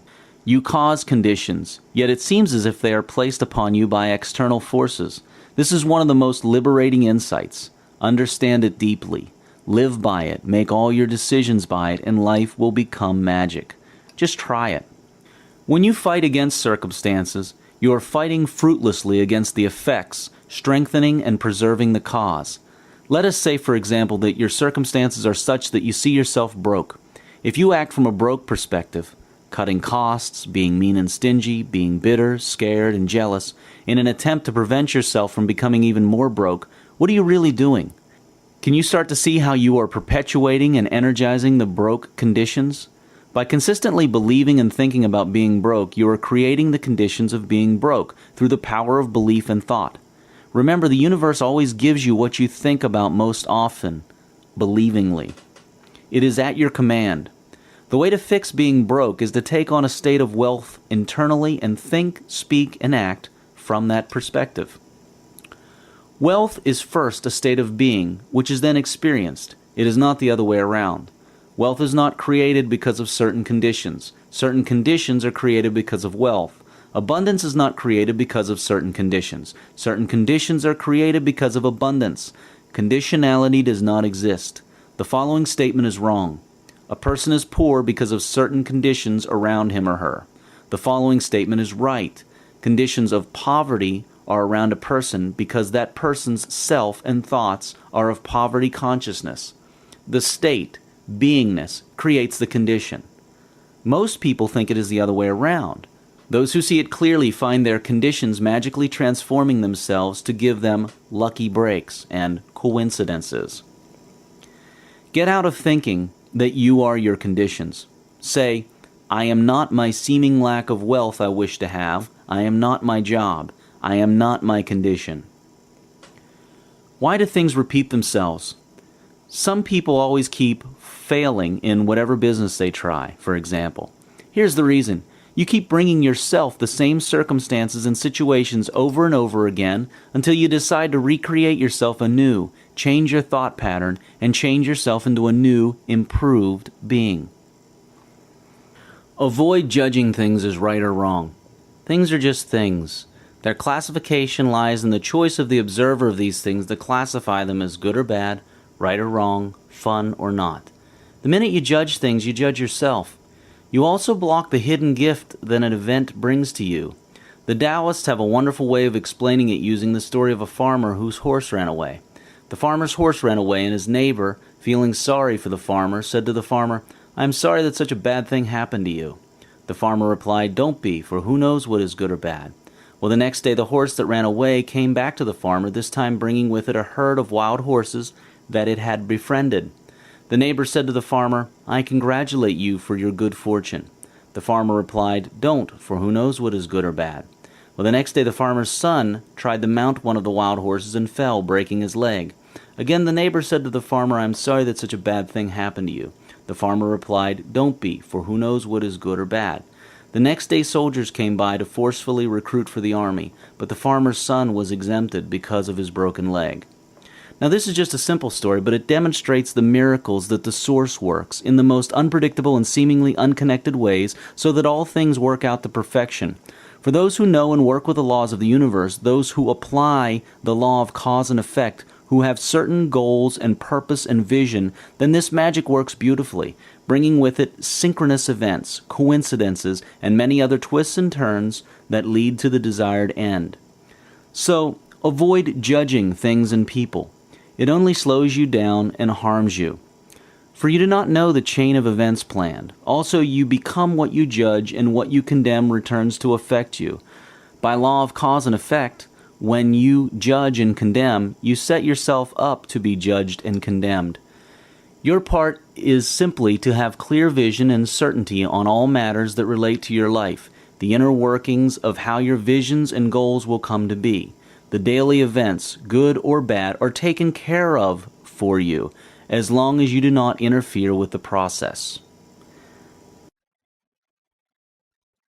Your intention works like a magnet that draws to itself all that is needed to make it manifest into the physical. This is an example of how your intention works out. You think up a new idea. You have a new desire. You intend to have your desire come to life. This then starts drawing to you all the things needed for you to attain your desire. It is a magical thing. You have certain dreams, you meet certain people, you go through certain conditions, you acquire certain skills. Many seemingly coincidental events occur. As this process goes on, parts of your desire keep manifesting into reality until the whole of it completely manifests. Trust the system. Do not fight the things that are drawn to you by your intention, for they are the perfect drawings of your own co-creation. See your predicaments with humor. This is the first step to getting unattached from them. Why do people sometimes hit rock bottom? Why do people sometimes become devastated, financially, emotionally, or otherwise? The answer lies in the use of suffering. We are not designed so that we can suffer. If we were to listen to our spirit a lot more, if we were to recapture that ability and be much more intuitive and listen to an intuition, our suffering would reduce dramatically. But when we refuse to listen to the higher wisdom of our soul, we then suffer in the physical so that we can correct errors in thinking. Haven't you ever wondered why it is that many of the people who become extremely wealthy had at some time been broke? The classic rags to riches story. Remember, it is not necessary for this to happen. But when it happens, and the person it is happening to takes responsibility and learns from it, the person becomes very wealthy. At the bottom, at rock bottom, a person is stripped of everything. The psychological false defenses that keep the person from accepting their highest truth are taken away. When the person disidentifies and disengages from these falsehoods and accepts the truth, they get up again very high. In regards to wealth, one of the truths is that we are abundant by nature. There are many truths about wealth and happiness, and many are covered in this book. It is not necessary for you to go to rock bottom and suffer so that you may identify with the truth. Suffering only comes when people refuse to listen to more subtle signals. These signals can come from within or from sources such as books, other people, TV, movies. The source communicates in infinite ways. It is us who do not pay attention and listen. It is us who choose to ignore what we feel is true. Another reason for suffering is to know what not suffering is, and how to get to the not suffering. For example, for you to know what red is, you have to know what red is not. You do not have to know this experientially and personally, but you definitely need to know it. Imagine a robot that has never experienced a state of happiness or sadness. This robot may be very smart, very well programmed in the knowledge of happiness and sadness. The programmer may explain as much as possible what happiness is, but the robot will only ever know conceptually what happiness is. And that is not true knowing, it is emptiness. Only by experiencing happiness yourself can you know happiness, and to do so you need to experience, even if for a short while, the opposite of happiness, which is sadness. There are some things that you need first-hand personal experience in, and there are some things that you only need to know conceptually. Sometimes the ones you need to know firsthand include things you may call suffering, but in essence they are tools to enable you to enjoy their opposites that you seek. Much of your pain is self-chosen. It is the bitter potion by which the physician within you heals your sick self. Therefore trust the physician, and drink his remedy in silence and tranquility, for his hand, though heavy and hard, is guided by the tender hand of the unseen. Khalil Gibran. The psychological rule says that when an inner situation is not made conscious, it happens outside as fate. That is to say, when an individual remains undivided and does not become conscious of his inner contradictions, the world must perforce act out the conflict and be torn into opposite halves. Carl Jung. All other things held constant. To the extent that an individual or society understands and uses the illusion of conditionality in the right way, so will they have wealth and happiness. It feels refreshing to know that we are not at the mercy of some random circumstances and conditions, to know that we create them and they are beautiful gifts that come to serve our growth. It is liberating. Now we shall look at an aspect of conditionality that has been extremely misrepresented in society. They say that you can either succeed or fail. Here is the beautiful truth and secret. You always succeed. Success.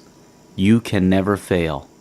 Concerning wealth, no condition has been more misrepresented than success and failure. Many people think you can either succeed or fail. Well, failure is yet another illusion, and success is all that there is. This is such a profound truth that you should make every effort to understand it. All of life is a success, full of successive moments. Failure, when used without fear as a learning process, is what eliminates weakness and builds strength in thought and character. This new strength in thought and character is essential and critical to the future success that you seek. Failure is truly a successive moment, a moment of success in its own right. Through failure, one learns how to succeed, and how eventual triumph tastes like. For how would you know how to relish the sweet taste of triumph if you did not know how failure tasted? And how would you know how to arrive at your intended triumph without the tools designed to get there? The most common cause of failure is the lack of clear and focused goals and visualizations. The universe, life, literally lacks something to work with, so it does nothing. Life is images of the mind expressed, and without images, there is no expression. Often, in your darkest hour, lies the greatest opportunity to be all that you can be. Your worst moments are often your biggest liberators, your highest teachers. Do not fight and resist them when they come. Instead, look into them for the lesson they hold, the liberation they bring. Suffering is always an indication of an error in thinking. You are not designed to suffer. You were designed to enjoy life. Gain and loss are two sides of the same thing. Through loss, you gain new things. Through loss, you know the sweetness of gain. Without loss, there would be no gain. It is the struggling against loss and the preference of gain over loss that causes suffering and retarded growth. It is the acceptance of loss and gain as both gifts to fuel to your growth that will propel you to greater heights faster. In the end, you will then see that loss was not really loss. At the point when you recognize the gains you got from the loss, you will see that the loss was really a blessing and that loss does not exist. Every loss has a gain, if only you accept and look into it for it and have patience. Loss is usually, number one, a result of an error in your thinking in which you have the opportunity to correct your thoughts and make massive gains, or, number two, not because of your thinking, but a new opportunity selected by your higher self designed to take you higher, a chance to discover a new, higher truth. Use all conditions to enjoy and build yourself. That is what they are there for. Even the negative ones are useful. If, for example, you are faced with a situation in which you are under oppressive people, first make sure you choose to be in a libertarian, self-loving, and loving state, the opposite of oppressive, of being internally. Think, speak, and act liberty, self-love, and love. Show them kindness and forgiveness rather than being oppressive to them when you get a chance. That is how you get out of your negative circumstances. That way, and by visualizing in detail, with belief, the way you wish to create your next world. When you become a non-oppressive person who loves themselves and others truly, internally, you will find yourself leaving that oppressive situation. The negative situation will have done its work in fixing you with your voluntary participation. Always remember that at some level, whether you are conscious of it or not, you chose the circumstance you are in. When you look within you to find the error in thought causing your suffering, always look with humility so that your ego does not interfere. Look with sincerity to find truthfully. Look with no self-pity or mercy. Call a spade a spade. Remember, it is a private exercise. No one else will know and ridicule you, so feel free to be precise and honest with yourself. Most people have been programmed to fear failure. They give up to avoid failure, or they do not even attempt just so that they may not fail. Failure, however, is an illusion. Begin to see it as an illusion. Failure, suffering, is an essential component to success. It is what helps you correct wrong thought if you approach it with an attitude of learning. Through failure, you learn how to succeed. By trying and failing, you refine your thought and point it ever closer to success. But this is so only if you do not give up. Through failure, you get to know success and how to get there. How else would you know what success tastes like if you did not know what it does not taste like? And how would you get there without knowing how to? Think about that. Failure is an integral part of success. Failure is actually a successive moment that leads to ultimate success. Failure is not the opposite of success, a separate entity from success. Failure is success. It is the same thing, but they are on different ends of that spectrum, the spectrum of achievement. It is just like hot and cold are different ends of the spectrum of temperature or a thermometer. Failure and success are both different vibrations of the same thing. Failure is not failure as such. It is only truly failure when you accept it as the end. But if you accept it as a blessed part of the process, a part that helps you succeed further, and know what this further success tastes like, then you can never possibly ever fail, ever. Failure is an illusion. Stop fearing it. Love it for the gifts it brings you. Life is a collection of experiences. The challenges make up part of the experiences. Use the challenges to become better, and enjoy the rewarding and triumphant experience that follows every challenge. Every try is a success that leads to the eventual desired outcome, the big success. View it that way. Your survival is guaranteed. You do not have to qualify for your dignity and life. All other things held constant, to the extent that an individual or society encourages and applauds all moments, events, and attempts, seeing them as successive moments of successes, so will they have wealth and happiness. Now that we have defined success and uncovered the illusion of failure, it is time to look at the object of the quest for success. In other words, what people want. Here is another secret. Desire, but never want. Want not. Desire, but never ever want. There's a good reason to watch your words, thought, actions, and states. Every state and thought is acted upon precisely by the universe, by law. Each word carries with it thousands of years of meaning and instructions on how it will be carried out.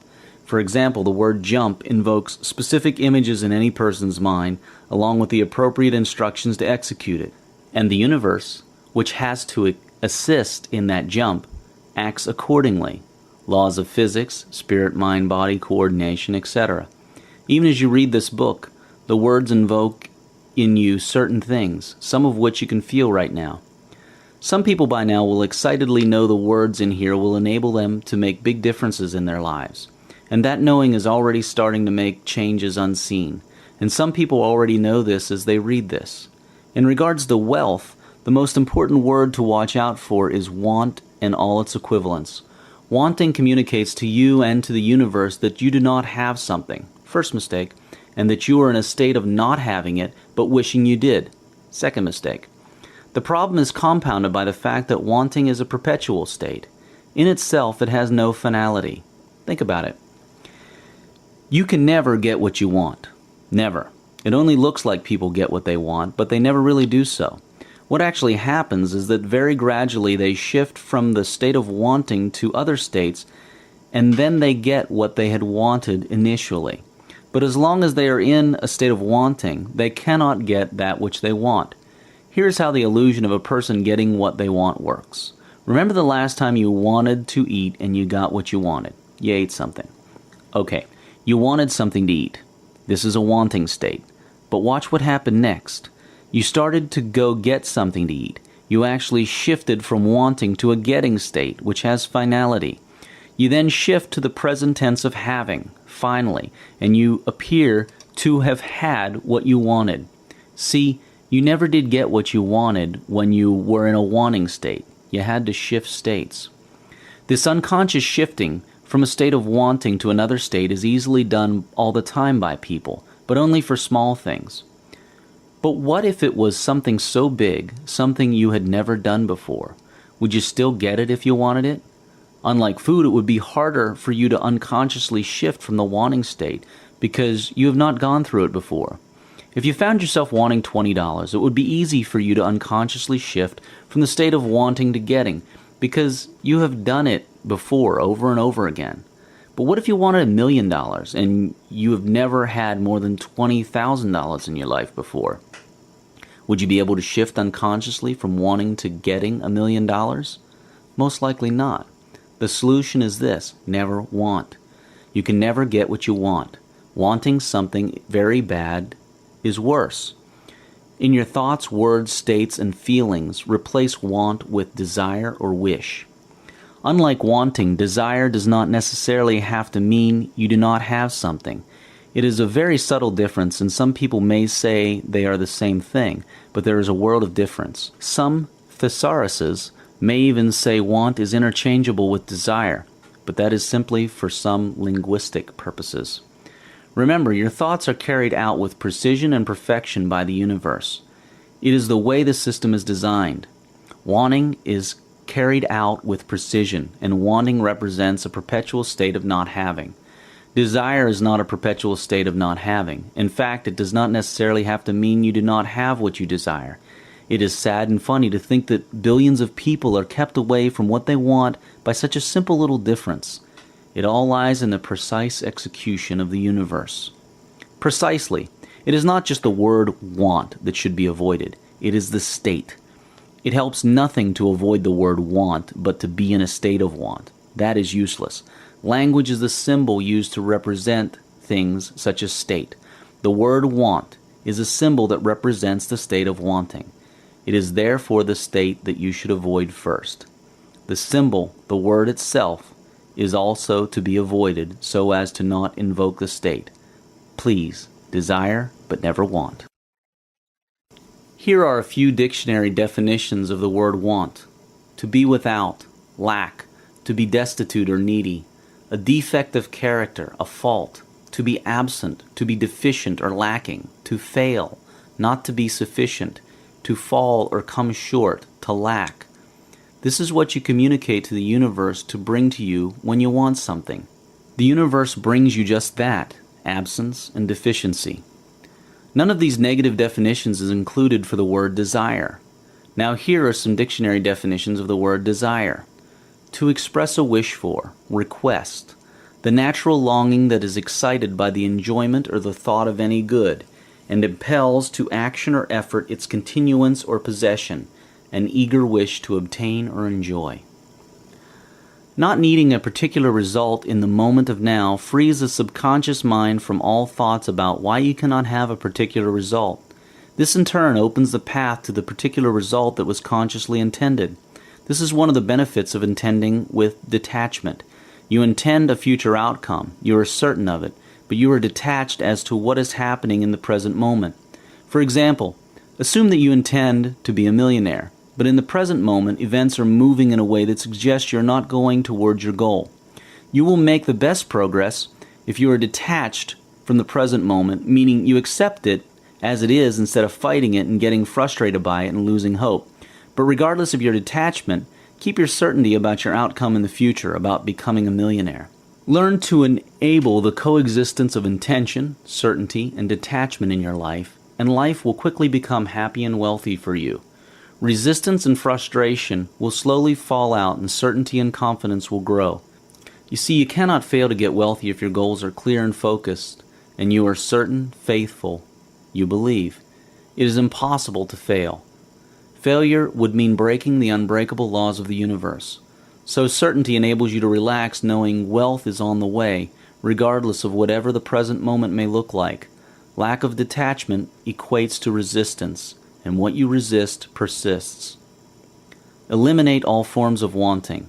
These include regrets about the past, wishing things are or were different, looking forward to, wishing, wanting, worrying, and throwing your awareness and consciousness out into the future or past. In other words, do not hold on to the past moment. Do not wish you were in the next moment to come, but instead take in the moment of now in its fullness for all the gifts it brings to you. The faster way to create a great future is to simply intend, release, and get back to enjoying here now. Wanting tells the universe to create conditions that keep you in wanting, making it impossible to have what you want unless you get out of the state of wanting and into another state. It is a very subtle but important way of seeing life. Never want anything. Wanting makes the universe give you the conditions that create a perpetual state of wanting. Have passion, have desire, have intentions, but want not. Eliminate the word want in your language and the state of wanting in your thinking and being. Replace it with desire and desiring, like and liking. Wanting creates conditions of perpetual wanting. You never get what you want. If you ever find yourself thinking you do not have something, or you are not something, then you are wanting. Wanting is a state of being that professes not having, lacking. It is not just a word in the spoken language. All other things held constant, to the extent that an individual or society eliminates wanting in their language and in their state of being, so will they have wealth and happiness. If you find yourself fighting against want, reread the chapters on quantum physics, abundance, one, and self, and understand truly how, as it has been taught by teachers for thousands of years, you have it all. And even before you ask, it has been given unto you. Logically, scientifically, and spiritually, there is absolutely no reason to want. Of course, there is reason to desire, but none to want. Wanting is a belief in not having. You have it all. Why then would you wish to believe that you do not have it? Now that we have that all clear, let us look at some big and interesting things. We start with your purpose, that uniqueness of you that no one else can duplicate. Let us move on. Giving. It's what it's all about. One of the greatest laws is the law of giving. It is a phenomenal law. Give freely and happily. Always form a habit of giving cheerfully. Give first before you receive. Whatever energy you give will come back to you in amazing ways. You may give away your time, for example, and it comes back to you much later from an unexpected source in an unexpected form in a way that benefits you greatly. You cannot insist on a particular way and time it will come back to you, but you can be assured it will come back in the best way for you. Give, give, give, and do so cheerfully and freely. It is the energy behind the giving that matters, so do not give grudgingly. The law of cause and effect guarantees that you shall receive plenty for what you give. Life is for giving. Give what you have on you. Time, money, smiles, love, compliments, anything. And you will get back what you do not have on you. Give graciously and receive gratefully. Grace and gratitude are the energizing factors of giving and receiving. By taking care of society and nature, you take care of yourself. Share with and give to nature and society often. It is the goose that lays the golden eggs, and it needs to be protected and nourished so that it can protect and nourish you. Share, give, help others. In the proportion and to the extent that you cause others to build their wealth, so will you build your wealth. Invest some money in financial services and in institutions that lend money to others and enable others to build wealth. This is another great way for you to take care of society, to make it wealthy so that you may also get wealthier from it. The universe is all energy. Energy flows. Giving promotes this energy flow, placing you in harmony with the powers of the universe. Whatever you wish to have, cause another being to have it first, and you will begin to have it in abundance. Give and you will receive in multiples. For example, if you wish to have wealth, show others how to have wealth, and in an amazing way, you will soon find yourself wealthy. It is a very complicated system that works perfectly. Give cheerfully. Share, share, share. It is an investment banked with the universe that returns to you with amazing interest. Share gladly and genuinely. What you wish to have, cause another to have. To have wealth and abundance, cause another to have it. How do you cause others to have wealth? Teach these lessons to your friends that are interested in wealth. Show them this book and others like it. Form study groups or mastermind circles with them. Where two or more are gathered, the whole is more than the sum of its parts. Develop an awareness that enables you to look out for and see all opportunities where you can give something freely and cheerfully. You can give material things, your time, skills, or anything else. Get out of the habit of thinking that you should receive something first before you give. That is not giving, that is an exchange. Giving freely and cheerfully enables you to do business, if you wish to look at it that way, with the universe. This is how it works. You give someone something that you have now with you, freely and cheerfully. The universe, by law, finds the best way to give back that energy to you in the form of something that you do not have with you. It gives you back in multiples when it is most appropriate, in the most appropriate form. It is a magical process. Obviously, the more you give, the more magic you create for yourself. Life starts to work for you. Develop a strong desire and persistence to give cheerfully and freely. In your goal setting, remember to include several goals that are about free and cheerful giving. Giving, under the law of cause and effect, is one of the most powerful actions you can take. It returns in multiples, sevenfold. You cannot afford to leave out giving in your life plan. You cannot afford to leave it to chance occurrence. Develop giving into a habit, something you do naturally without having to think of it. This makes you into a consistent and persistent giver, and the universe will work for you. Give spontaneously. Work on the habit of giving until you get to a point where you enjoy giving. Enjoy it thoroughly. It is okay to think and know that when you give, you will get back something from the universe. You do not have to pretend you are not interested in receiving a reward for giving. Expecting a reward is good. In fact, expecting a reward is empowering a reward to come to you. The violation of the law of giving comes when you start expecting to receive something back from the same being you give to, saying, "Well, I did this for you, so you should do that for me." In fact, demanding a particular reward back is a violation. It makes you trading-minded rather than cheerful and free-giving-minded. Never ask or expect payback from those you give to. The reward you receive will come from a source and a time and in a form that the universe finds best suited for you. You always have something to give. Time, compliments, talent, money, knowledge, share a book, etc. Giving has one bonus effect. It shows you what you have but did not know you had. Say you wish to have wealth. You then decide to give wealth first by helping others learn how to have wealth. You read books such as these, help where you can with such knowledge, share these kind of books, and so on. In that process, magically, you end up realizing you had a whole lot of wealth and wealth capabilities that you previously thought you lacked. You are surrounded with abundant opportunities to give, but you only see them when you decide to start seeing them. Learn also to receive graciously and happily. Do not feel uncomfortable receiving. You deserve it, and by receiving, you are in harmony with the law of giving and receiving. The trick to giving is to not force it upon those you give to. Offer your gift freely and cheerfully. Show your hand. Do not shove. Show. If the receiver does not wish to take your gift, respect that cheerfully. Do not get offended if your gift is not accepted. Allow the other person their full nature of freedom and choice. And do not make a person dependent on you.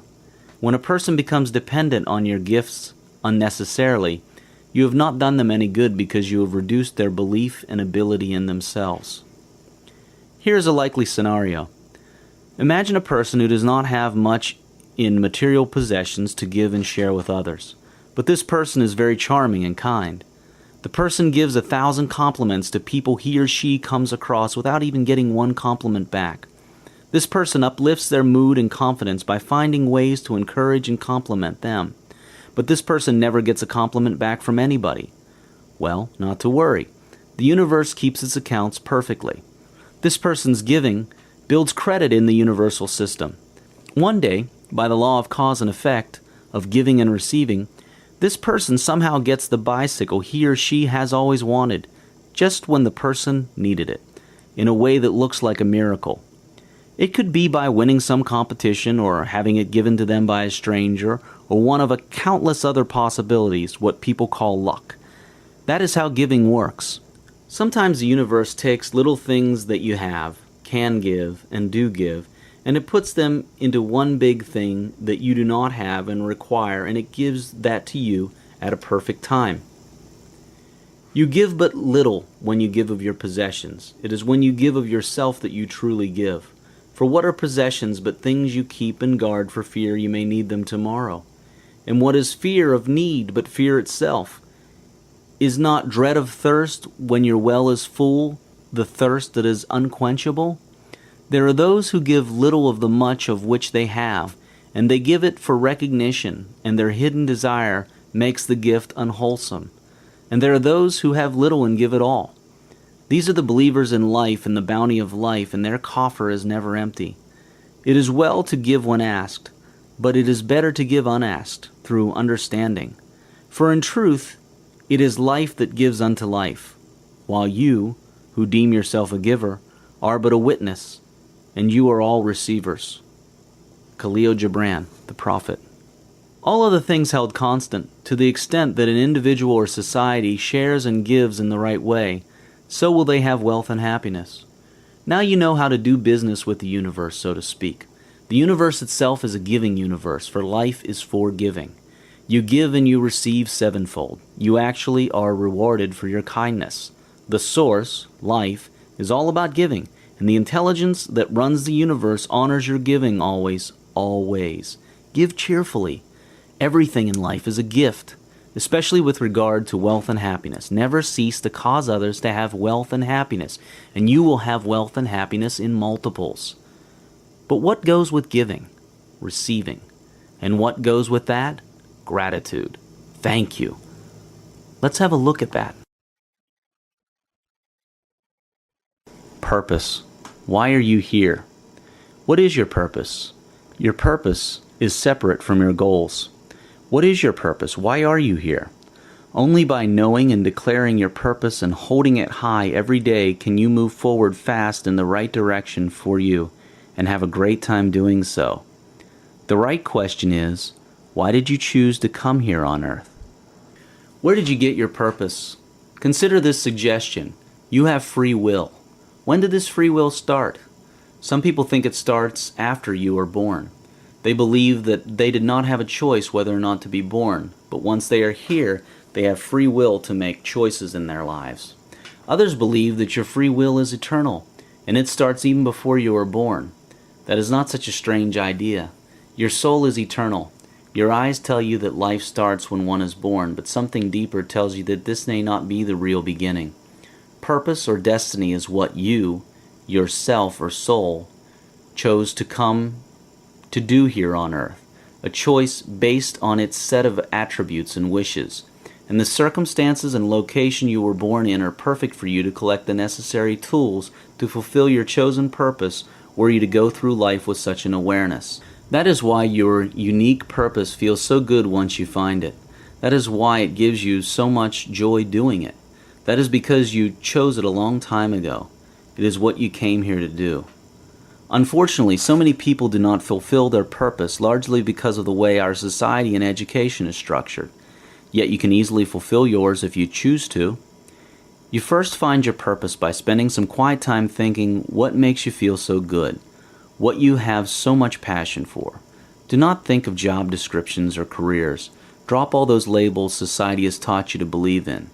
They are the number one reason why people do not find their purpose. Just ask yourself, what makes me happy? It could be spending time with butterflies, or flying around the world making deals, or cooking, or speaking to people, or anything else. Once you do that, envision it, intend, and make goals toward moving to a point where you'll be working as a career in your discovered purpose. For example, let us imagine that your purpose is studying butterflies and you are now working unhappily in a non-butterfly related job. Do not despair. Start getting books and finding people in the butterfly field. Find out all that you can. Then start making goals and choices that will eventually take you out into a position that is butterfly related. Do not worry about money and all the other little worries you may start having. They will sort themselves out as long as you do not worry. And you will be very happy and successful once you work in your destiny or purpose, a destiny that you yourself chose before you were born here on earth. Your self-satisfaction will also rise, and you will be making optimal contribution to the world at large. Sit down quietly and find out why you are here. You have a purpose. You may or may not know it yet. You can discover what it is by asking yourself this question and by being true to yourself. Your special talent is usually your purpose, or it may be something you always felt, especially as a child, that you could do very well. Children often know their purposes, but as they grow up, society and education systems confuse them, or it may be what gives you the most joy. In fact, your purpose cannot be in something that does not give you joy and satisfaction. Find it, then live your life by your purpose, and wealth will come to you a lot easier and joyfully. And you will love your work. Work is love made visible. And if you cannot work with love but only with distaste, it is better that you should leave your work and sit at the gate of the temple and take alms of those who work with joy. Khalil Gibran. Define your purpose in life clearly. Keep it high in your thoughts at all times. Declare your goals by it. Align your thoughts, words, and actions with it at all times, and your life will be fulfilled and satisfactory. The surest way to enjoy your work is to work within your purpose in life. Work within whatever you determine is your purpose in life, not your job or obligation, but that which you feel called from within to do, that which you dream of doing, and joy at work will be easy to experience. What does this tell you? That everyone can work at a job or business that they enjoy so long as they know what their purpose is and they work within it. When you align your thoughts fearlessly to your life's purpose, you become a powerful, creative force. When you are working within your purpose, work no longer becomes a job, it becomes a pleasure, and it becomes life. The boundaries between work and fun vanish. How many purposes do you have? You have as many as you feel that you have. You are not restricted to just one. You are a multidimensional being. All of the things held constant. To the extent that an individual or society finds and works in their purpose, so will they have wealth and happiness. Life is a celebration, and joy makes for celebration. Joy is spirit being expressed in the ways it likes to and desires to. Purpose gives spirit that opportunity. Find your purpose that you chose for yourself, and you will find love, joy, and wealth in your work and contribute optimally to society. Talking about contributions, did you know that one of the most powerful ways to get wealth is to give? It multiplies sevenfold back to you. Let us move into another powerful insight. Gratitude seals the deal. All of life is a gift. Every person, moment, and thing is a gift. It is only that we refuse to open the gifts, hence we do not get the gift sent to us. All things come to those who are grateful. There's great truth to that, and here's why it works so well. By law of cause and effect, your gratitude attracts that which you are grateful for. And you should be grateful even before you receive it because, by law, you know you will receive it. In fact, you have it even before you ask. Gratitude speeds that reception because it is a statement of belief. You are already enthusiastically and genuinely grateful, in a state of gratitude, because of what you will receive, or more accurately, have received and are about to experience. Note, the gratitude is there before you even receive what you are seeking. In reality, you have it all already. You just are not experiencing it yet. So gratitude is the first step to receiving and experiencing. It is an affirmation that you know you will have it. Imagine getting grateful and excited about a future event. Do you have any idea how much faith that portrays and how much that takes you to your goals at rapid speed? It is magical. Gratitude creates and grows your faith, in addition to being the right thing to do. Thanks. What you are grateful for reveals its gifts and serves you. Be grateful for everything because everything helps you discover an aspect of yourself. The trick is to learn to want everything that you have already, to love the present moment, all of it, and to prefer nothing but the present moment when you are in the present moment. Doing this places you in a state of calmness and in a position most suitable for finding the gifts contained in the present moment so that you can rapidly grow in the direction that you wish to move to. Gratitude for all things in the past, present, and future works wonders. All of the things held constant, to the extent that an individual or society is grateful for everything and for each other, so will they have wealth and happiness. Gratitude does not need much explanation. You already know how to be grateful. Inside of you, you know how magical it is. All you now need to recognize is that every moment, person, and thing was brought to you by your own choices, thoughts, actions, and states of being. You did it. The world just creates itself around you so that you may experience yourself and recreate yourself. So be grateful for every moment, thing, and person. This is the best way to find yourself. Remember, what you resist persists. Gratitude negates resistance. Once you are grateful, you can look at everything clearly and see yourself. Another bonus of gratitude is faith. By being grateful now for things you have intended to experience in future, you become even more certain that you will experience them. And this in turn brings them to you. It allows you to be excited about the future. Okay, let's keep going. Consciousness. You experience what you are awake to. This book has been largely about wealth consciousness. But what is consciousness? It is being awake to something. Wealth consciousness is being awake to wealth. Wealth has always been there, of course, but you may not have been awake to it. You cannot experience what you are asleep to. Consciousness is the set of attributes and capabilities that enable you to be awake to a state of being or a set of experiences. This book has been about the things that enable you to be awake to the wealth that is already there, and the happiness that is already there as well. So, my friend, wake up. The material wealth of a nation is simply the manifestation of the collective wealth consciousness of that nation. That applies to any group of people, from families to corporations to continents and worlds. The least conscious person in a group of people will bring down the experiences of the most conscious. So a wise person does whatever they can to raise the consciousness of the group at large so that they themselves may experience more. It is self-defeating to do nothing or to lower someone else's wealth consciousness. Several studies show that many people who win over $1 million in lotteries end up worse off financially than they were before they won. They lose all that money in amazingly short periods and end up even worse off because of the new debts and liabilities they accumulate. See, it is not the money that makes a person wealthy. It is their wealth consciousness. People without wealth consciousness are unable to get wealthy, even when a huge sum of money comes their way in a lottery win. On the other hand, people with wealth consciousness cannot fail to have money and wealth for extended periods. They may go broke occasionally due to an error in thinking or a higher choice, but they always bounce back up. They have no fear of getting broke because they know even if it happens, it is temporary and they are designed to come right back up. You can take away all their money and within a year they will be wealthy again, or at least be on their way to wealth. Luck has nothing to do with it.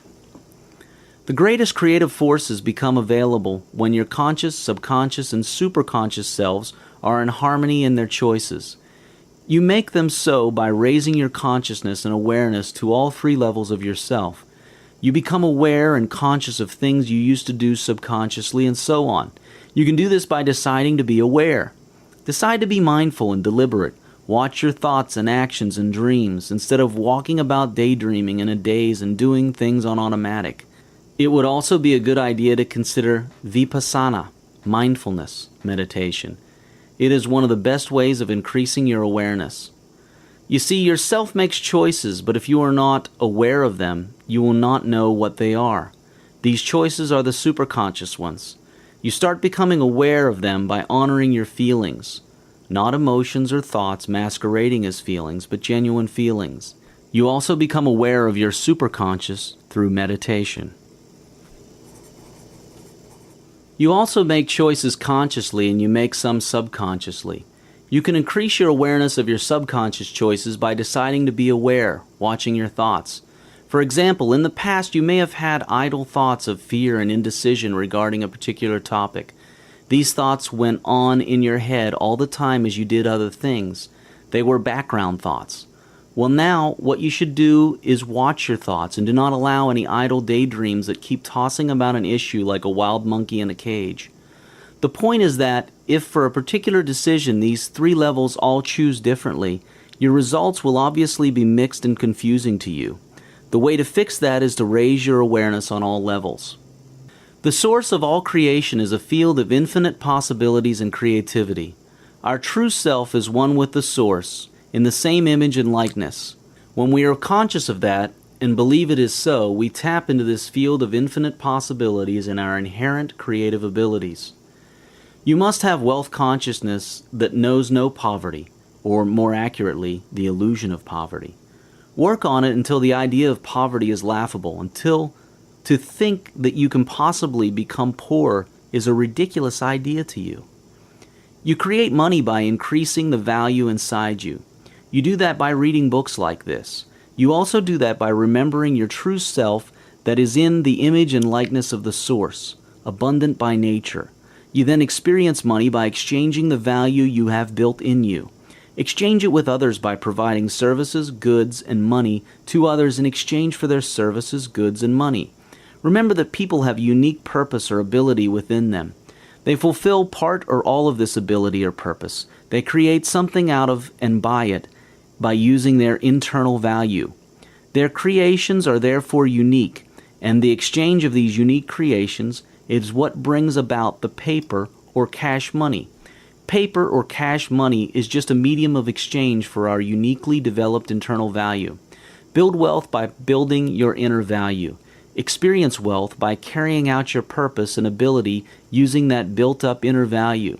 It all lies inside you. To build external wealth, build internal value, then exercise it. It is that simple.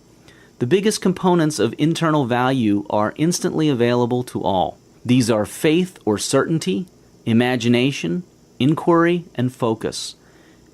Activity, taking action, translates inner value into outer value, material wealth. Wealth follows those with wealth consciousness. It is not the other way around. Wealth consciousness comes from states and thoughts of prosperity and wealth full of confidence. It does not allow any moment at all to think poverty thoughts of limitations, doubt, and scarcity, nor to have states of fear and disbelief. The earning of money has nothing to do with the direct manipulation of the papers you now call money. It has all to do with wealth consciousness. Wealth is a predictable result. The causes of wealth are predictable and accessible to all without exception. To the extent that you have wealth consciousness inside of you, outside things will enable you to experience wealth or hinder you from experiencing wealth. This is the same for happiness. To the extent that you have happiness inside of you, outside things will enable you to experience happiness or hinder you from experiencing happiness. And it is the same for everything else. Peace, love, non-judgment, non-condemnation, non-segregation, and so on. The collective consciousness is very influential on your own wealth and happiness. You can create many of the events in your life, but some events, especially the large events, happen because of the thoughts and consciousness of people around you in your society and world. You have heard this before in many forms, where two or more are gathered. You are not alone. You are not separate from everyone else. You as an individual matter a lot to the whole and vice versa. Your extent of wealth and happiness is co-determined by yourself and everyone else. Please understand this carefully. No one can stop you from being happy and wealthy. That is because only you alone choose to experience everything as good or bad, all on your own, and no one can possibly take away that internal choice from you. And only you can choose to have wealth or happiness, and no one can take that from you except yourself. But that said, you are more likely to meet good and happy opportunities and events if the people around you are of a suitable consciousness. Think of your mind as an extension of your spirit, your body as an extension of your mind, your immediate environment and other people as an extension of your body, the world as an extension of your environment, and thus the whole world as your own larger extended body. And the same goes for everyone. Thus, whatever good or bad that is in your extended body affects you to the degree that it is away from you. So it is very much in your interest to spread wealth and happiness consciousness around the world. That spreading of wealth consciousness improves the larger extended body as a whole, for what happens to one part of the body affects the whole. The advancement of just one individual in society causes a series of advancements of varying degrees for all others in society. So to raise yourself, raise others, and you will automatically rise as well. Even telling a few people is enough, but telling as many as you can tell shall shift this universe dramatically. This book is a start. Share it. Use the internet, email, and SMS text messaging on your mobile phone. We've invented these affordable communication networks around the world as a testimony of our increasing realization that we are one, and as a tool to keep growing in that realization. So use these networks. Remember them. One of the best ways to become wealthy and happy is by practicing meditation every day. Meditation puts you in touch with your higher self, and the teachings in this book become you experientially in every cell of your body.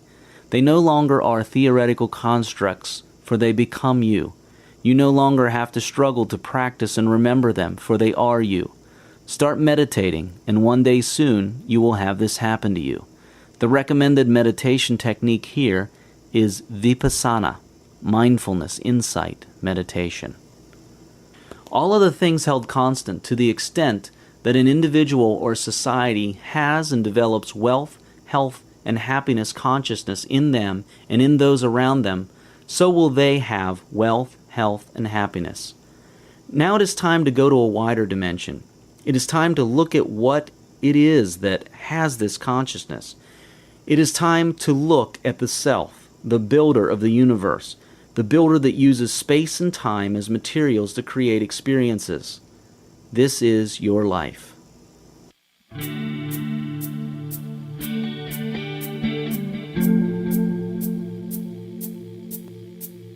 End of Disc 4.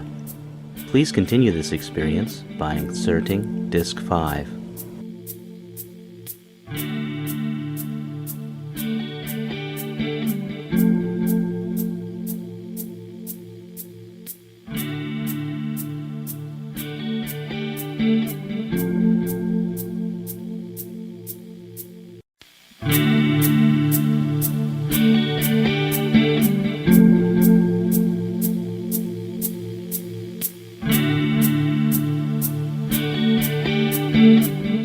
A Happy Pocket Full of Money by David Cameron Gikandi.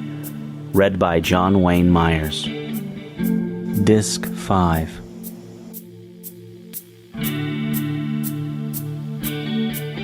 The Self, the architect of the universe. It is now time to look at first cause, that from which everything arises. Know thyself. So has it been said throughout the ages. Yourself, your spirit, or your soul, whatever you are used to referring to it as, is the real you. The rest are just your tools. Your personality and body and ego are just temporary tools of yourself, that which will always remain even after you drop everything else. Yourself is first cause of your entire world. Any state you find yourself in must be caused by self. Your thoughts come from yourself. Your desires come from yourself. Can you think of anything in the world that does not arise from the Spirit? Nothing can exist outside of Spirit. Nothing can exist outside of life. Even wealth has first cause. Now you see why it is crucial to know what Spirit is, so that you may know how to be more in touch and aware of first cause in your life, so that you may create the experience of wealth and happiness in your life. We have already touched on spirit many times before in this book, especially when we were referring to states of being. Now we shall look at two aspects of self. One is the actual spirit side of you and about life. We shall go into that very briefly. The other is a general overview of things you do here as a personality that are healthy for you and yourself and are helpful to the having of wealth and happiness. You are first cause. People attract what they are, not what they want. They attract what they love and what they fear. They sustain what they judge and condemn. What they resist persists. What they accept and examine mindfully releases them. What they truly believe is what becomes real in their lives. See good in everything. Look at the light and you will never see the dark. Change is the only constant in the universe. Everything changes at every moment. Life is all about change, and with change comes growth. You will one day leave even your own body. You can never truly own anything here on earth. Thinking that you own something results in that thing owning you. The thought of ownership causes resistance to change, resistance to the workings of the mighty universe in its infinitely intelligent fashion. The minute you start thinking you own something, it owns you. For you to enjoy and use prosperity and wealth wisely and fruitfully, you should replace the idea of ownership with one of temporary custodianship of something, or having the use of something, of keeping something, of taking care of something. This is what puts you ready to go with the flow without loss and suffering when the time comes for change to work its inevitable ways. So much suffering is caused by resistance to change. Resistance to change shows that a person believes that it is possible to not have a thing, to lose something. Yet on a higher level, on the level of spirit, you have it all at all times. What are you holding yourself back for? You have it all. You can experience any part of yourself that you choose, so long as you choose to and choose believingly. With faith, everything is possible. It is all yours anyway. What are you waiting for? Calmness is the fruit of wisdom acquired over time. Calmness affords true control and precision of thought. Celebrate life. Fear of the unknown is paralyzing, yet totally unnecessary. Only in the unknown can you find growth, freshness, and creation. The known, the past, is already experienced. It is gone. A past moment is a moment gone, lingering only in our memories. Sometimes we keep recreating the past over and over again, sustaining it out of fear of losing it. But new growth, new creation lies only in the unknown. Learn to love and cherish the gift and power of the unknown. Choose this, and you will find yourself traveling on a wonderful journey of exploration and growth. Remember always that yourself knows everything. Nothing is unknown to it. It is only your ego, with its limited vision of space-time, which knows only fractions of the all. Trust your spirit. Yourself can never harm you. You are yourself, not your body and ego. All suffering is caused by fear and by believing strongly in the illusions of this world. Let go. The unknown carries tremendous opportunities, knowledge, potential, and rewards. Step into it often. Consistency of purpose, curiosity, confidence, courage, cheer, certainty of intention. This is all good stuff. What are you holding back for? Let go. At every moment and situation, with every thought and action, ask yourself two things. Number one, is this the greatest version of the grandest vision I have ever had of myself? And number two, what would love do? Then adjust your thoughts and actions based on the answers to these two questions. This is a very fast way to growth in all areas of your life. Question everything and rule out nothing. Be willing to suspend everything you know. You cannot discover new things until you stop telling those new things what you think they should be. Let them tell you what they really are. Exercise your body daily. Your body is an energy system and an extension of your mind. Exercising opens up the energy channels in your mind and body. Remember, thought is energy, and your mind is all over your body, in every cell of your body, not just in your brain. Exercising your body every day makes your mind and thoughts a great deal better. Change is the only constant. Love it. Embrace it.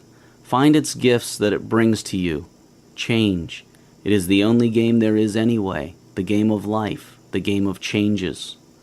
To the extent that a person has and exercises their wealth consciousness, that person finds themselves in the company of opportunities, businesses, situations, and people that enable her or him to manifest into physical the amount of wealth consciousness they have and choose to exercise.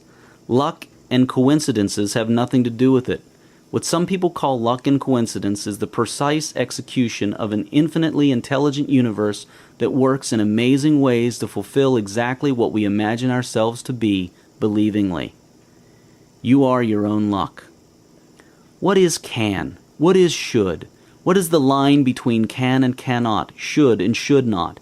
Is there really such a line? Or do you, we, make it up? You are the magic.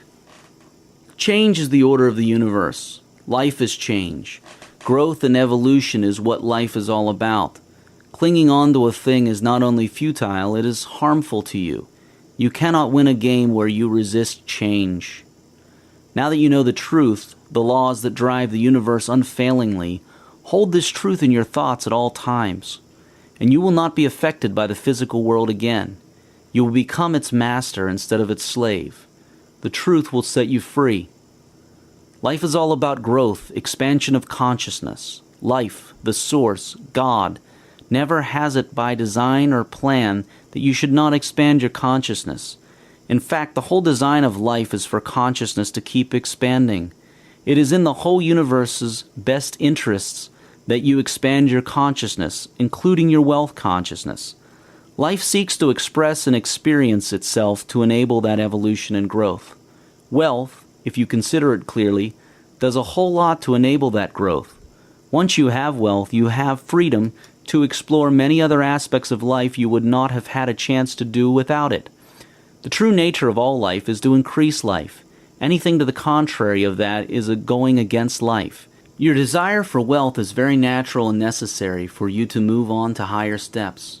Not only is it natural, it is fully supported by nature if only you follow the laws of nature. Ancient texts have often said it is the desire of God that you get rich, and nature is friendly to your plans so long as you are in harmony with it. We live in a realm of relativity. Everything else outside of you exists in a most clever way to help you know yourself and recreate yourself anew. It is most clever because that statement is true for each being. Without short people, a tall person would never know that they were tall. Without a bad person, a good person would never know they were so, and vice versa. You need a frame of reference and an opposite to know what you are and to choose what to become next. The day you start seeing everyone and everything as a bringer of a certain gift for you, and you seek to find out what it is, and you realize you are also there for their self-definition's sake, and you willingly give them as they ask, is the day you will start moving very rapidly towards more wealth. Love yourself, your customers, your world, your family, everyone and everything. Love is the strongest power. So, you wish to be wealthy. That is great. But who are you? That is a very deep question. Ask yourself, who am I? Your first answer may be, I am Jane, or I am Joe, or whatever your name is. Then you might say something like, I am a 28-year-old female, Croatian, short-tempered but happy, sometimes doubtful but generally confident, and so on. Really? Is that really you? Each of those things started sometime. Your parents gave you a name. You acquired your habits, personality, and disposition over time. You were born with a few of these things, and you were conceived with none of them. In other words, none of the early things are you. You leave them all here on this plane of existence when you move on to the next plane. So they are not the real you, yourself. They are jackets you wear over yourself. Jackets that you take off as time goes by. People change, and some you take off when you leave the earth. Try this. I am a 28-year-old female. Is yourself really 28 years old only? Could it have been there before you were conceived into this earth? Was it definitely male or female? You do not have to know the answers to these questions for you to get wealthy, but it is important to recognize that, just as we said and saw that you are not your circumstances, you are also not some of the things you have all along thought you were. These jackets are helpful and useful, but sometimes they hold you back. People who identify too much with their jackets, especially the negative ones, place themselves in a prison, a box, a position where they are unable to step outside the box for fearing that their self will be violated, or their self is not capable, while all along it isn't their true self. The next time you catch yourself saying, "I can't do that because I am," and so on, re-examine the "I am" bit and ask yourself whether that is really you or a jacket you picked up along the way, a jacket that you know for sure you will one day take off, a jacket that you might as well take off now. Your body cells change daily. Your thoughts come and go. Your ego and self-image change. They are not the real you. Yourself is the timeless being that takes on all these jackets of illusion, jackets that should serve you, not hinder you, jackets that are really under your self-control, although sometimes or often you forget this. The illusions, the jackets, are very necessary. They are the tools by which your self experiences itself in a physical plane. Think about what you know so far about spirit and quantum physics. All physical objects look separate to our limited five senses, but in fact, they are part of the large pool of energy that is not separated at all.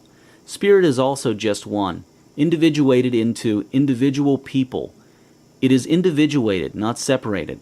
Like the way the oceans of the world are individuated into waters with different depths and tides and characteristics, yet they are all one ocean. All your spirit knows is love, for it cannot kill or injure itself. It is immortal. It is also all one. It also cannot go broke, for it has everything, pure wealth and abundance. Why is it necessary for spirit to have an earthly existence then? Imagine that you were born in a very rich land where everyone was super wealthy, no one lacked anything, and all desires were fulfilled instantly. How would you ever experience the thrill of having wealth? It would be impossible. You would know you were wealthy, but this would be meaningless because you have never compared it with being poor, and have never risen out of poverty and become wealthy. See? You would need to first become broke in this super wealthy land, then appreciate how uncomfortable that felt, then work your way back to wealth and feel the thrill and experience of wealth. You cannot experience something, even if you know it, unless you create the experience of its opposite. This is the position spirit is in. It knows all but cannot experience it unless it creates a realm of illusion of not knowing and not having. Let us go back to our example. If everything in that super wealthy land were wealth, you would be unable to get poor. So you would have to create an illusion where you see only extremely small segments of your whole world at a time. Instead of seeing that you have a car, a road, house, and a shopping mall all at one go, you would only see the car. The illusion would limit your vision so that you can only see the car at first. Then after working, you start seeing the house, and so on. Then when you see it all, you feel the thrill, the experience of what you already know and have but could not experience. This is the purpose of the earthly physical experience. Another way to look at it is to think of something you really like. Think of your favorite food, or even having great sex with your loved one. If you ate your favorite food all the time, at every moment of your waking and sleeping, or if you did the same with sex, do you see how the experience would cease to be an experience and become a knowing without experience? For it would be all that is. Your entire eating experience would be comprised of eating that one favorite food, and you would finally know no other eating experience, and the favorite food would cease to thrill. This is a very simple example. It gets very complicated at the highest spirit level, but at least you get the picture. Still not convinced? Okay, here's another example. The experiencing of love. Spirit is immortal and at one with all. It only knows love but cannot experience it because there is nothing to experience it against. At the ultimate level of spirit, all that exists is one, and the one knows that it is all one. It has no illusions of separation. This is what some people call God. Let us think of it as being, life, or the source, the all that is, the I am. All that is, life, being, is exactly that, all. It is not a he or she or it. It is all. There is nothing else except the one, so there is nothing the one can use to experience itself against, unless it individuates itself. The individuation and illusions start at lower levels. It is necessary to create a limited consciousness physical plane where the illusions of separation exists, and it is possible to kill a body and hurt and so on. And in this physical plane, where it is possible to act in unloving ways and do harm, love rises, and its fruits and the experience of love is then possible. Now you see that the illusion is very necessary. You, yourself, needs it and uses it. The only problem comes in when your ego makes you believe in the illusion. The ego was designed to create the illusion of separation. It is necessary. But when the illusion is taken as the reality, it no longer becomes a tool with which you can experience the greatness of your spirit and all that it has. It instead becomes a painful trap. You stop pretending that you do not have wealth and then experience the thrill of having wealth, and instead start believing that you really do not have wealth. You stop pretending that you are separate and at risk and start believing that you are. This is the cause of much suffering. Learn to use the illusion instead of believing in it. This is what Jesus meant when he said, "Be of this world, but not of it." Simply being aware of who you really are will change your life amazingly to the positive. You are spirit with a body, personality, and ego. You are not a body, personality, and ego with a spirit. Definitely, most importantly, have joy in your life. Lighten up. Do not take things so seriously. Do not be too hard on yourself and others, and let joy into the lives of people. Joy is natural. It is the soul expressing itself. It keeps the energy circulating and makes the whole ride worth it. Joy multiplies everything. It attracts, and it is fun. Enjoy. Decide at all times to not worry, to not get frustrated, to not wish you were somewhere else doing something else, and to not fear. All these are statements of not having, and they perpetuate the state of not having. Before you do anything, always ask yourself, is this who I am? Is this who I wish to define myself into a higher next? It is all inside of you.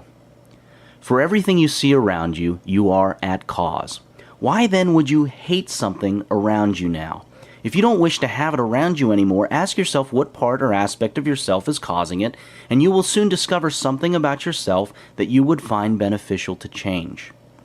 Nothing happens around you that you are not wholly or partly a cause of at some level of your whole self, even though you may not be conscious of the choices you are making that are causing your world. Condemnation and judgment keep in place that which is condemned and judged. You are not your past, any of it at all, unless you insist you are. Your soul is the part of you closest to the source of all that is. It is an individuation of the source, in the image and likeness of the source. Your soul knows and perceives a lot more than your physical body and mind does. Your soul communicates with your mind through your body using feelings and intuition. Listen to your feelings and intuition always if you wish to speed up your growth and reduce unnecessary setbacks and suffering. You are a soul with a body, not a body with a soul. You are a soul with a body, a mind, a personality, and an ego. Knowing this and knowing what a soul is makes a huge and empowering difference in the acquisition of wealth. Meditation places you in direct contact with the unified field of consciousness, the unified mind, and infinite intelligence. Through meditation, a completely new world will open up to you. Through meditation, you will find calmness, wisdom, and inspiration. It is yet another way towards wealth and many other things. It is the home of infinite wealth consciousness, and you are welcome to it any time. Inspiration and desire come from the soul, seeking expression and manifestation into the physical world. One fast track to get to where you are going is to pay attention to your desires and inspirations. Develop your intuition. Mind, body, and spirit are all connected. One way to think of it is to see the mind as the subtlest part of the body, and the body as the most solid part of the mind. By living in this knowledge, by treating mind, body, and spirit with equal importance, care, and attention, you grow fastest and get wealthy fastest. The root of a bulb which shall produce a white lily is an unsightly thing. One might look upon it with disgust. But how foolish we should be to condemn the bulb for its appearance when we know the lily is within it. The root is perfect after its kind. It is a perfect but incomplete lily. So we must learn to look upon every man and woman, no matter how unlovely in outward manifestation, they are perfect in their stage of being, and they are becoming complete. Behold, it is all very good. It will make an immense difference with your faith and spirit, whether you look upon civilization as a good thing which is becoming better, or as a bad and evil thing which is decaying. One viewpoint gives you an advancing and expanding mind, and the other gives you a descending and decreasing mind. One viewpoint will make you grow greater, and the other will inevitably cause you to grow smaller. One will enable you to work for the eternal things, to do large works in a great way toward the completing of all that is incomplete and inharmonious, and the other will make you a mere patchwork reformer, working almost without hope to save a few lost souls from what you will grow to consider a lost and doomed world. So you see, it makes a vast difference to you, this matter of the social viewpoint. All's right with the world. Nothing can possibly be wrong but my personal attitude, and I will make that right. I will see the facts of nature and all the events, circumstances, and conditions of society, politics, government, and industry from the highest viewpoint. It is all perfect, though incomplete. It is all the handiwork of God. Behold, it is all very good. James Allen. How do you start doing all these things? Just start doing them. Now. It is that simple. Just do it. Now. Your truth is always truest to you. Truth is personal and ever-changing. Even though you should surround yourself with experts, advisors, and good books, always follow what rings true to you. Do not follow external sources blindly. Check them with yourself. The source always talks to all of us through all forms of internal and external communication. Always in all ways. It is us who shut out that communication. Start paying attention to the movies you watch, the TV shows you see, the magazines you read, the people you talk to, the events of life that you watch, and the intuition you have. All these and many more carry messages for your advancement, messages from the source. Simply be open and willing. Act as if you are already wealthy, for you are. There are no real limits other than those you set on yourself.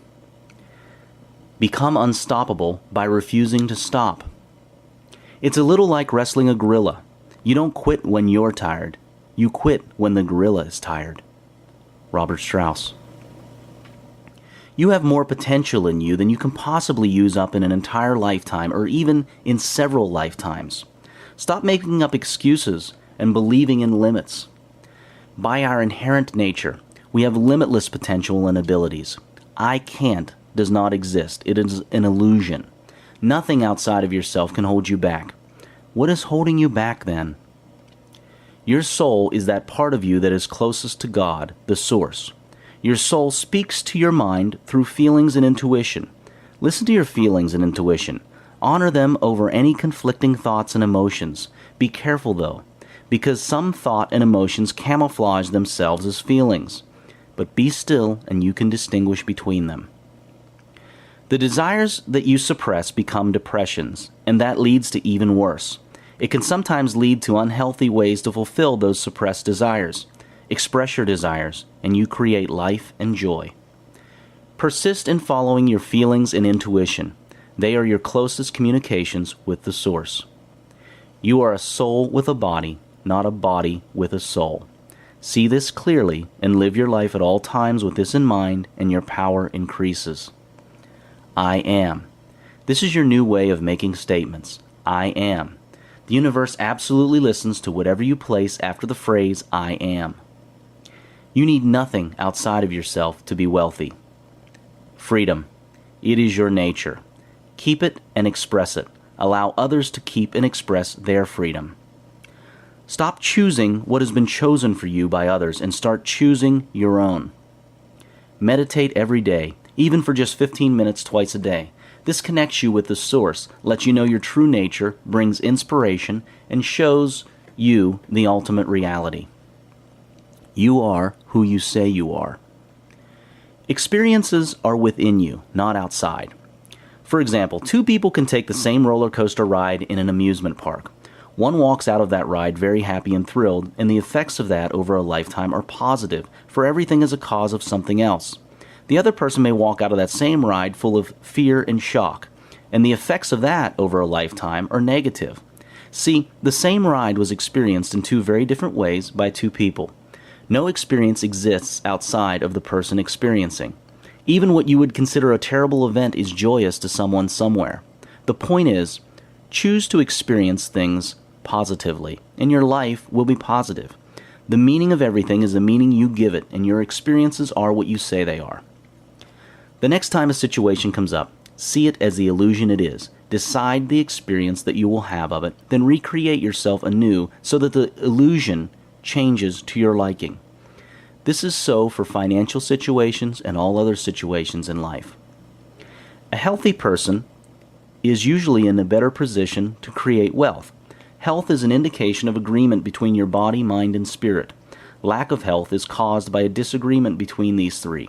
For example, a mind with negative thoughts and anger causes an unhealthy body. A body that is not rested, nourished, exercised, and kept free of toxins kills the mind. Listen to, notice, and honor what signs your body, mind, and spirit give you. A daily combination of exercise and meditation raises your energy levels and positive emotions, leaving you in an extremely powerful position to create wealth and growth.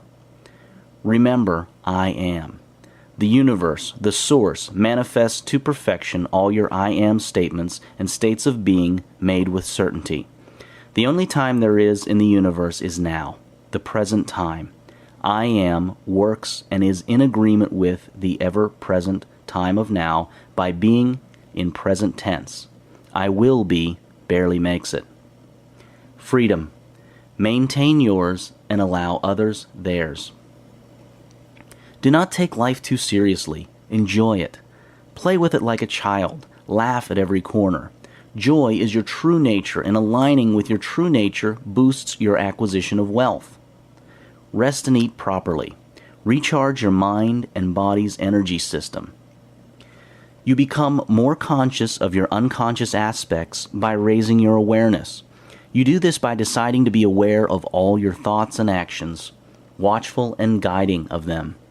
You enhance this greatly by meditation, a good one being the vipassana, insight, mindfulness meditation technique. Here is an amazing truth. As you enrich your inner self with enlightenments, your outer self will grow correspondingly richer, yet you will become more and more indifferent to riches, and riches will let go of their obsessive hold on you. You will finally become a naturally and automatically wealthy person with the carefree abandon of a child, and you will enjoy freely. Desires indicate to you things that you have a built-in ability for. You may never have piloted an airplane before, but if you have a desire to do so, it shows you that yourself has the ability and nature to be able to learn to pilot a plane. In truth, yourself knows all there is to know, but a desire shows you that you, at the higher level of your soul, are fully supporting that desire to pilot planes, and the whole universe will be there to assist in it manifesting. It is advisable for a person to follow their desires in business as well. This way, you will have proof that you will be able to do what you desire, and you will enjoy it. Desires also indicate to you which parts of yourself that are calling out for attention and evolution, growth, or working out to perfection. Desires are signals from the self. Let us revisit time. You know what time is. It is an illusion created by the way your consciousness sees small portions of the whole space-time continuum at a go. Remember the example of the football field in the chapter on time. You saw that an object on the field sees events taking time as it moves across the field from one event to the other, but the field itself sees all events as being on it simultaneously. For the field, there is no time, only an ever-present moment of now whereby all events, all objects on the field, are taking place at the same time. In that example, your consciousness is the object on the field. So, what is the field? It is your spirit or soul.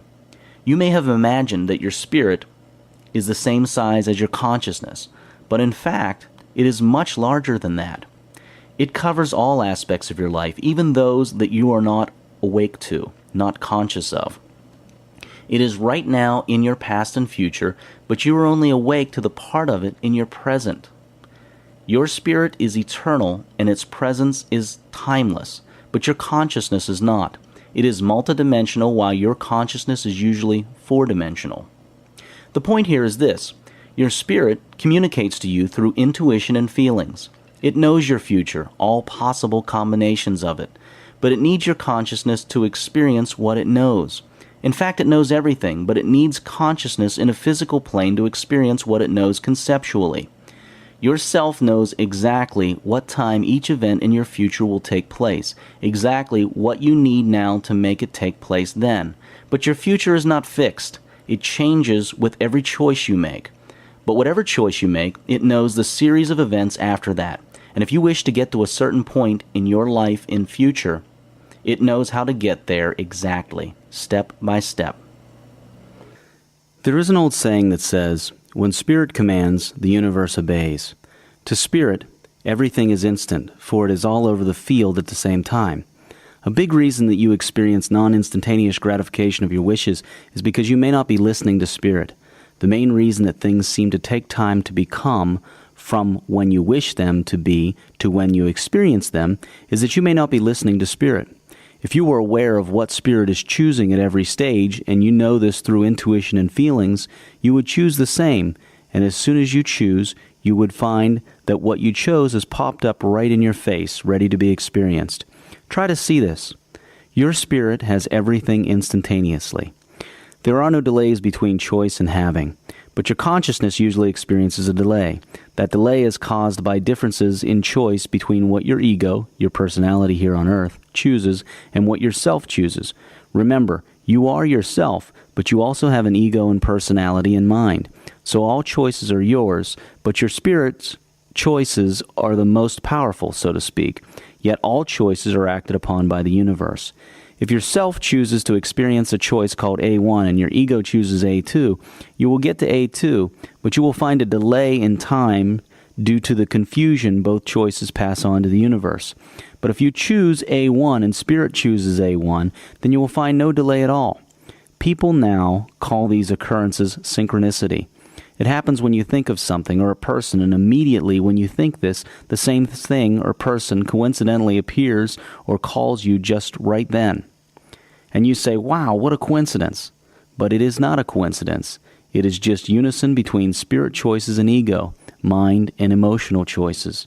All your other parts chose what your spirit part chose, and the result of the choice was instantaneous. You see, your desires arise from spirit. Spirit chooses just the right sequence of events to arrive at a desired end. Remember, you are your spirit, so these are your choices. But you have many components and levels, some that you are not conscious of unless you choose to be. Fear is in the world of ego, so is emotions and non-detachment, and so on. These things inhibit instantaneous manifestation of your choices, even if you were to know what spirit is choosing. And fear is false evidence appearing real. Emotions are past conditioning. They are reactions instead of creation, and life is about recreation. Non-detachment rises out of fear, out of illusion that loss and failure is an actual existence. Learn to be aware, intuitive, detached, and creative instead of reactive, and start seeing fear as false evidence appearing real. And you will start to experience more and more of your choices the instant you make them, or very soon after you make them. Learn to trust your intuition. Realize that you are a soul and your true nature is indestructible and all-knowing. There, everywhere, and you have all. Your body and ego are just illusions made to enable you to experience yourself.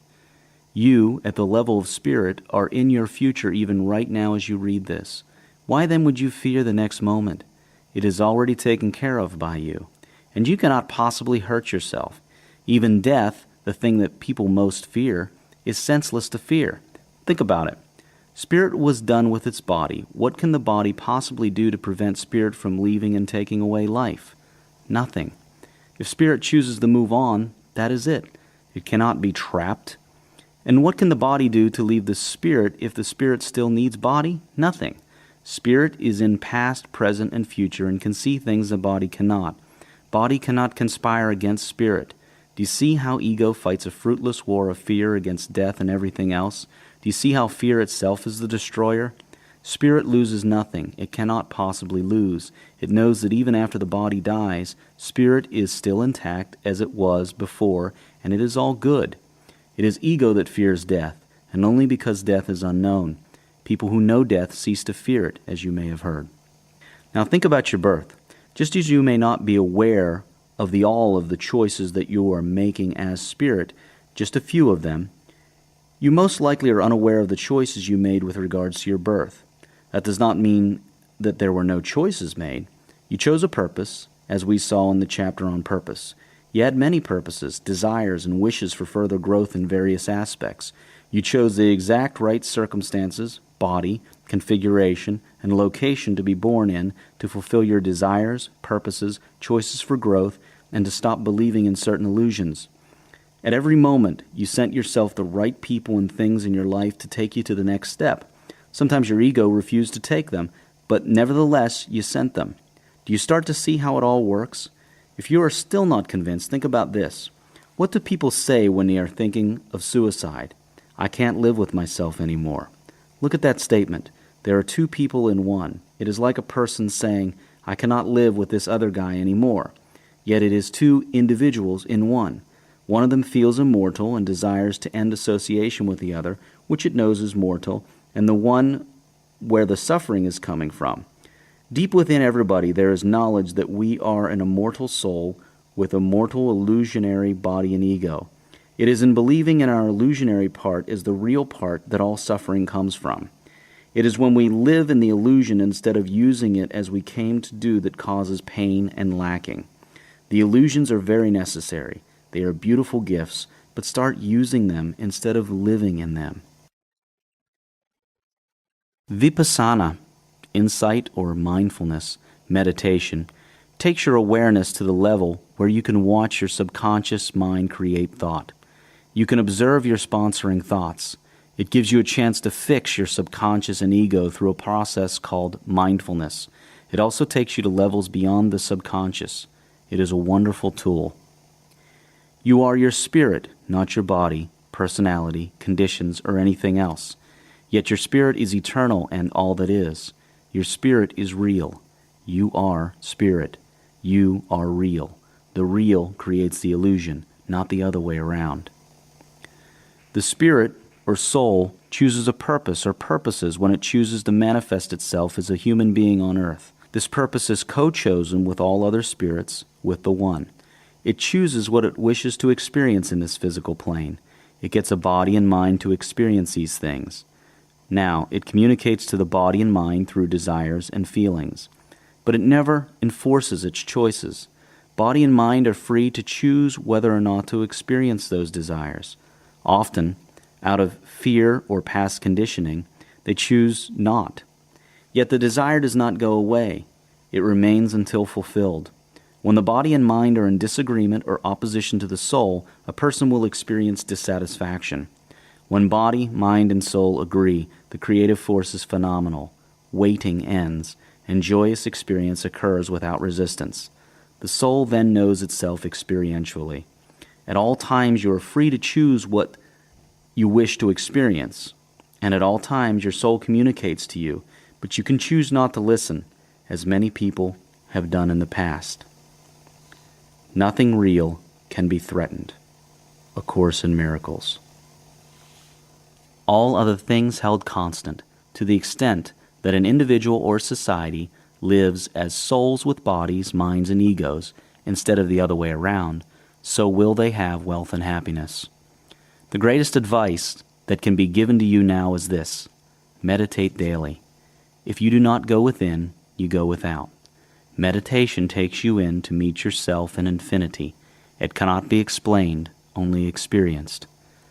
Talking about infinity, let's take a brief look at the One. 1. All that is.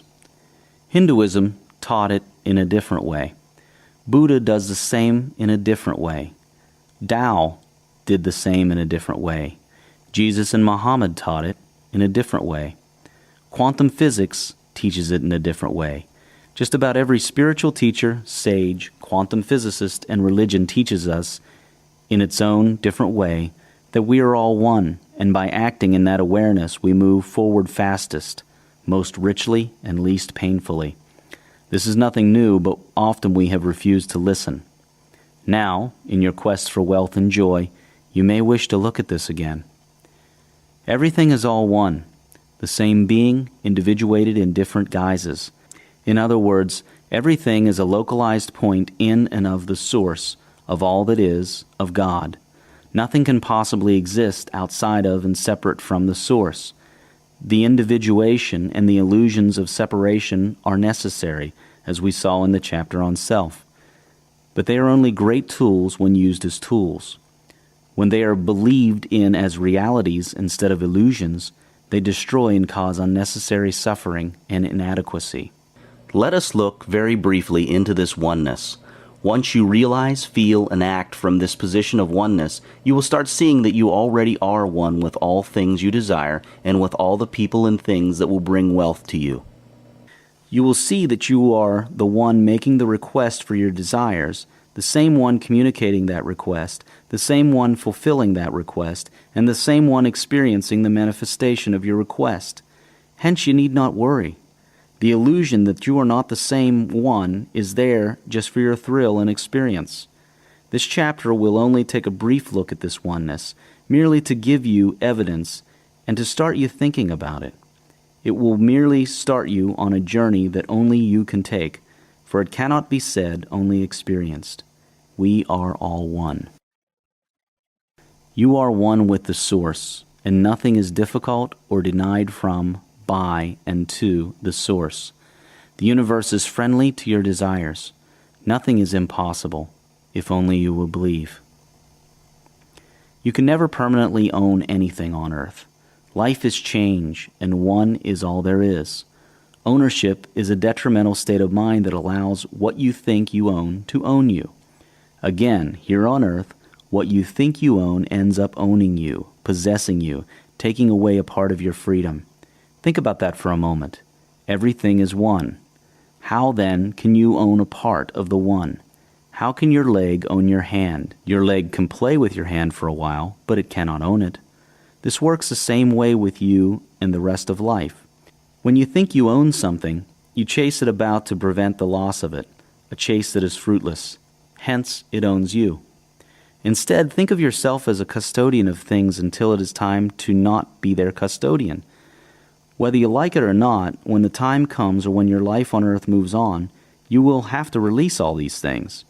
Even your own body is eventually released from its present form. So enjoy, share, and have these things, but do not think that you are their owner. You can be that, but you cannot really own that. It is all one, and one is always changing. Everything and everyone is connected. All life is one.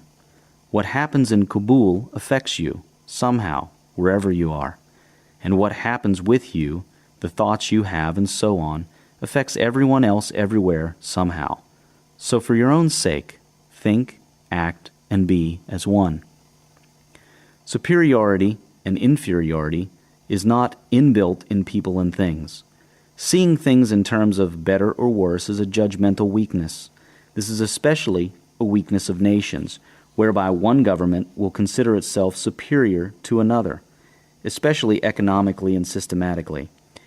It is also a weakness of social classes. An extremely high amount of wars, corporate collapses, and societal divide have been caused by the idea that my way is better than your way. Disharmony is costly and never profitable on the long term for anybody. Harmony is extremely profitable. You can avoid disharmony by looking at everyone around you not as better or worse compared to you or anything else, but as different. In other words, one entity's way is not a better or worse way. It is just a different way. This is a much more peaceful and profitable approach to everyone and everything else. Being special is not the same as being better. An entity can be special, but that does not make it better. If you wish to always be in harmony with the incredibly powerful laws of the universe, simply act as if the whole universe is one unit with no separation between its seemingly separated components. For example, to know how to handle a business opponent in a way that will profit you the most, act as if your opponent and you are one. Treat him or her in that way. There is not a person alive who is not capable of greatly contributing to the well-being of this planet. Just changing your attitude can affect the world around you. Susan Jeffers. It is in your best interests to do your part to ensure that people all over the earth have wealth consciousness and joy. Many thinkers and scientists are beginning to show that an individual's thoughts affect the whole world's thoughts.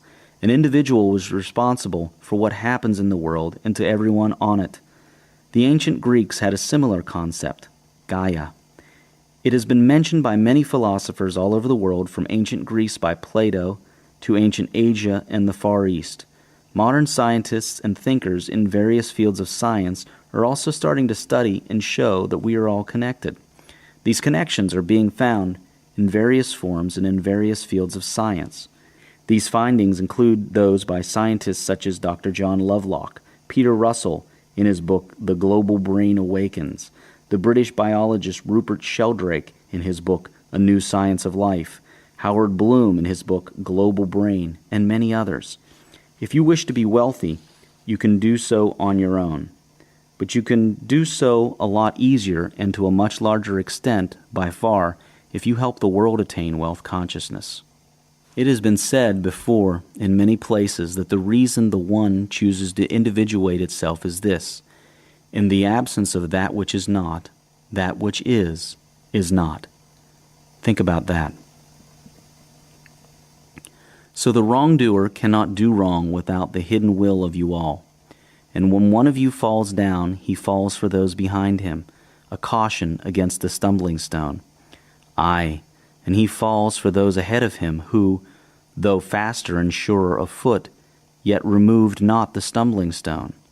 The murdered is not unaccountable for his own murder, and the robbed is not blameless for being robbed. Yea, the guilty is oftentimes the victim of the injured. Khalil Gibran. Let us revisit quantum physics briefly. We saw that subatomic particles are what make up the physical universe. We also saw that these particles have intelligence. We saw that this pure energy has intelligence. It also has remarkable properties such as being able to be in two places at once and move from here to there without crossing the gap in between, to travel back and forth into time, and so on. We also saw that we were in relation and collaboration with these particles, for what we chose to observe is what becomes from this energy pool. Now, what do you suppose these energy packets are? What is pure energy?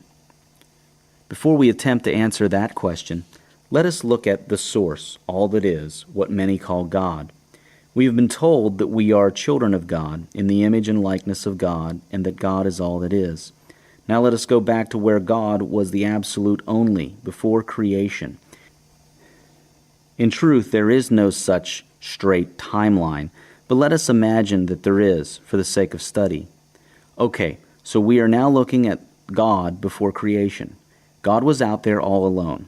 Remember, in the absence of that which is not, that which is not. In the realm of the absolute, there only exists one and nothing else to compare itself against. So experiencing itself was not possible. The one had to individuate into a duality, a realm of relativity. When the one did that, there now was a this and that. Now this duality could allow experience. Day could experience itself against night, and vice versa. The same was possible with all the opposite dualities or individuations, such as man and woman, up and down, left and right, and so on. And each of these dualities had their own similar dualities. For example, a woman or man had the dualities of sad or happy, and so on. And even happy had its dualities of very happy and not so happy, and so on. And the total of these experiences is the experience of the one. But for our discussion now, we are looking at the initial duality that first came of the one, before that initial duality split again. Now let us get back to the question of what energy is. Okay, so from one, we have the initial duality. Now let us call that duality spirit and anti-spirit. By the way, quantum scientists have discovered that subatomic particles all have an opposite. So a proton has an antiproton, and so on. But in our part of the universe, these antiparticles are not present because antiparticles destroy particles when they meet. Scientists talk of these as the matter and antimatter of the universe. So the part of one that is spirit individuates itself again into infinite little parts, or spirits. By the way, individuation is not the same as separation. Quantum physicists have also seen that although they call a subatomic particle a particle, it really is not a thing. yet it is the building block of things. And although a subatomic particle has a wave-like behavior and a particle-like behavior, there are no particles running around, nor waves fluctuating. You cannot visualize a subatomic particle. You can only calculate it and experience it. Subatomic particles behave as spirits would. Why do they do that? Now do you see what pure energy is? It is spirit. Everything in this part of the universe is energy. Energy is matter, one and the same thing. E equals mc squared. Yet spirit is energy, and hence spirit is matter. You see, there are no clear lines of definition and separation. All that is really is one. Individuation is not separation. Think of individuation as the having of many dimensions, not the separation into many separate things. So think of the world as dimensions or facets of the same one, not as separate things. The other part of the universe, for everything is a duality, is the anti-universe, made up of antimatter. But that is another topic altogether. The point is that you can now trace the origins and explanation of the universe and its link to spirit and to all. You now remember who you really are, who we really are, and why we did all this. You now also know that what the source is, you are. It is a very complex topic, and you do not need to understand it fully. Just knowing the truth is enough, and you do not need to explain it in detail. All other things held constant, to the extent that an individual or society is one, so will they have wealth and happiness. Again, the greatest advice that can be given to you now is this: meditate daily.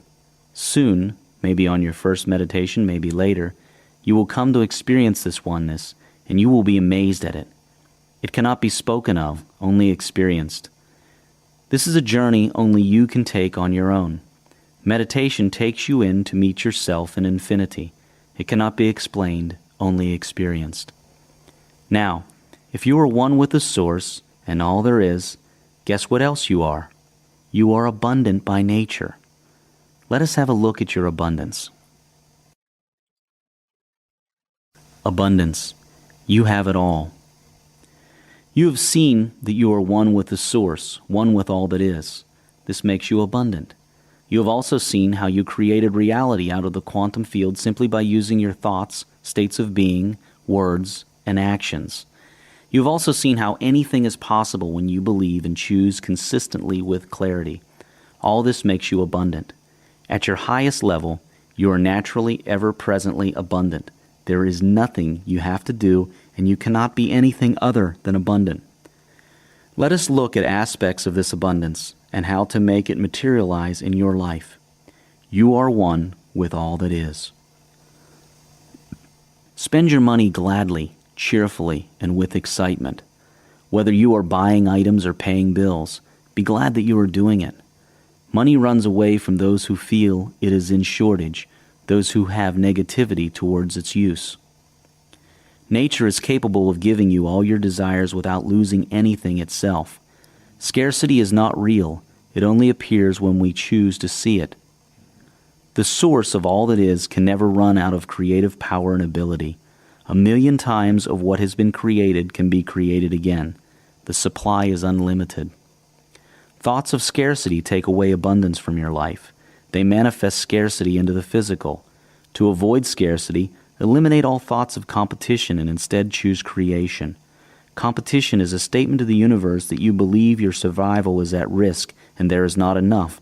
So are thoughts of cheating, squeezing, manipulating, and taking advantage of people, paying unfairly, coveting other people's property, envy, and the like. These thoughts only create non-wealth consciousness and cause scarcity. You can get temporarily rich this way, but you cannot rise to your full potential this way, and indeed, you may even fall. Never look at the visible supply. Look always at the limitless riches in formless substance and know that they are coming to you as fast as you can receive and use them. Nobody, by cornering the visible supply, can prevent you from getting what is yours. Wallace D. Wattles. You are made in the image and likeness of the Source, God. Abundance and affluence are your natural states. In the deepest part of you, you already know this to be so. All you need is to remember this so as to experience what you truly are. The universe has more than enough business and wealth for everyone. Way more than enough. People are not poor because nature is poor. People are poor because their wealth consciousness is poor. Even in 1 billion lifetimes, let alone one lifetime, you cannot possibly finish the wealth given to you free by life. But you can fail to receive it by your own thoughts, words, actions, and most of all, your chosen state of being, your I am statements and truths that you uphold about yourself. The idea that a person fails in wealth building because of competition or other such circumstances is illusionary. The so-called competition and negative circumstances are created by a person who believes in scarcity. They come to such a person in the most amazing way to fulfill the person's self-set limits. Abundance, affluence, and wealth are your birthright. Poverty is a transgression of the laws of the universe. The universe, by law and design, is not a place where poverty is natural. It is an abnormality. Do not scare away money by saying and thinking there is not enough of it. You cannot even begin to ponder the infinite vastness of the readily and freely available supply of value creation material and energy you have access to. Do not manipulate people and things. That is competitive thinking. Creative thinking is more effective and true to the nature of abundance. Competitive thinking makes you think in terms of scarcity that has to be fought for, and that is what you get. Why would you wish to create scarcity? Economics teaches about scarcity of resources. None of that is true. Economics was invented at a time when people believed in scarcity. This belief caused the world to be scarce, to perpetuate an illusion of scarcity, and hence the study of economics proclaimed that resources are scarce. Economics is derived from observation. It totally ignores first cause, spirit, and state of being. We are only now beginning to see that certain resources can never run out. For example, software, music, or other digital content downloaded or broadcast cannot run out. How do you run out of a software download? No matter how many copies you download, there still remains that original copy that everyone is downloading. One copy multiplies as much as is needed without costing the maker any more money. We will soon come to know experientially that if enough of us put our mind on it, we could regrow the entire Earth's forests in a few years, create new water, or do anything else. Do not believe in the economics of scarcity. If you do, it will become true for you, a self-fulfilling prophecy of scarcity. Economics was a study of scarcity at a time when scarcity was all there was. That is why it is failing to apply to new economy, businesses, and calculations today. If you do not believe this, have a look at history. At one time, people were sure the earth was flat, and all their evidence at the time told them this was true. Then they believed the sun rotated around the earth, and all their evidence at that time told them this was true. Yet we now know that the earth is the one rotating around the sun. Or do we? In other words, whatever we hold as true is what becomes true, even though it may not be the ultimate truth. When we start questioning, we uncover a more correct truth that is closer to ultimate truth. There is always room for more revelation. You cannot say that your current answer is the ultimate truth. Our finite minds are incapable of taking in the totality of ultimate truth, which is infinite. We can only take small segments of it at a time. Never stop learning. Always be humble with what you know now, and you will know more. Scientists are only now discovering that this universe is not a four-dimensional one, but a multidimensional one, like a hologram. It is our senses that are four-dimensional: length, width, height, and time. A person's self is multidimensional, but their senses on their physical plane are, for the most people, four-dimensional in their capabilities. The universe itself is multidimensional, whereby all possibilities exist altogether. Think about that carefully. Scarcity is not a reality. It is a perception of an aspect of that holographic universe. You can always choose which aspect you wish to perceive and experience by choosing what you wish to truly believe and hold as unquestionably true. There is an infinite source of supply. When you are not having what you would like, know that your thoughts are at fault, not the universe. Accept full responsibility honestly and make amendments. But never talk or think of lack or shortages, for in that thought is the cause of lack and shortages. Broke is temporary, but poor is a mental condition, a disease of the mind, and it is more lasting. Yet all can be overcome. How much is enough? Considering the fact that supply is infinite, then enough is probably the amount that allows you to live as you would wish to live, whether you are working or not. You then choose when to play and when to work as you feel like, not because you need money. Hence, conditionality and need move away from you and let you explore other aspects of life other than money. Abundance is all there is, and sharing, not owning, is the way to receive this abundance. Competition is unnecessary. It is a statement of scarcity, a fallacy. Competition in a business is a statement of scarcity and a bringer of scarcity. Creativity is a statement of abundance, the natural state. Shift from competitive to creative thought and see how that works for you. This is a universe of abundance. No one is going to take your share or beat you to it. There is more than enough for everyone. The only time there is not enough, the only time when you are beaten to it, is when you think and act competitively instead of thinking and acting creatively and trusting the abundant nature of the source. Thinking and acting competitively makes it harder for you to correctly follow the laws of the universe, especially the laws of cause and effect, the process of life expressing images of the mind, and of the power of certainty and faith. Thinking creatively and non-competitively helps you be in agreement with these universal laws and processes. To you the earth yields her fruit, and you shall not want if you but know how to fill your hands. It is in exchanging these gifts of the earth that you shall find abundance and be satisfied.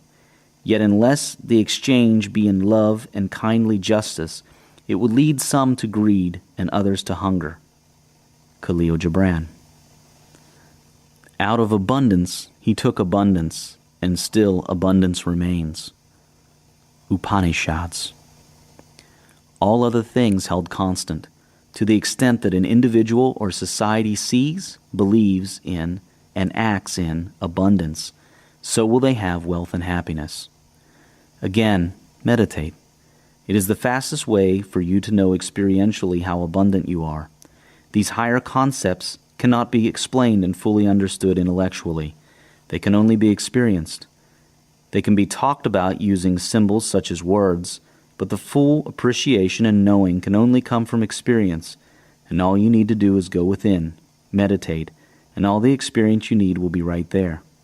One day, maybe on your first meditation, maybe later, it will definitely happen. This is what the Buddha called enlightenment, the realization of the One. Talking about happiness, what is it and how does it become you? There is no point to life if you have no joy, for life is joy, and joy is life. Let's get happy. Happiness. Life is joy, and joy is life. The essential nature of life is joy. Joy is what life is made up of, and vice versa. It is the natural state of all beings. Anything with life, and everything has life, has joy as its natural state. It is how we are born as children, with a natural ability to live life with carefree abandon and joy. You can recapture that nature and extend it. The same laws of the universe that apply to wealth also apply to happiness. You've already seen many of these laws in previous chapters. Apply them to happiness just as you applied them to wealth. This is especially so with the law of cause and effect. If you wish to be happy, cause another to be happy. Conditionality is also an illusion when it comes to happiness. You are not happy because of certain conditions, but certain conditions come into being because you are happy. Happy thoughts and images also result in happy external events and conditions. Remember, too, to act as if you are happy and be grateful for all, even before you experience it. And remember to practice detachment. Perhaps the most important thing to remember is that the external world fashions itself to your internal world. If you are not happy with the external world, seek what it is internally that you are not happy with, then choose to be happy about it. Love yourself and the world will love you.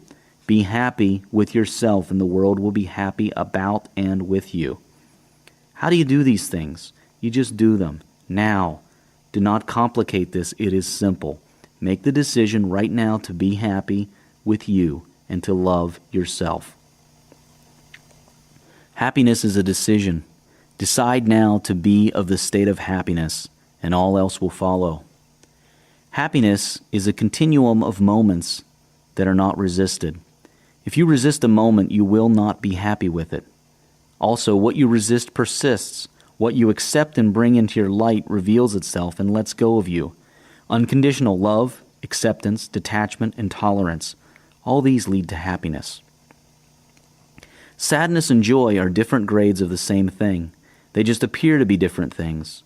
Hot and cold are actually just graduations of the same thing called temperature. When you express yourself and your desires, you have joy. When you do not, you have sadness. Follow your desires. It has been said that happiness comes from you making things happen for you instead of you waiting for things to happen to and for you. Balance your body, mind, and soul. Without a balance, you may become unhappy. Spend time doing things related to all these three aspects of you. For your body, take care of it. Have fun with it. Enjoy it. Use it. Exercise it. Feed it well. Rest it, and so on. For your mind, continuously feed it with new knowledge. Exercise it. Think properly and deliberately. Rest it, and so on. For your spirit, learn about it. Exercise it. Meditate and get in contact with it, and so on. And for all three, listen to them and honor what they tell you and love them. Joy is your true nature. Another word for your soul is joy. Soul equals joy equals freedom equals soul. The lack of joy is the lack of expression of the soul. Protect and nurture the environment, nature. Whether it is in your immediate surroundings or around the world, do your part and do more. The health of your environment influences the health of yourself, which influences the joy of yourself. The beauty and comfort of your environment also influences your joy. The joy and harmony in all things that make up your environment influences your joy and harmony. It is all connected. Love, laughter, sharing, enthusiasm, optimism, and lightheartedness. These things make a person happy. Choose to be these things and you will be happy. Just make the choice to be these things from now on. Find the humor in everything. Everything has humor in it, even the most serious things. Try it. At first it may be hard to find humor, but soon it will become second nature after you get used to it, and it will liberate you. Happiness is not found in a circumstance or event. Each event is just that, an event. You choose to experience an event as a happy one or an unhappy one. When faced with an event, choose the response that will bring happiness. Happiness comes from creating instead of reacting. Happiness comes from truthful observation of what is within you and outside of you. It comes from being truthful to yourself and everything else outside of you. The truth literally sets you free. Choose to be happy. You are not your circumstances. That is a powerful illusion. Your circumstances are you. That is a truth. Try to understand this. When you change you, you change your circumstances. Choose to like yourself, to love yourself. Scream aloud several times, "I love myself," and do it convincingly. Just make the choice now. Do not complicate it. It is a simple choice. What if there's something about yourself that you do not like? Start liking it, and then change it. See, what you resist will never let go of you. If a person told you not to think of the color red, you will find yourself thinking of the color red. Whatever it is that you do not like about yourself, stop resisting it. Instead, accept it. Bring it into your light, love it, and look at it calmly with detachment. Smile with it and befriend it. It will then reveal its secrets to you and let go of you. But you must continuously choose to like yourself fully at all times. This means that you start thinking about the thoughts you have about yourself. Whenever you get a thought about yourself that is negative, end it instantly and go positive. Be deliberate in thought. You become what you think about most often. If you think unloving thoughts about yourself, you become an unloved person. Both you and other people will be unable to love you. It is very simple. Choose well. for it is all within your power to the extent that you choose clearly, consistently, and believingly. If you consistently think you are ugly, unwanted, unable to do this or that, it will be so. The universe will conspire to make the powerful thoughts that you have of yourself to become true. The conditions to make them true will arise. Change your mind and change your world. Choose well. Live now, here.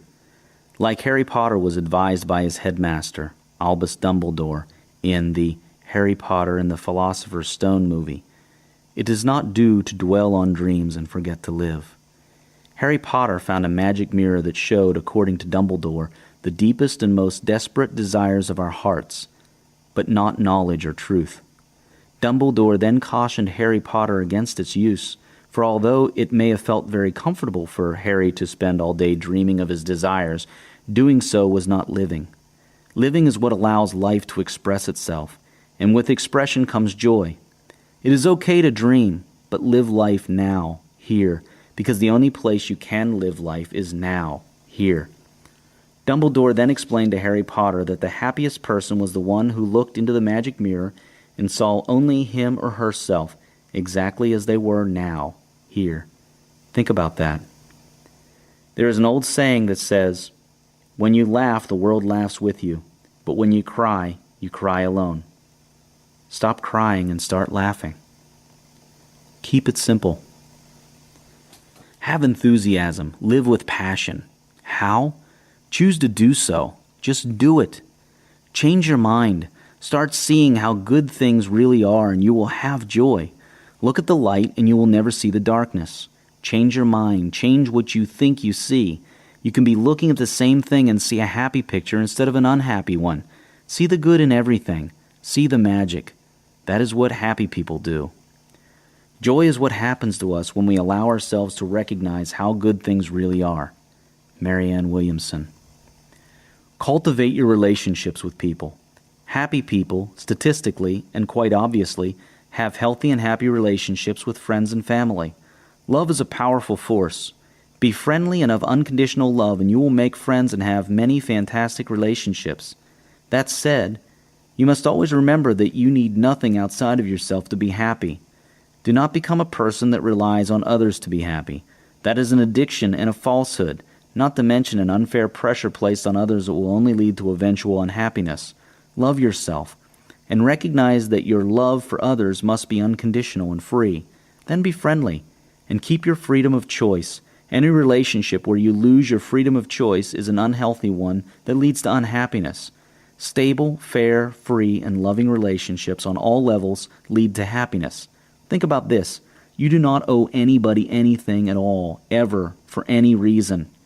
Everything you do for others is a gift to them, and vice versa.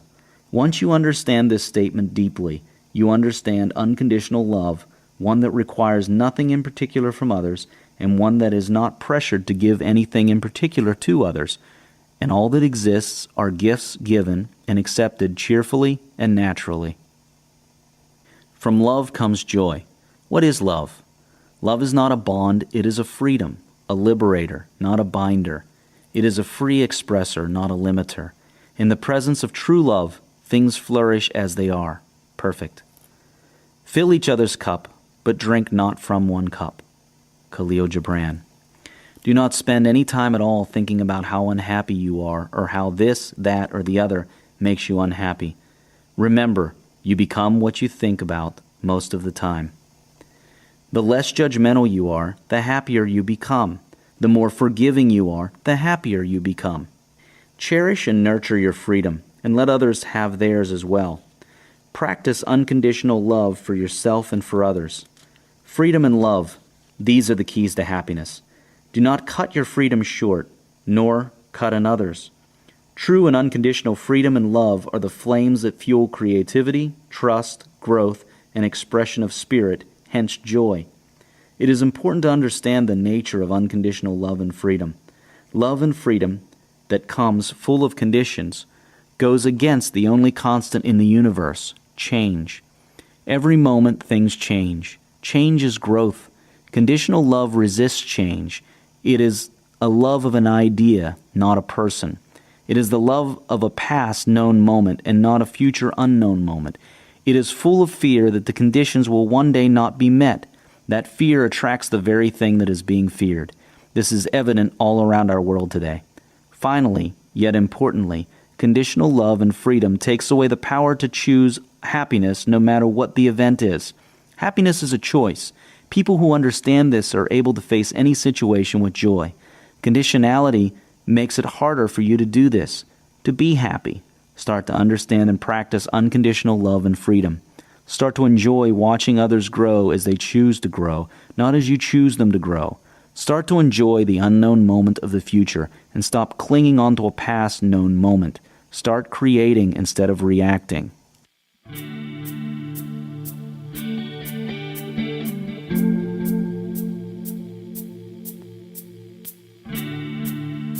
End of Disc 5. Please continue this experience by inserting Disc 6.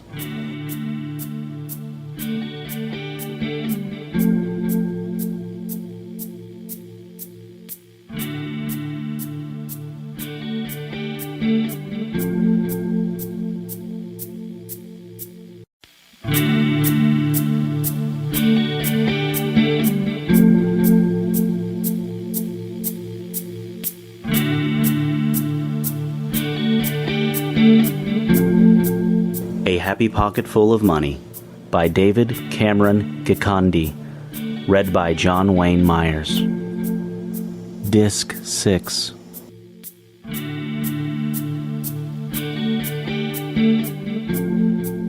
It is not how much you do, but how much love you put into the doing and sharing with others that is important. Try not to judge people. If you judge others, then you are not giving love. Mother Teresa. Give, give, and give. Giving is another powerful key to happiness. Give unconditionally whatever a person needs in the moment. The point is to do something, however small, and show you care through your actions by giving your time. Mother Teresa. You give but little when you give of your possessions. It is when you give of yourself that you truly give. Khalil Gibran. One of the best ways to become wealthy and happy is by practicing meditation every day.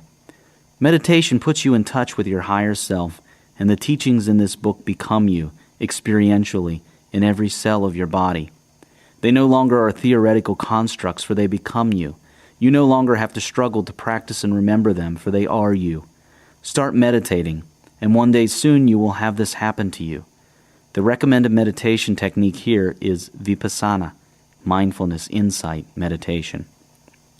Spread your joy. Make others happy. It will come back to you sevenfold. Whatever it is that you wish others to recognize and see in you, recognize and see it in them. Compliment others every day. Find something to compliment. Do it genuinely. Consider this. In ultimate reality, there are no rights or wrongs, no shoulds or should nots. There are no accidents or coincidences, or good or bad luck. All events are perfect outcomes of universal law that never fails or errs. It is our choices and goals that make a thing right or wrong, good or bad, in the pursuit of that goal or choice. For example, killing is a perfect outcome of universal law, and it is not in itself wrong.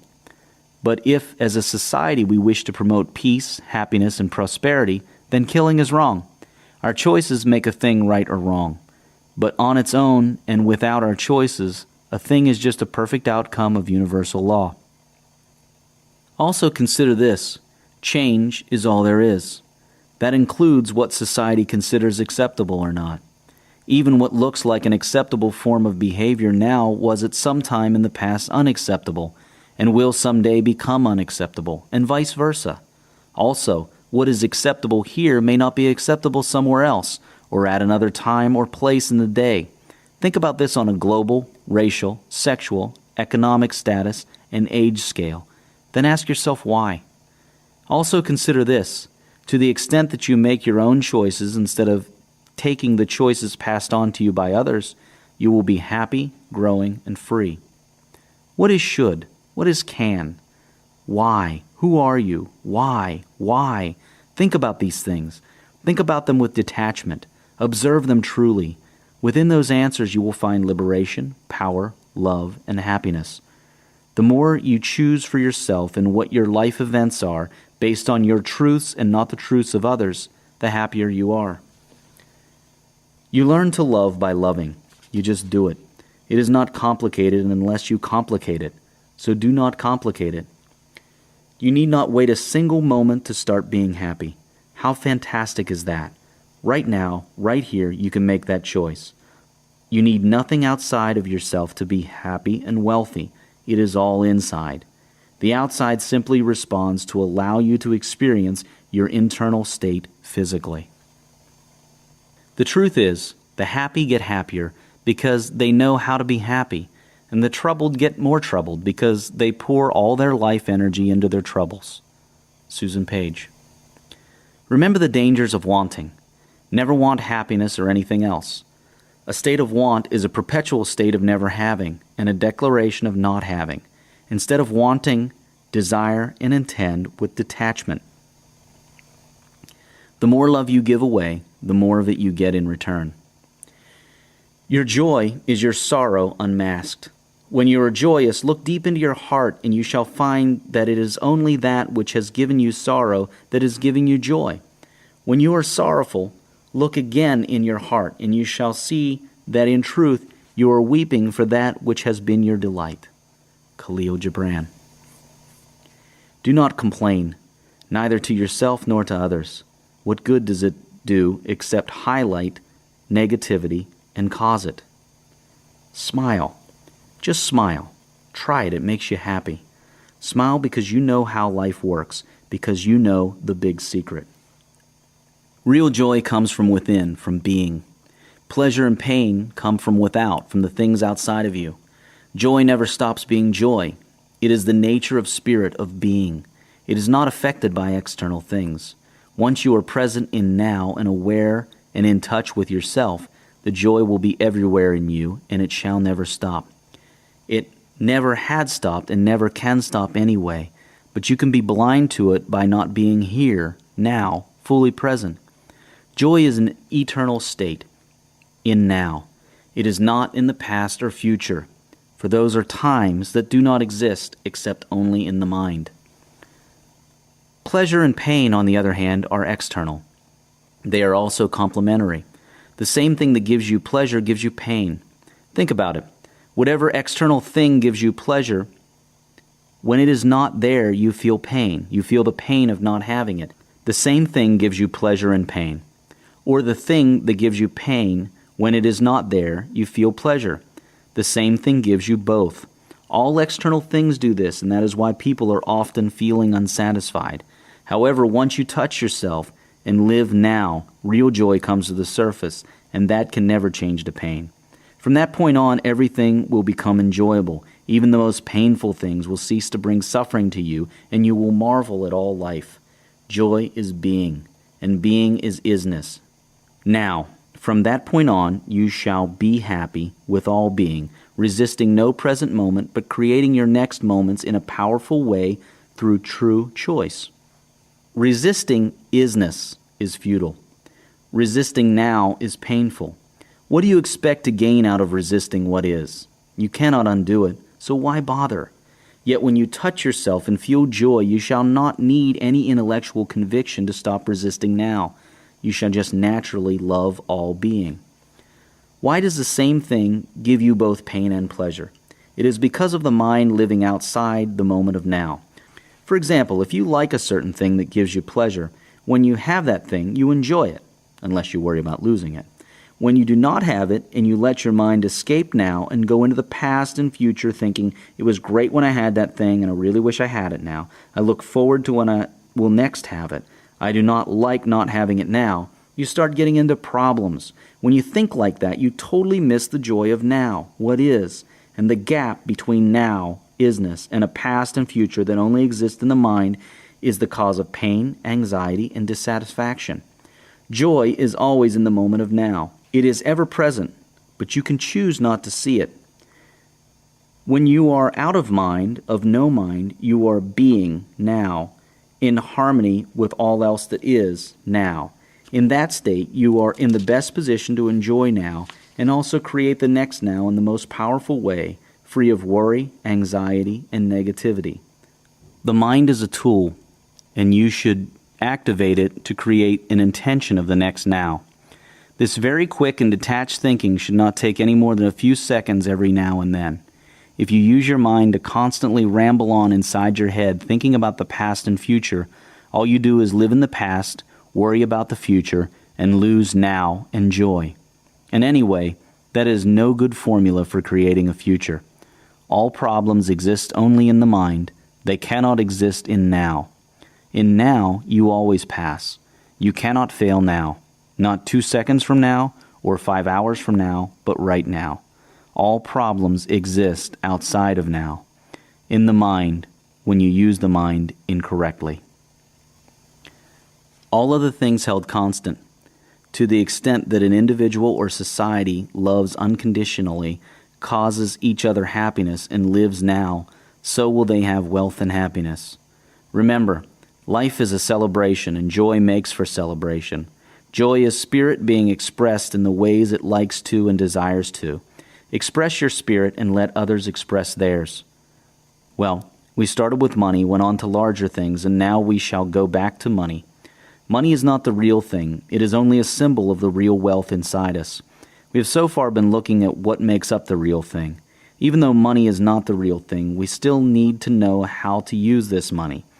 It is a full circle, a full cycle. For money is the end of many other things that make up wealth consciousness, but it is the beginning of the experiencing of wealth consciousness as material wealth. Money is a symbol of wealth and the beginning of the experiencing of wealth, so that we may know how wealth tastes like experientially. Money has two uses. One is to allow us to exchange our gifts. The other is to allow us to experience wealth. Through this experience, we are able to increase our wealth consciousness and love it even more. Wealth consciousness begets wealth and money, which begets wealth consciousness, and the cycle goes on. It is a full circle, a full cycle. So, we go back to money. Money. How to use the symbol. This is worth repeating, for repetition causes internalization. Money is not the real thing. It is only a symbol of the real wealth inside us. We have so far been looking at what makes up the real thing. Even though money is not the real thing, we still need to know how to use this money. It is a full circle, a full cycle. For money is the end of many other things that make up wealth consciousness, but is the beginning of the experiencing of wealth consciousness as material wealth. Money is a symbol of wealth and the beginning of the experiencing of wealth, so that we may know how wealth tastes like experientially. Money has two primary uses. One is to allow us to exchange our gifts. The other is to allow us to experience wealth. Through this experience, we are able to increase our wealth consciousness and love it even more. Wealth consciousness begets wealth and money, which begets wealth consciousness, and the cycle goes on. It is a full circle, a full cycle. Let us spend some time on money. Do not be ashamed of money. Do not act as if you are ashamed of it.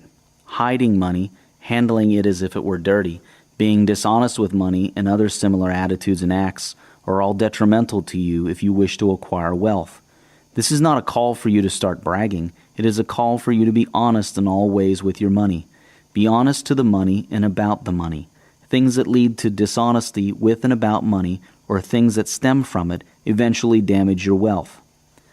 I love money, and money loves me. Scream this enthusiastically, repeatedly every now and then, until all feelings of ridicule and guilt and fear of money eventually leave you. As you become wealthier materially, it may be in your best interests, depending on where you live, to have offshore specialists look into your affairs and structure them for maximum safety and benefits. Vehicles such as trusts and holding companies in offshore jurisdictions have enabled wealthy people to have peace and continued prosperity for generations. Remember that presently we do need governments, and we must pay our fair part to keep them running. It is to our advantage to have government, but government was created to serve its people fairly, and when it ceases to act in such a way, then it becomes your biggest hindrance and stressor. And because government is run by human beings capable of error, Government can sometimes oppress instead of enhance. They can sometimes waste instead of create. They can sometimes make legal laws that are unfair and unjust, even if it is only to a proportion of a population. That is why it is to your advantage to structure your affairs very early on in such a way that you are both within and outside of government control, instead of remaining totally within government's control. That freedom is sometimes the key to growing wealth. Sometimes it can even save you from losing your wealth. This call to look offshore is not a call to greed and anarchy. It is a call for freedom and fairness. For if you cannot guarantee that your government will be fair at all times to you, you should then guarantee that you can step aside or outside safely in the event that it is not. There is no point in taking an unnecessary and lethal blow to your finances in the name of patriotism. Options enable choice. Without options, you cannot choose. Always ensure that you have options in everything. In regards to wealth and many other matters, the options you should seek to guarantee are the option to travel at will when you need to live in a place where you are happy and safe, and to handle your finances in a way that best suits you and your society in your fair judgment. The way to guarantee those freedoms, those options, is to have 2 legal passports from 2 separate countries, legal residency capability in 2 countries with unrelated jurisdiction, and offshore bank accounts and offshore holding or processing companies. Asset and income protection arrangements are much like insurance, by the way. You do not insure your house against fire after it burns down. You do it before the fire, in case a fire ever comes your way. But never forget you have an interest in paying something fair in taxes to keep your government healthy. Even if you find yourself in a position whereby you can escape all taxes, it is a good idea to voluntarily pay about 10% of your income in taxes. Pay your fair share of tax cheerfully, for it keeps the society alive and functioning in order. It is up to you to determine what fair is. Over the ages, sages and teachers have taught that 10% is a fair amount. Even religious texts have recommended similar 10% arrangements. Mathematically, 10% is also optimal for all involved. Of your income, devise ways to ensure that you pay about 10% of it in taxes, that you give about 10% to charity, you invest 10% in long-term growth and wealth-building investments, and you use the remaining 70% to live, grow, and enjoy life. The added bonus to you using your money to enjoy life is that as you spend money on things, you make others wealthier. As you get immensely richer, you may live on a lower percentage of your income, then give and invest more. These ratios were designed over the ages to give you and your world the best growth and wealth possibilities for all. Keep accurate personal and business accounts. Know what happens to your money and where it goes and comes from. Knowing is the first step to mastery of anything, and not knowing where your money goes is crippling. If your cash out exceeds your cash in, your upkeep, staying alive, will be your downfall. You cannot plan and analyze what you do not know. Be careful, however, about managing your finances. This is not a call to stringent cent counting and misery. Do not let your keeping of accurate financial records turn you into a miser, a person who believes that money is in short supply. Keeping accounts is just that, keeping accounts.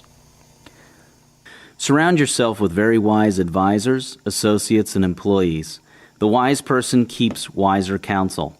Have wise counsel in all fields: business, accounting, tax, law, trusts, investments, etc. Pay them well, pay them on performance, and give them bonuses when they deserve it. Remember, wealth usually flows to those with right knowledge, but the person who gets that wealth does not necessarily have to be the possessor of the knowledge. The wealthy person is often the one who brings together teams of knowledgeable people, even though he or she may not possess the knowledge personally. Learn to multiply your efforts. One of the best ways to do that is to delegate massively. Delegate almost everything. Every person has certain unique capabilities, but they also share many other things with everybody else. For example, Einstein's special gift was in physics. That is where he varied most with the rest of us. But on all other things, that variance was very low. He walked, wrote, saw, cleaned the house, and did other chores just a little better or a little worse than we all do. Now, if in a day Einstein insisted on doing absolutely everything in his business, from thinking about physics to drawing charts that anyone else could have drawn, to sweeping his floor, and all that, he would have ended up with far less time to spend on his unique talents, and therefore have realized less from them. A person's unique talents are what make the person and the world wealthy. Wealthy people usually look at themselves honestly and see what it is that they enjoy and what it is that they are a whole lot better at than most other people. This is an honest look. What they are best at may be strategy, marketing, innovation, horticulture, flying, driving, or anything else. They may also be good at a whole lot of other things, maybe even slightly better than most people, but that is beside the point. The point is what it is that they are fabulous at. Not just good at, but fabulous. That is the question. The only other question is, what is it that they really enjoy and cannot stop doing? They do not say, I can clean the floor better than my cleaner, for even if it is true, it is self-defeating. All that matters is what they are better at, by far, than anyone else, and what they enjoy. Then they do only that thing, and they delegate everything else. They do not worry that people will not do the rest as good as they would have. Imagine if Bill Gates tried to do everything at Microsoft. What good would that do him or the rest of us? A person such as Bill Gates is focused on what he or she does best and what he or she enjoys best. People like that delegate all the rest, even if they can do some of the rest better than their helpers can or employees can. In addition to that, people like that recognize that there are many things that other people are a lot better at doing than they themselves are. Delegation multiplies effort and results. Put it in your thinking and your goals to delegate almost everything in your business except for the one thing you're exceptionally good at and what you most enjoy, even if it is just dreaming up new ideas. To the extent that you delegate to the right people, so shall you become more productive and hence wealthier. Increase the rate at which you get ideas. Read books and magazines every day for a few minutes each day at least. Learn to read faster. The more new ideas you get, the better. Get a speed reading course or book. To find good books, use Amazon.com's users rating system to see what readers like you have found useful in their lives. Read magazines in all areas of life. Get a broad picture of the world. The best thing about magazines is their images. They feed your imagination and your goals. Another way to look at the making of money is viewing it as a change of thought causing a shift in the way energy in the universe is exchanged. This is not so that you may start living like this, but just so that you may see that simply changing your thought causes a rearranging of the energy in the universe and leads to increased wealth. Let us see how that works historically. Thousands of years ago, people were hunters and gatherers. This was a dangerous and unpredictable way to live. The desire to have more stability and safety caused human beings to think, why do I have to chase after these goats in the wild every day? That led to the idea that goats could be kept at home, domesticated. Now, instead of chasing after the goat every day across the grass plains, man brought the goats together in an enclosure and fed them the same grass from the plains. Even before this new idea, there was always an availability of grass, land, and goats, but no one had thought of changing their arrangement, of domesticating the goats. The idea simply changed the way they exchanged each other, the way the different forms of energy was exchanged. A desire for a better life caused a thought that caused betterment in the standard of living, using the same material that was always there. A change of thought pattern caused this. Next, the human beings desired to reduce their hardships further by acquiring items they needed but did not have. They first did this by going to war with tribes that had these items. Then they desired a much safer way to acquire these items, which led to the idea that they could trade. Again, they improved their lives simply by rearranging their thoughts, causing a change in the way energy in various forms was exchanged. Trade went along fine, the only problem being the long distances it took a person to carry a goat to exchange it with a bag of wheat in the next village.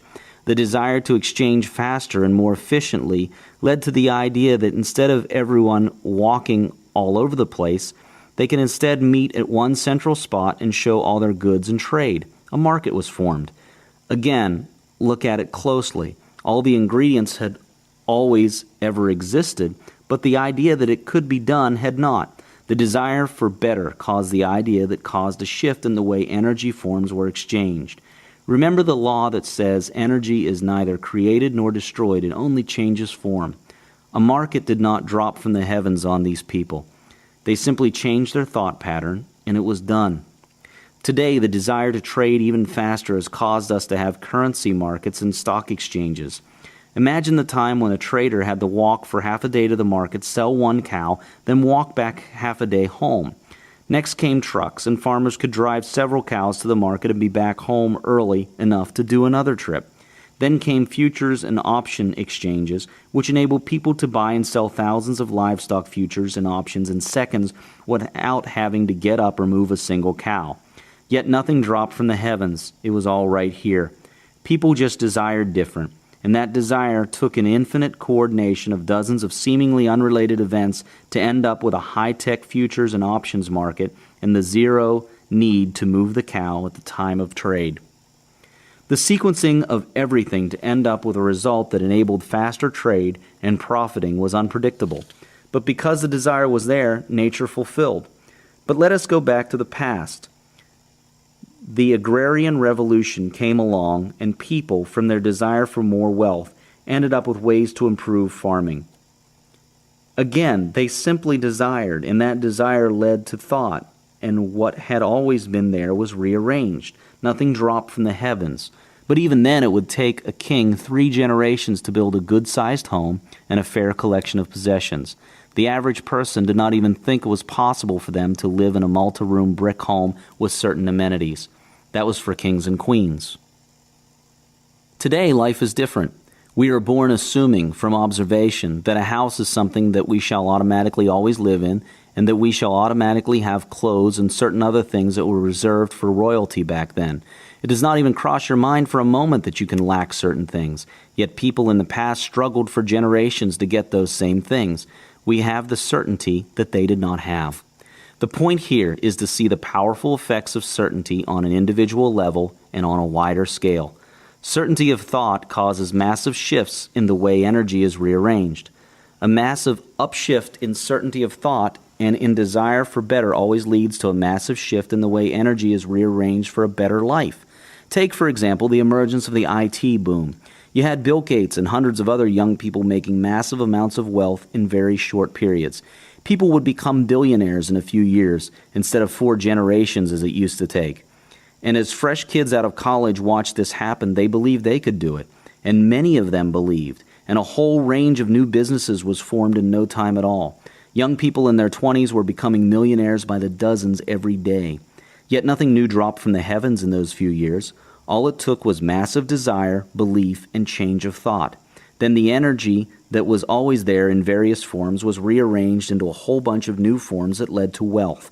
And just as millions of people today live better than a few kings lived in the past, the very near future will have billions of average people living better than millionaires live today.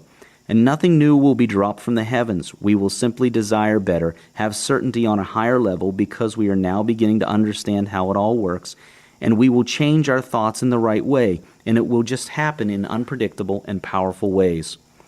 All that needs to exist is right here, and we have it all. The energy packets that make up everything around us, including our bodies, have an unlimited capability to take unlimited and unimaginable forms as long as the desire is there. They have their own intelligence, and they obey our desires with skill that we cannot imagine. If you analyze any substance at all, from light to thought to metal to flesh, it is all made up of energy packets that collect into atoms, cells, and so on. But the amazing thing about these energy packets is that, unlike the forms that they build up, they are not confined in time and space. In other words, they can move from point A to B without crossing the space in between, and they are not confined within the object that they make up. In other words, the energy packets making up your finger right now are not the same ones that will make it up in a few seconds. They can flash up in your finger and then flash up in another person's belly a moment later, or in your light bulb in the house. You do not have your own bunch of energy packets, so to speak. In fact, they're not really particles in the sense that you think of particles. You are forever sharing these packets with everyone and everything else at all times, and they can travel forwards and backwards in time. This is what we and all matter are all made up of. Energy packets flashing in specific patterns to form the appearance of shapes. The information that dictates these specific patterns is partially made up of our thoughts and partially the thoughts of the rest of the universe. That is why medicine is now discovering that our thoughts are very much linked to our state of health. And science is discovering that nothing being observed can be observed independently of the observer, because the observer's expectations and thoughts influence the object under observation. Money is absolutely linked to our thoughts, desires, and certainty, and history and science can prove that to you now. It is in your best interest to improve your own wealth consciousness and that of the world. Your becoming wealthy makes the world wealthy, and the world becoming wealthy makes you wealthy with a whole lot less effort. Look at history to prove this. A major key to building wealth is in making your money work for you, instead of you working for your money. If you work for 5 days in a week and spend all your income without investing any of it, you will have forever lost those 5 days of work. Forever. Wealthy people take a portion of the income from each day and put it into investments that grow on their own, automatically, and without any further work over a long-term period. That way, a portion of each day that you work for money ends up working back for you for many years to come. That is a major key to wealth, getting a percentage of your income every day to work back for you without your intervention.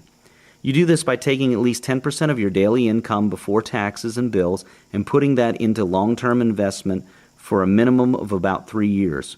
Good investments include stocks, mutual funds, certain types of bank accounts that have high and above inflation interest rates, real estate investment vehicles, bonds, royalty-producing assets, self-maintaining businesses, and so on. These investments do not require you to work for your money. You simply invest, walk away, and your money grows all on its own. Even $1 can turn into $1 million in a certain amount of years at a certain compound interest rate. $1, just $1, can grow into $1 million all on its own without your intervention. You would be pleasantly surprised to know that a single dollar placed into an investment that grows at 20% a year will become $1 million in 75 years. That is just $1. All you would need to do is leave it alone, go away, go to sleep for 75 years, just leave it alone. When you return, it will be $1 million without any effort from you, other than you're placing that single dollar in at the beginning. Now, if instead you put in $1 every single day into the same 20% a year growth investment, you would end up with $1 million in 32 years instead of 75. In fact, $1 a day would become $1 billion in 66 years. A higher interest rate would dramatically shorten that time. This shows that you can never have too little to start with. Whatever your income today, force yourself into the habit of investing 10% of your income before you pay bills or taxes or anything else. Pay yourself first. It is your money and your life. And it gets even better. The 1990s was an era where stocks rose phenomenally. In the 1990s decade, over 200 stocks rose by 1,000%, some by up to 20,000%. Many fell again in 2001, but on the long term, all good companies always rebound to even higher heights. People in the 90s invested various amounts and found themselves wealthier for that. Some invested just $50 a week, and if that was their 10%, that was good enough. It grew. Others invested more. $10,000 invested just once at the beginning of the 90s in certain stocks turned out to be valued at around $5 million by the end of the 90s. Others turned a few million dollars into well over $1 billion in the same period. All this wealth growth happened without any extra effort except putting money away into the investment. These people were not doing anything secret. They were investing in publicly available investments. They were investing in well-selected shares in the stock market, and anyone can do this. You can do it as well starting now. Just remember, choose your investments well, invest consistently, and put 10% aside from every single paycheck or income. Consistency is the key. Compound interest will always work for you without asking anything from you. Your only part is to be consistent, to choose good investments, and to stay put on the long term. Short-term investment usually does not earn as much as long-term investing, and it is usually a lot riskier. Taxes and the government. We need a government, that is for sure. Without governments, society would not be able, at our present stage, to organize infrastructure development, security, and so on. But there is such a thing as wasteful government or too much government. Just because it is a government does not mean it is always right, that it sets the right amount of taxes we should pay, and that it uses the money wisely without waste. So what is in our best interest, you and I, is to figure out how much we need to pay in tax. We need to keep government alive and healthy and serving us well without paying too much to a point that we don't have enough to invest and enjoy life, while government has too much and wastes it on activities such as building weapons of mass destruction and the like. Governments across the world have tax rates ranging from 0 to 80% or so. Taxes are usually the person's biggest single expenditure. Within each country, you can arrange your affairs in ways that legally minimize your tax amount with the help of professional tax advisors. Winston Churchill once said that no person has the legal or moral obligation to arrange his or her affairs so that the government can put its biggest shovel in. I personally believe that the magic formula is 10, 10, 10, 70. That is 10% of your incomes in taxes, 10% in charity, 10% in long-term investments, and 70% for your enjoyment and spending. For that is what life is all about, enjoying your life, not struggling with it. Spending any less than 10% on government would kill it, and more than that gives it too much money, and it is because of this excess that we have, for example, too many deadly nuclear weapons that never really helped us. Military expenditure is the biggest total government expenditure worldwide. Yet military expenditure does not circulate in the economy or benefit us as much as other expenditure. A nuclear missile built and never fired is dead money. It just stays in a silo waiting to be fired. Yet the day it is fired, it causes even more destruction. Weapons just put us in a state of fear either way you look at it. The way to prevent war is not to build weapons, but to eliminate borders, division, and economic differences. The U.S. would have been far weaker and less stable today if it did not unite its states a couple of hundred years ago. Before becoming a federation of states, the U.S. had civil wars and travel and commerce barriers within itself. So that is 10% of your money going to government as taxes. After that, do not forget to spend at least another 10% on charity, doing things to uplift your society and hence yourself. And invest at least 10% in good long-term investments. Then enjoy and spend the rest. Be cheerful in your spending. Your spending causes the increased income of others and drives the economy. Imagine what would happen if everyone stopped spending. The more we spend, the more energy is exchanged, and the more we all get wealthy. At first, this new 10, 10, 10, 70 arrangement may be a little difficult for some people to execute because they are spending all or almost all their money at the moment and have not arranged their affairs for optimal taxation. But within a short time, it is easy to change habits to fit into this new format. Knowing the real difference between an asset and a liability is another key to wealth. An asset is anything that creates net wealth or income for you. An asset is anything that puts more money into your pocket than it took out from it. A liability is something that does not do that. A liability is anything that takes money away from your pocket without putting back into your pocket more than it took. By that definition, some of the items that people consider as assets are really liabilities. Homes on mortgage are liabilities. They are the bank's asset. Cars are liabilities. They take more from you in cash than they give back. Wealthy people obviously have more assets than liabilities. That is just obvious. Can you imagine being wealthy when your true liabilities are more than your true assets? The assets grow the wealth for wealthy people. Analyze your life and reclassify everything in it as an asset or liability as we have defined them. Always maintain more assets than liabilities. Otherwise, you will have zero or negative wealth, debts. It is a simple formula. There is nothing wrong with buying liabilities. Indeed, many of life's most enjoyable things, such as beautiful homes and boats and cars, are, by our new definition, liabilities. But they make life enjoyable. So go ahead and enjoy, but never let your liabilities, as we have defined them, exceed your assets, as we have defined them. Otherwise, you will soon end up in negative wealth. Always maintain that positive balance. If you wish to have that nice home, the way to get it is to first work on having an asset that produces an income that is high enough to finance your mortgage. Then use it to pay for your house payments. So get assets first and use them to finance liabilities. By the way, you do not count yourself as an asset. Getting a job to earn money to pay your mortgage is not the way. That is called working for your money, and it is an often unhealthy and dangerously trapping cycle to get into. Your money should always work for you. The The money you earn with your mind and hands on your job or work is to be used to acquire investments and assets. These assets and investments then generate income on their own without much further intervention from you to buy the liabilities for you. You do not work for your liabilities. You work for your assets, and your assets work for your liabilities. If at present you do not know how to do that, then get books and advisors who can show you how to do that in your situation. Good assets to acquire or build include stocks, mutual funds, certain types of bank accounts that have high and above inflation interest rates, real estate investment vehicles, bonds, royalty-producing assets, self-maintaining businesses, and so on. Whatever you seek to know, a very good book or person exists that will give you this knowledge. For books, Amazon.com is a great starting point for your search.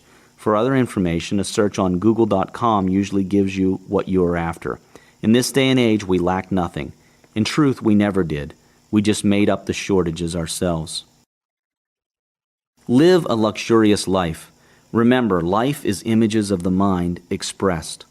Keep improving yourself and your environment and surroundings with luxury and beautiful nature. It is from what is around you that many of your mental images are formed, and you therefore should have a good source of mental imagery. Luxury and a healthy environment and nature breed more wealth by breeding higher images of the mind. Live in as much luxury as you feel comfortable and happy with.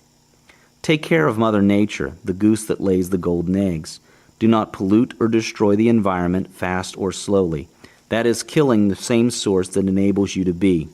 Remember the law of cause and effect, the law that never fails. People think that they can destroy the environment, usually for self-profit, and get away with it because it is future generations that will be affected.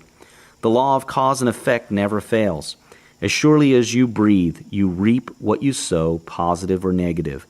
The only thing we do not know is how, where, and when. Sow good seeds, and you will reap good harvest. Money is value energy that, like all energy, lives to flow and needs to flow to stay alive. Help it flow cheerfully, and it will be attracted to you. Give the services that others need. Increase their value. We are here to serve each other, to act as growth enablers for each other. Do this in your own capacity, and money automatically will flow in. Say to yourself and believe it, money loves me and I love money. This will be true for you to the extent that you can say this comfortably and with joy, without feelings of guilt. If you find yourself guilty, find the reason why and ask yourself how true that reason is and where you got that reason. To the extent that you are comfortable with money and you are welcome and love it, so shall you be wealthy. Money is an energy that allows freedom and loves freedom. It goes where there is freedom and where it is given freedom. Misers and stingy people, although they try the hardest to keep money, make it hardest for them to acquire and keep money. Enjoy money. Don't chase and serve money. Don't be enslaved by it or seek to hoard it in a trap. Instead, be with it and have a free and relaxed relationship with it. Appreciate and love it, and enjoy its function and attributes, which are the enabling of freedom and the flow of value. Money, value, is energy, and like energies attract while unlike energies repel. So have the energy attributes and vibration of money in you, and you will attract it. Do this by being happy, free, giving, and abundance-minded. Money enjoys and loves being in the presence of wealth consciousness. It loves the company of people who love and enjoy money. And like all of life, it multiplies and flourishes in the presence of the conditions that it loves. Treat money as a live personality. Treat it as you would a good friend. The more you give value by selling valuable goods and services, by showing others how to obtain value and wealth, by buying other people's products and services, and by sharing, the more the money comes back to you through the law of cause and effect. Dedicate a few minutes a day, every day, to the study of life, wealth, and your profession. If one person can accomplish $1 million worth of business in a given time, 3 people working together in harmony can accomplish much more than $3 million. When in harmony, the whole is greater than the sum of its parts. Involve like-minded people in your business to multiply your efforts and income. Be comfortable with money. Feel free around it. Talk about it. Treat it and love it as you would a close friend. In that attitude, you will attract it. If you fear it or refuse to love it, you repel it. Some people have a problem with loving money. The problem is that they do not love it. To attract money, you need to love money. To attract anything, loving it is the fastest way to do it. It is also true that you attract what you fear. But when you fear money, you do not attract money. You attract whatever it is that you fear about money. Some people say that loving money is wrong. They often say that the love of money is the root of all evil. Analyze that statement. The love of money in itself is not evil. It can just be the root to evil. Money itself is also not evil, but it can cause coveting, greed, and subsequently crime. Loving money is perfectly healthy as long as you do not develop that into greed and crime. In fact, loving anything, not just money, when taken in the wrong way, can be the root to crime. People have killed over the love of their romantic partners, property, and religion. Yet there is nothing evil about loving partners, property, or your faith. It is never love that is wrong, nor the item being loved. It is only when that love is expressed in an unhealthy manner that its effects can be considered wrong. So feel free to love money. Genuinely love it, but watch yourself and do not let that love turn into greed and covetousness. But love it. Money moves to those who love it most. Money is a lovely thing. It is a statement of abundance, not scarcity. Abundance is the natural state of the source. It frees people to pay attention to other things in their life. Life is fantastic, so full of so much that we have not yet explored. Money frees you to explore avenues of life that you previously did not have a chance to explore. Money also gives people the ability to express their love, to give, to create, to share, to uplift others. Love money and it will love you. A very important and fundamental key to wealth is multiple sources of income. Build multiple sources of income for your life. There are numerous good books on this. Multiple sources of income are your key to financial freedom. They are a manifestation of your dynamic, free, and multidimensional nature. More accurately, make sure that each income stream is a business, not a job. A job is something that requires you to be there for it so that it can make money for you. A business is something that, once set up, does not need you to be there to keep going or growing. A job needs you, a business does not. That is the difference. Some businesses are actually jobs. You may own a business that is a job for you. It needs you to tend to it. Without your constant attention, it fails. Jobs take your time and freedom. Businesses give you time and freedom. A person with multiple streams of income from multiple businesses ends up with free time that he or she can use to live well and to launch more businesses if need be. Jobs never allow such liberties of free time to diversify and be free to enjoy other aspects of life. So, have multiple sources of income, but ensure each source is independent of you and has been built to do well without your constant attention. Teach wealth consciousness to your children from an early age. Remember, have multiple streams of income that do not need you to be present for them to keep producing. To have multiple sources of income, simply desire it to be so. Make it part of your goals. Visualize and start buying books, magazines, and talking to people. The right businesses, investments, and sources will then simply start coming to you. And always keep wise counsel. For everything, have a person who is of wealth consciousness and of specialization in the area to advise and counsel you. Learn also to trust your feelings, but not your emotions. Follow your desires. It is easy. Of highest importance, remember always that the universe gives you exactly what you are and think. Read this twice. If you believe that money is bad, is unworthy, is evil, is shameful, or anything else negative, and if you believe that you are none of those things yourself, you create a conflict within you. You would be giving the universe the message that you are a good and positive person and that money is a bad and negative thing. In such a case, in the interest of honoring your conflicting message, the universe would give you conflicting results, and you would end up with little money. You must honestly and genuinely identify your values within the values you assign to money.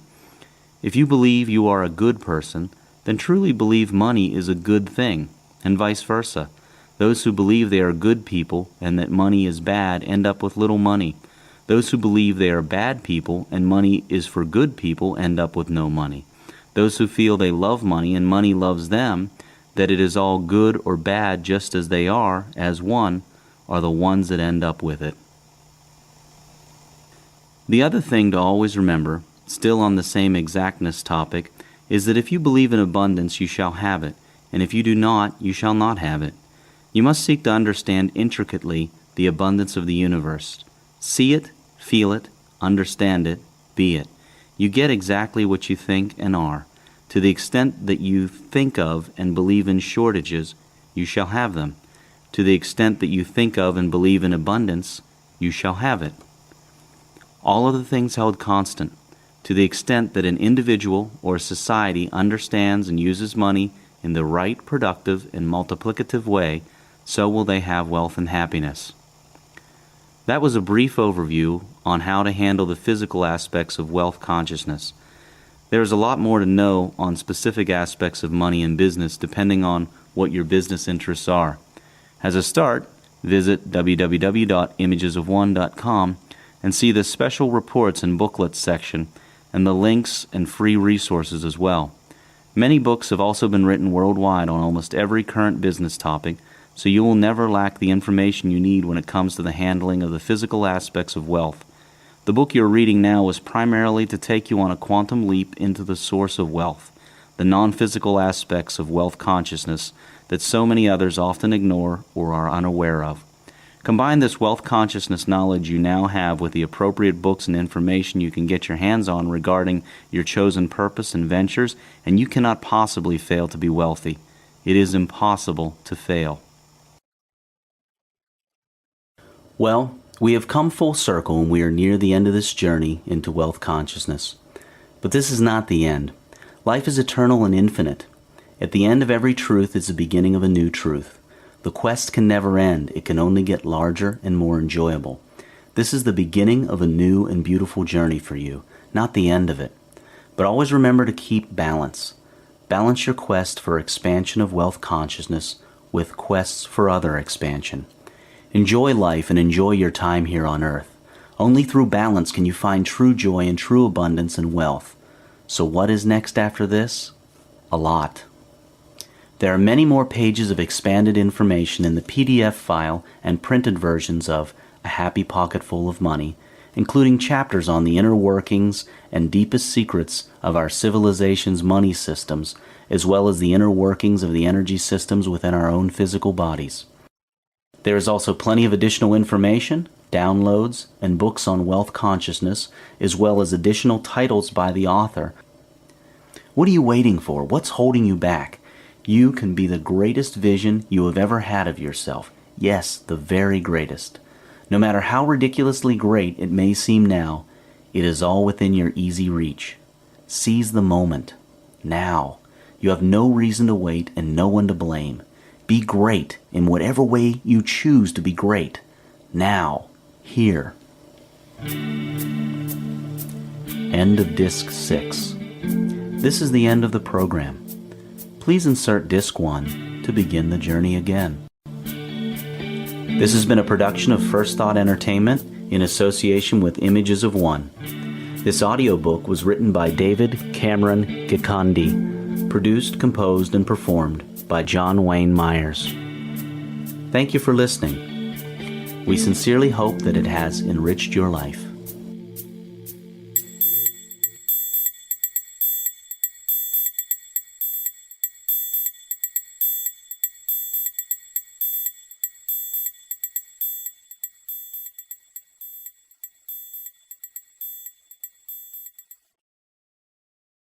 Audible hopes you have enjoyed this program.